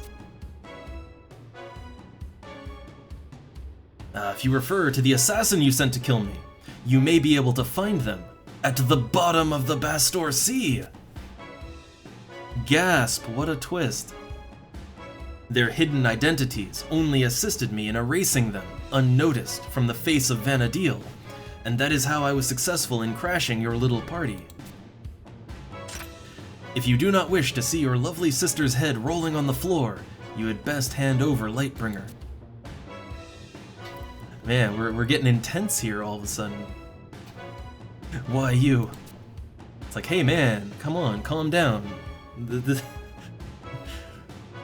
is a family-friendly game here. Alright, as you wish, Rochefon. On the count of 3, I will throw you the holy sword, and you shall let the princess go. Oh, we're gonna do a thing here, aren't we? Alright, 1, 2, 3! A wise decision, Trion. Let me get in there and scythe him. I'll cast flare on him. I got this.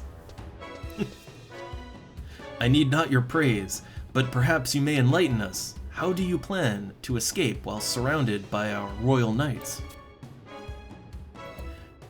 Compared to what I've gone through to get this sword, escaping from this place will be child's play. And what if the sword you hold is not the true Lightbringer? What? Why, you... Oh ho! Wait, what? How? We had been expecting you all along.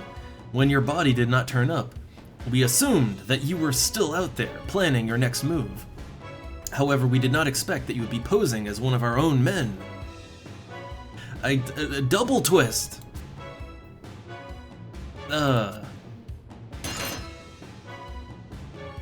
Now has come the time to end your life and the darkness that lurks about it. Come forth, O Lightbringer! Trion, no! Oh god, the Elder Scroll! I'm blind! Oh. Nope.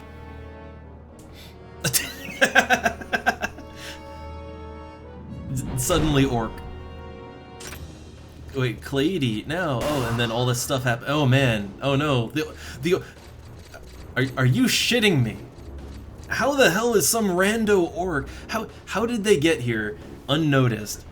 How are they outrunning literally every single soldier in the kingdom? How are they not being shot with like 1,000 crossbow bolts right now? Does this kingdom even have security? Am I literally the only one that gets anything done in this kingdom? Just give the crown to me, alright? We cannot let Lightbringer fall into the hands of those fiends. What's going on here? Where's Lightbringer? Have you been asleep? Why, the sword was unsheathed, but the gates of paradise did not open. The gates of paradise? You know nothing of what that sword can do. That sword is the evil weapon that destroyed my country. Oh yeah, right, we kind of learned a little bit about this in the Promathia missions, what I've done so far. How do you know this? I know this only because it was I who drew Lightbringer and brought an end to my homeland. Right, yeah. I remember. It cannot be. Now is not the time to explain, Trion. You now know why I must reseal the Holy Sword. When I removed Lightbringer from its sheath, it felt as if I had all of Vana'diel in the palm of my hand, as if all other life on this planet was useless. Had your sister not thrown the Dream Rose pollen at you, you would have most certainly been consumed by the power of the sword. We must retrieve Lightbringer from the grasp of the orcs, and then return it to the proper resting place in King Ronper's tomb. If we do not, another country may vanish from the face of Vana'diel. Honestly, why not just like throw the sword in throw it in Ifrit's cauldron, right? Just you know, take it to Mordor, right?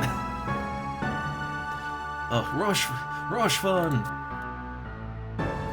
Then Lightbringer is not a bringer of light, but a bringer of darkness. Oh. It's Shadowbringers all over again. Alright, Treon! Did you not hear, Rochefon? We must send our knights immediately. Treon, get a hold of yourself. Rahal, ready the Royal Knights and track down those orcs. Kurilla, double the patrols of the Temple Knights in the city. As for the rest of you, let us retreat to the castle so we can plan our next move. Dismissed. Man, this whole ceremony was just a shit show. Everybody here should be fired. As for you, Chamond, I have a few questions.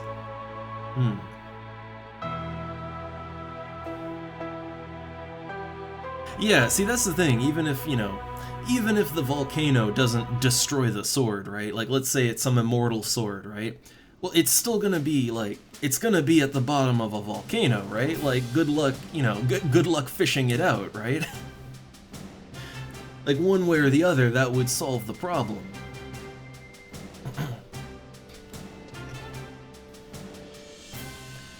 Alright, so yeah.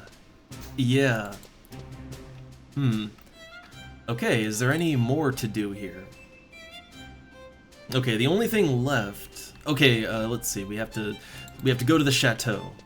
We gotta go to the chateau, and then the rest is going to Fei Yin, and then the BCNM fight. And that'll have to wait till I have people to do it with me.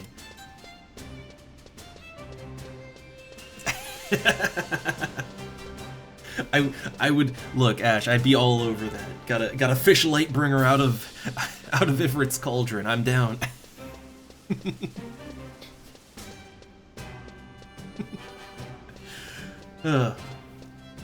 So I will say that did not quite go where I thought it was gonna go, but I'm on board.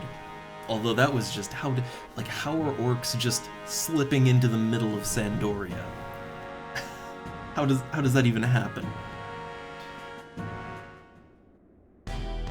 Alright, story continues.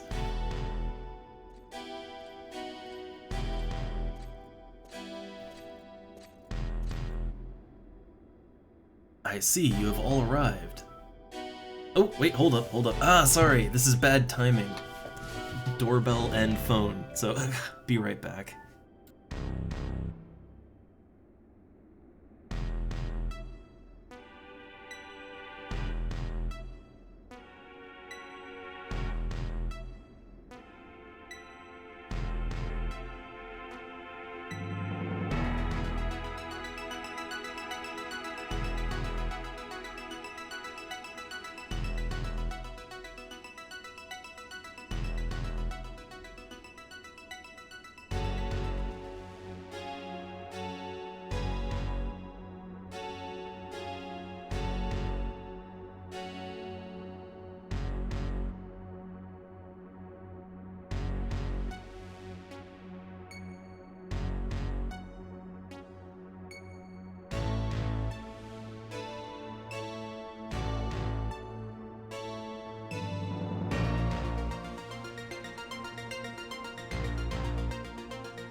Alright, that was bad timing.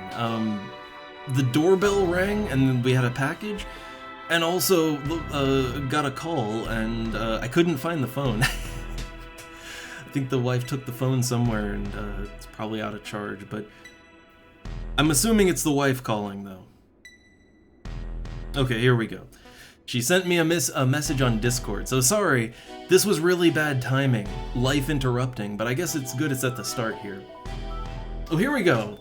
She's calling again, but this phone has no charge. Yeah, the phone just killed itself. Oh, it's trying to go, but there's no there's no charge on it. Oh, this is bad. Alright, I'm gonna answer on Discord, though.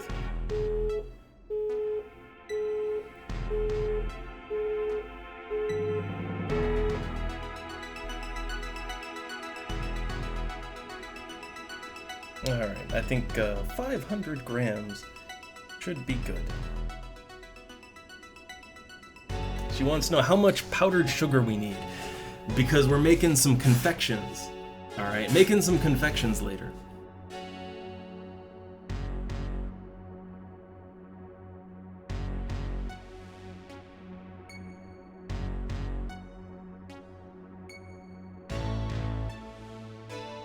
They're just saying it. Phone dead, needed charging.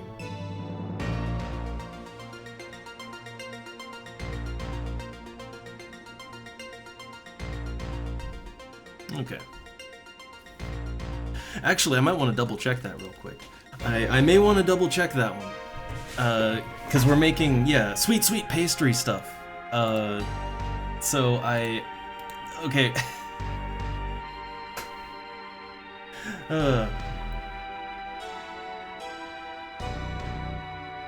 Oh, and I see Donna even popped in. But yeah, the phone... Dead phone! Couldn't even find the other one. But I sent that on Discord. I do want to double check though, let me double check, but I'm pretty sure it's just 500, like everything is only, to make sweet pastries. Yeah, it doesn't actually take that much. Does not take that much. Well, let me just double check that, but no, we're good. Okay. That was horribly, like, okay, man, that was bad. Yeah, like I said, the doorbell and phone rang both at the same time. Both at the same time.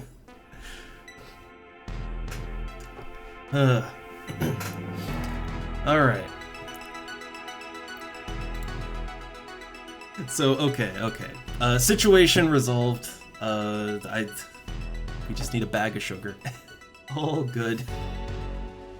And I gotta find where our other phone went, too. Oh, no. Yeah, it's, like, it kinda caught me off guard. Like, that was weird how that worked out, where literally everything was ringing at the same time. So sorry, brief intermission to the, like, you know, to the scene. Bad timing on my part, but let me just make sure all is resolved first. Okay, let's see.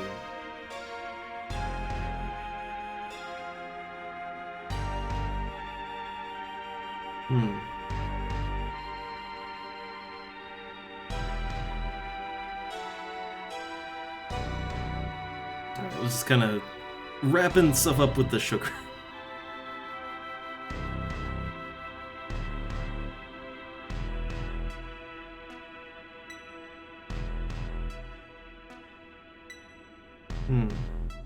Let's see. So apparently 250 is kind of the, 1 pack of powdered sugar is 250 grams. I thought it was 500, but yeah, 250 is also good enough. Also good enough. There we go.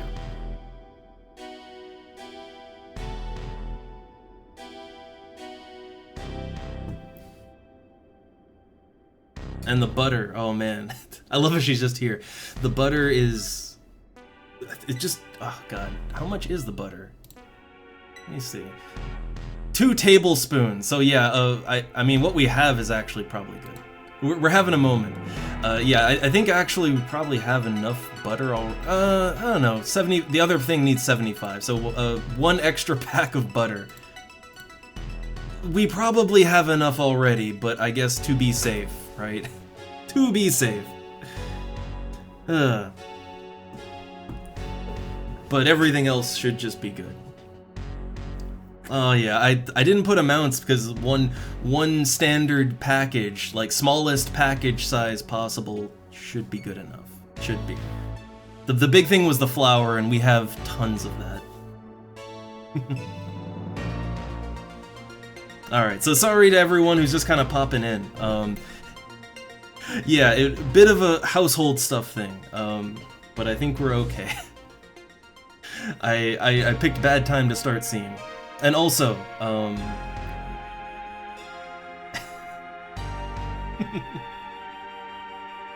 Sito. But also, I just noticed Daniel up there. Oh man, I noticed he's asking for the meta for the jobs. I don't know what the meta is. The meta, I don't know. There's a meta, I'm sure. I don't know. I play a melee black mage with a scythe. So you can tell I'm not the one to ask about that kind of thing. I'm probably not the one you should ask on that. Alright. So let me get things set up back the way they were. And let's try and get this scene in. Let's try and get this scene done. But hey, look. I make that scythe black mage work, alright? I fucking hit hard with that scythe, I'll have you know. Alright, I can Vorpal scythe for over 400.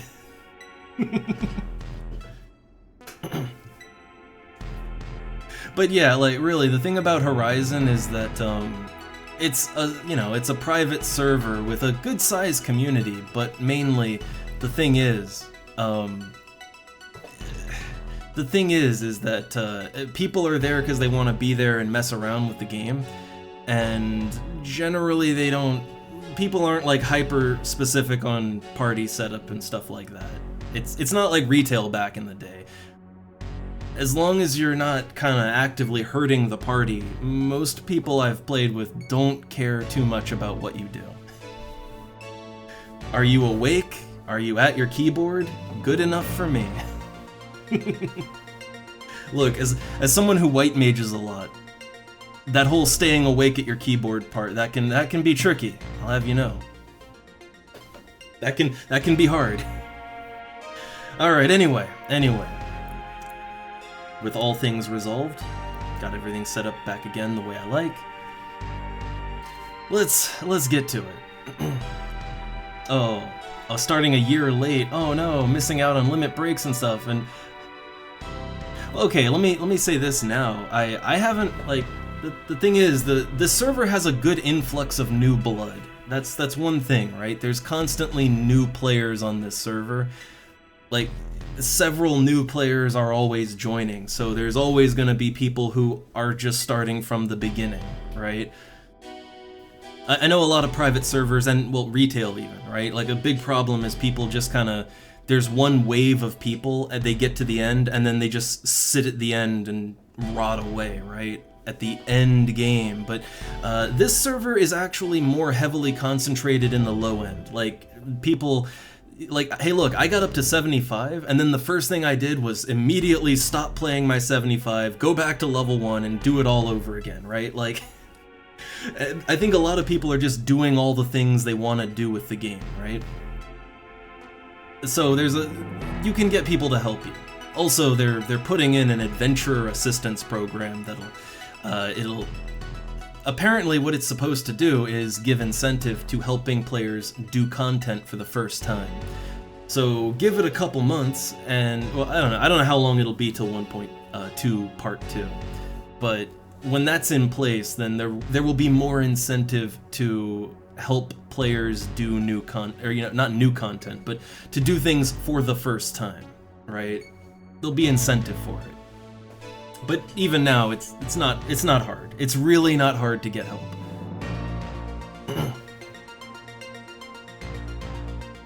All right. Let's continue with our elf drama story.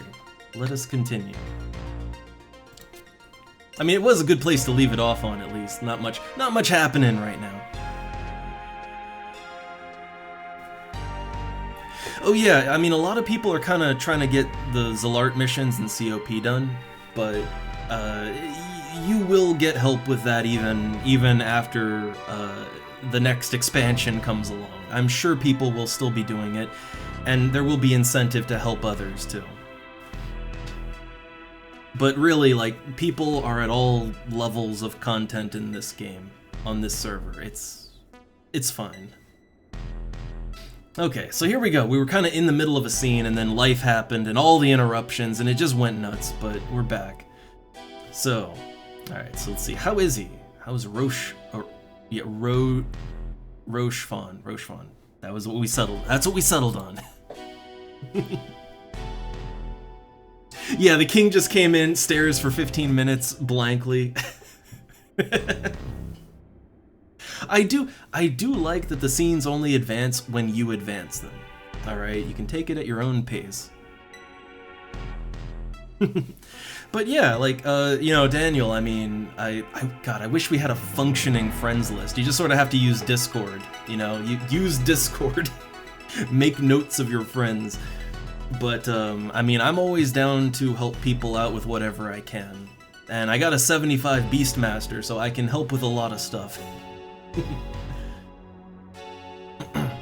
Alright, let's see. Oh, he's still unconscious. Well, the blow missed his vital organs. He still sustained a great deal of damage. The doctors have told me that all we could do is watch and pray. Oh yeah, Rochefon. He did kind of eat it back there. Alright, I see. Then we must wait until we may ask any more questions. However, I've just learned that the role of the Lightbringer and the rites of succession was conceived by the Papsk himself. I still don't know how to say Papsk. Is it Papsk or is it Pasquet? Or is the middle P silent? I am not sure. Oh, Devo. I mean, I have my secret ult. It's mainly for storage, but it is actually kind of fun just going back to level 1 and, you know, like from bare minimum doing it all over again. It is actually kind of fun. And hey, I am actually taking the hardcore challenge with my ult, so I'm playing insanely carefully. No groups for me. But that's just my that's my chill non-stream character. Chill in hardcore mode, I know.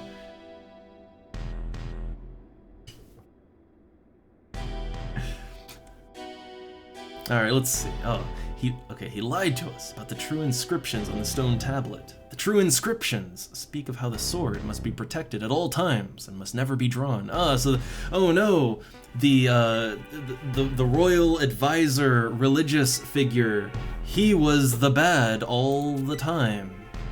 Gasp! I've never seen this twist in a JRPG before. Look, it's fine. I love it. Also, my hardcore character is getting, like, they're in the teens levels now. Honestly, it's not that bad. It's really not. It is a fun, challenging way to play the game because you have to play, yeah, you have to play really defensively. Like, evasion gear, vitality, like I'm built for defense because I don't want to die, right? The thing is, even if you die, it doesn't delete your character or anything, you know, it's just you're not hardcore anymore. So it's fine. It's fine. I know, Sito. Look, I can only imagine that the sword is somehow indestructible, right? That's all I can imagine. Alright, let's see. Why would the Pasquet, why would he fabricate such untruths? The Pasquet had come to believe that Lightbringer was the key to the gates of paradise. It seems as if the Archduke of Juno's brother, Ealdnarsh, led him to believe this. Oh yeah, didn't we kill... didn't we... So, okay, look, at this point in my play, because of the Promathia missions and the Zalart missions and all that, we killed the Duke of Juno, right? Like, he's dead. Who's even in control in Juno? Like, who's even doing things there? Like, who's in the palace right now? Alright, let's see. Because the sword can only be drawn by a member of the royal family, His Holiness conceived the rites of succession. So the ceremony was a farce. So wait, so okay, if I'm understanding correctly, so the idea is that when someone unsheathes the sword, it basically, I don't know, it's like setting off a nuke, right? So you unsheath the sword, and it's like a nuclear bomb goes off. So like, okay, the whole ceremony was just a setup so someone would unsheath the sword and then blow everything up, right? That's, huh, okay. Well, yeah, if there's no more royal family, I mean, that would pretty much fix the problem, wouldn't it? I'm just saying. Okay, so Eschental, or one of the other guys, okay. So it was a little unclear, you know, but I just know that we killed the Archduke of Juno. He's dead.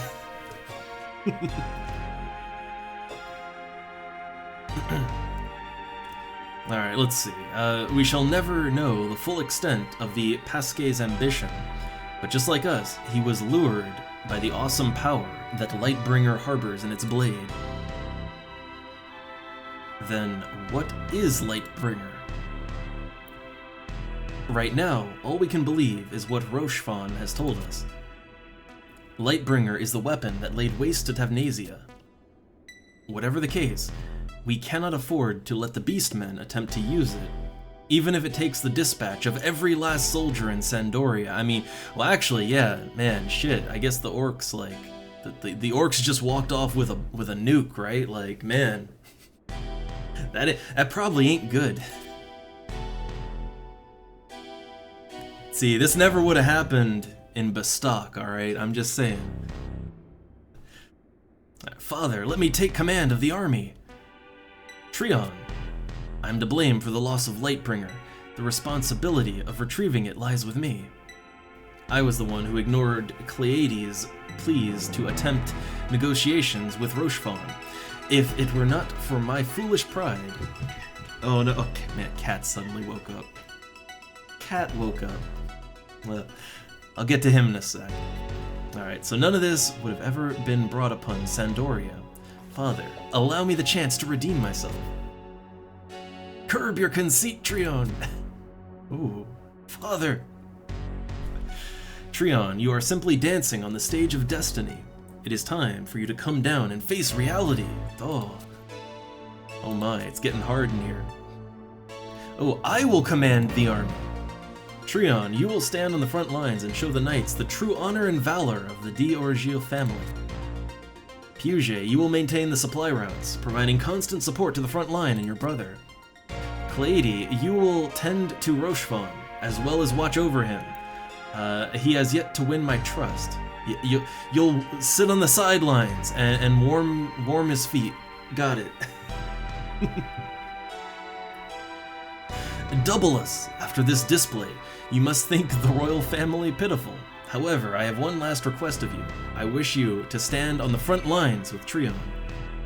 Oh man, that cat is hungry. He is hungry. Alright. I'll get to him in a sec. Let's see. I feel like we gotta be near done, right? Alright, finally. You must not forget that we must be faithful to the citizens of this kingdom. We stand on the foundation they built. You must not lose their trust.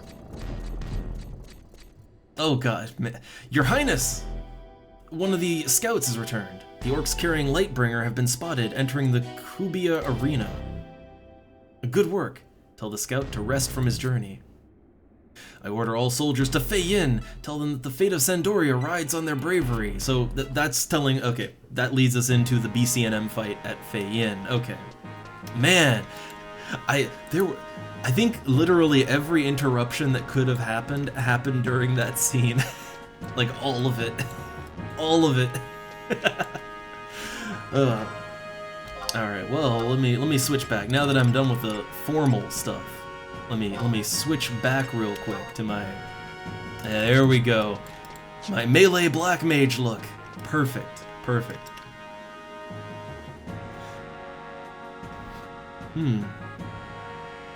Oh man. Man, you got through the ranks quick. Just kind of catching up to everything. But I will say, with the idea that there's now a Juno Akaton, oh man, I might have to go through the other nations too. I'll be happy if I can just get through Sandoria though. I'm gonna be honest, right? If I can get through Sandoria, I will be quite happy. Oh, he's a meowing. He's looking at me. He's sitting there, looking quite rotund and hungry. A paradox. Also, you know what? I wonder if you get the portal charm. You got to go Windurst to get the portal charm, right? If you get the portal charm and you change nations, like back to Sandoria or Bastok or whatever, you get to keep the portal charm, right? Like, you can still go through the door, right? I kind of wonder.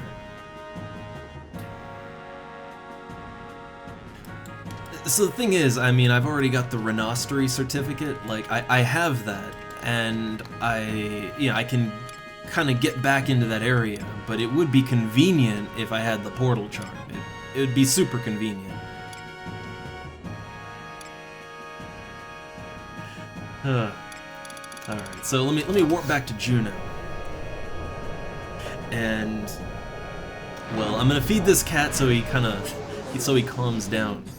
But I think, yeah, I got a lot more than I thought I would get done today. I got a lot more done than I thought. Like, it was very convenient that there were 3 other people doing Garlage Citadel, so hey, yay, I got that. I got my White Mage hat, done with my White Mage artifact stuff. That was just convenient as hell. And then I did 9-1 all by myself. So, yeah, good times.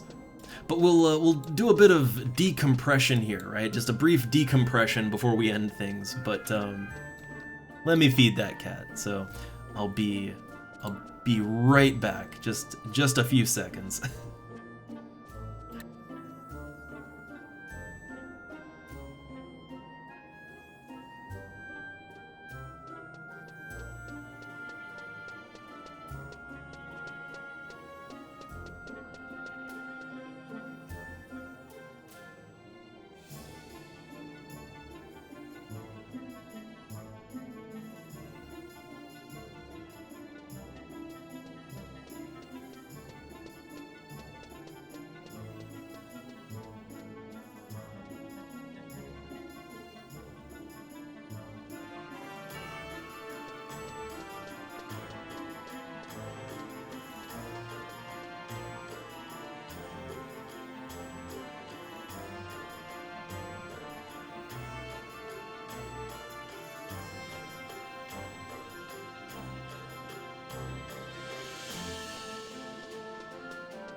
Alright, I'm back.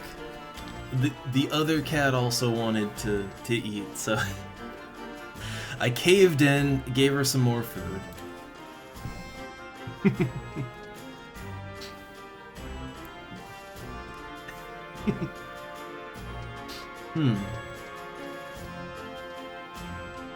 Oh man, look, like, the cats are enough distraction for me, but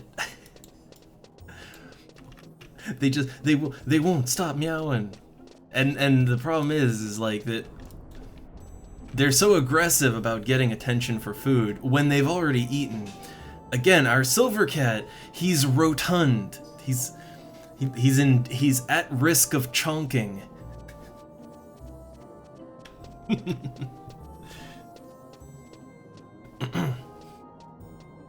But alright, let's see, just catching up what I missed.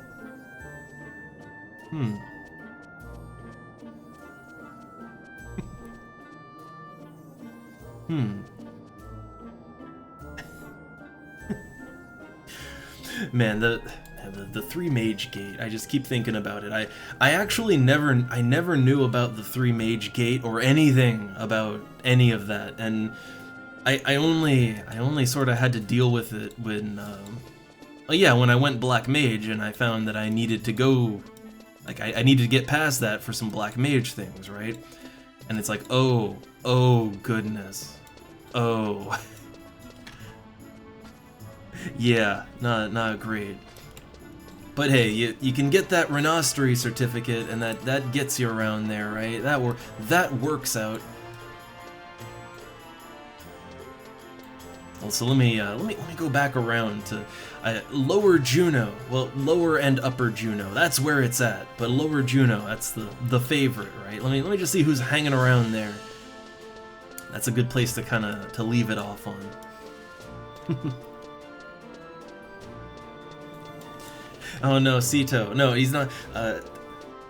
Silver is not. He's not chunky yet. He's just at risk, right? He's rotund, stocky, if you will. But he's not. He's not the danger zone just yet.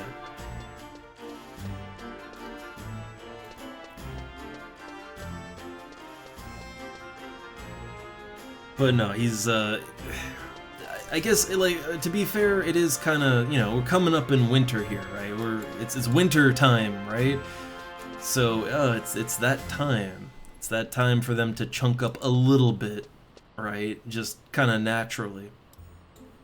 I don't know, sometimes, especially in the summer, he's often underweight in the summer. He kind of tends to fluctuate. Alright, so I think there's probably a lot, there's a lot more people here, but I guess this is just a limitation of Final Fantasy XI, but yeah, oftentimes in Juno, there are so many people around that you just can't, like, you can't load everyone in, right? Yeah, see, look, I turn away, and then boom, there's a... Where did you guys come from, right? Where'd all these people come from? So yeah, I guess it's just a FF11 limitation, that that you can't always render everyone. I don't know if there's any way that anyone can fix that, but it is what it is. Yeah, see, look, oh man, this suddenly appeared. And, the traditional slash wave, there you go. Okay, I'm seeing more people now, right? But it's, yeah, I don't think I'm gonna be able to see everybody who's standing here. I think it's not gonna load everyone. Yeah, people just sort of phase in and out of existence because there's too many. It's fine. The real test though is out in Rollenberry Fields. That's where everybody goes to set up their bazaar. So if you go out there, like, it's even more packed than Juno. But yeah, it's still quite crowded here.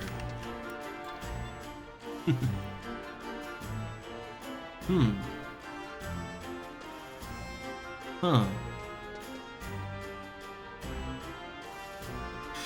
Oh, I did not know that there were any limitations in place when it came to, like, having switched nations recently. I didn't, like how recent is recent? Like, do you have to, like, wait till the next week's conquest? I would assume that would be the thing, right?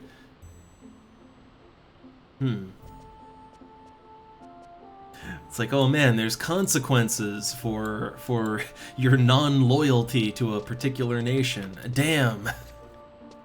I don't know. I think the safe way to do it, really, though, is just to, like, max out a nation and then switch to the next nation, right? That's probably the safe way to do it. Like, that's what I'm doing. So Sandoria 10, and then I'll switch over to something else and go up the grind again.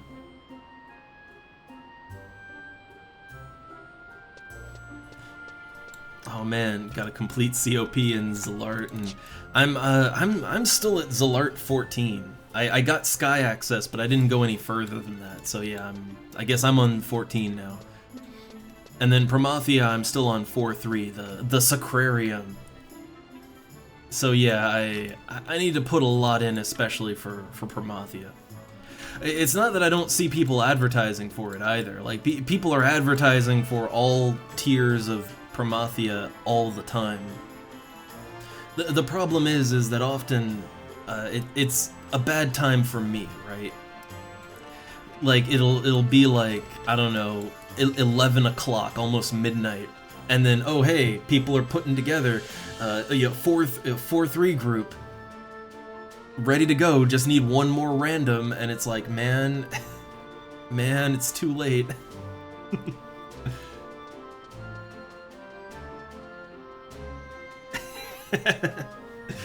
Yeah, I like the idea of getting to the absolute highest rank in your nation, right? A celebrated veteran, and then immediately just, you know, handing in your papers and switching sides. I kind of love that. I guess I do. Look, I do like Sandoria, right? I like Sandy. It's got a good fantasy kingdom vibe to it, but to be honest, I guess I'd like to kind of finalize and settle into Bastok. I mean, it fits, right? It just fits. Oh man, Sacrarium is 2 to 4 hours. Oh goodness, yeah. Then, yeah, taking that on at, like, you know, damn near midnight for me, that would, that wouldn't work out good unless it's the weekend. I will admit I have stayed up late on the weekends for Final Fantasy XI stuff. I'll totally admit that, right? But only on the weekend when it's okay to do that. But during the weekday, like, no, even if I really want it, I have to pass on that kind of thing.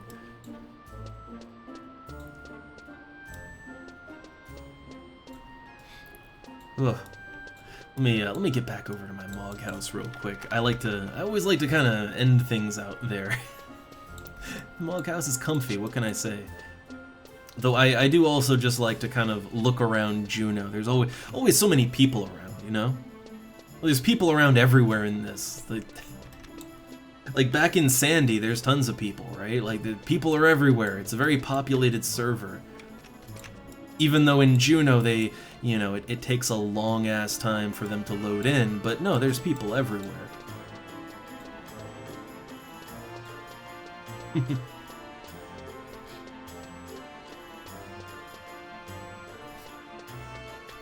Oh hey, smooth jazz. Nice look there. Nice look, especially the treat staff. It works with it.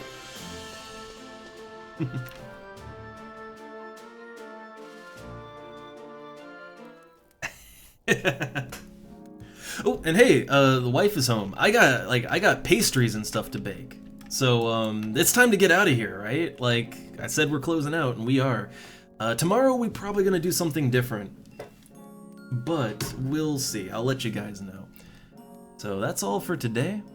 Hope you had fun despite the interruptions. Let's get out of here. I'll see you guys next time. Later.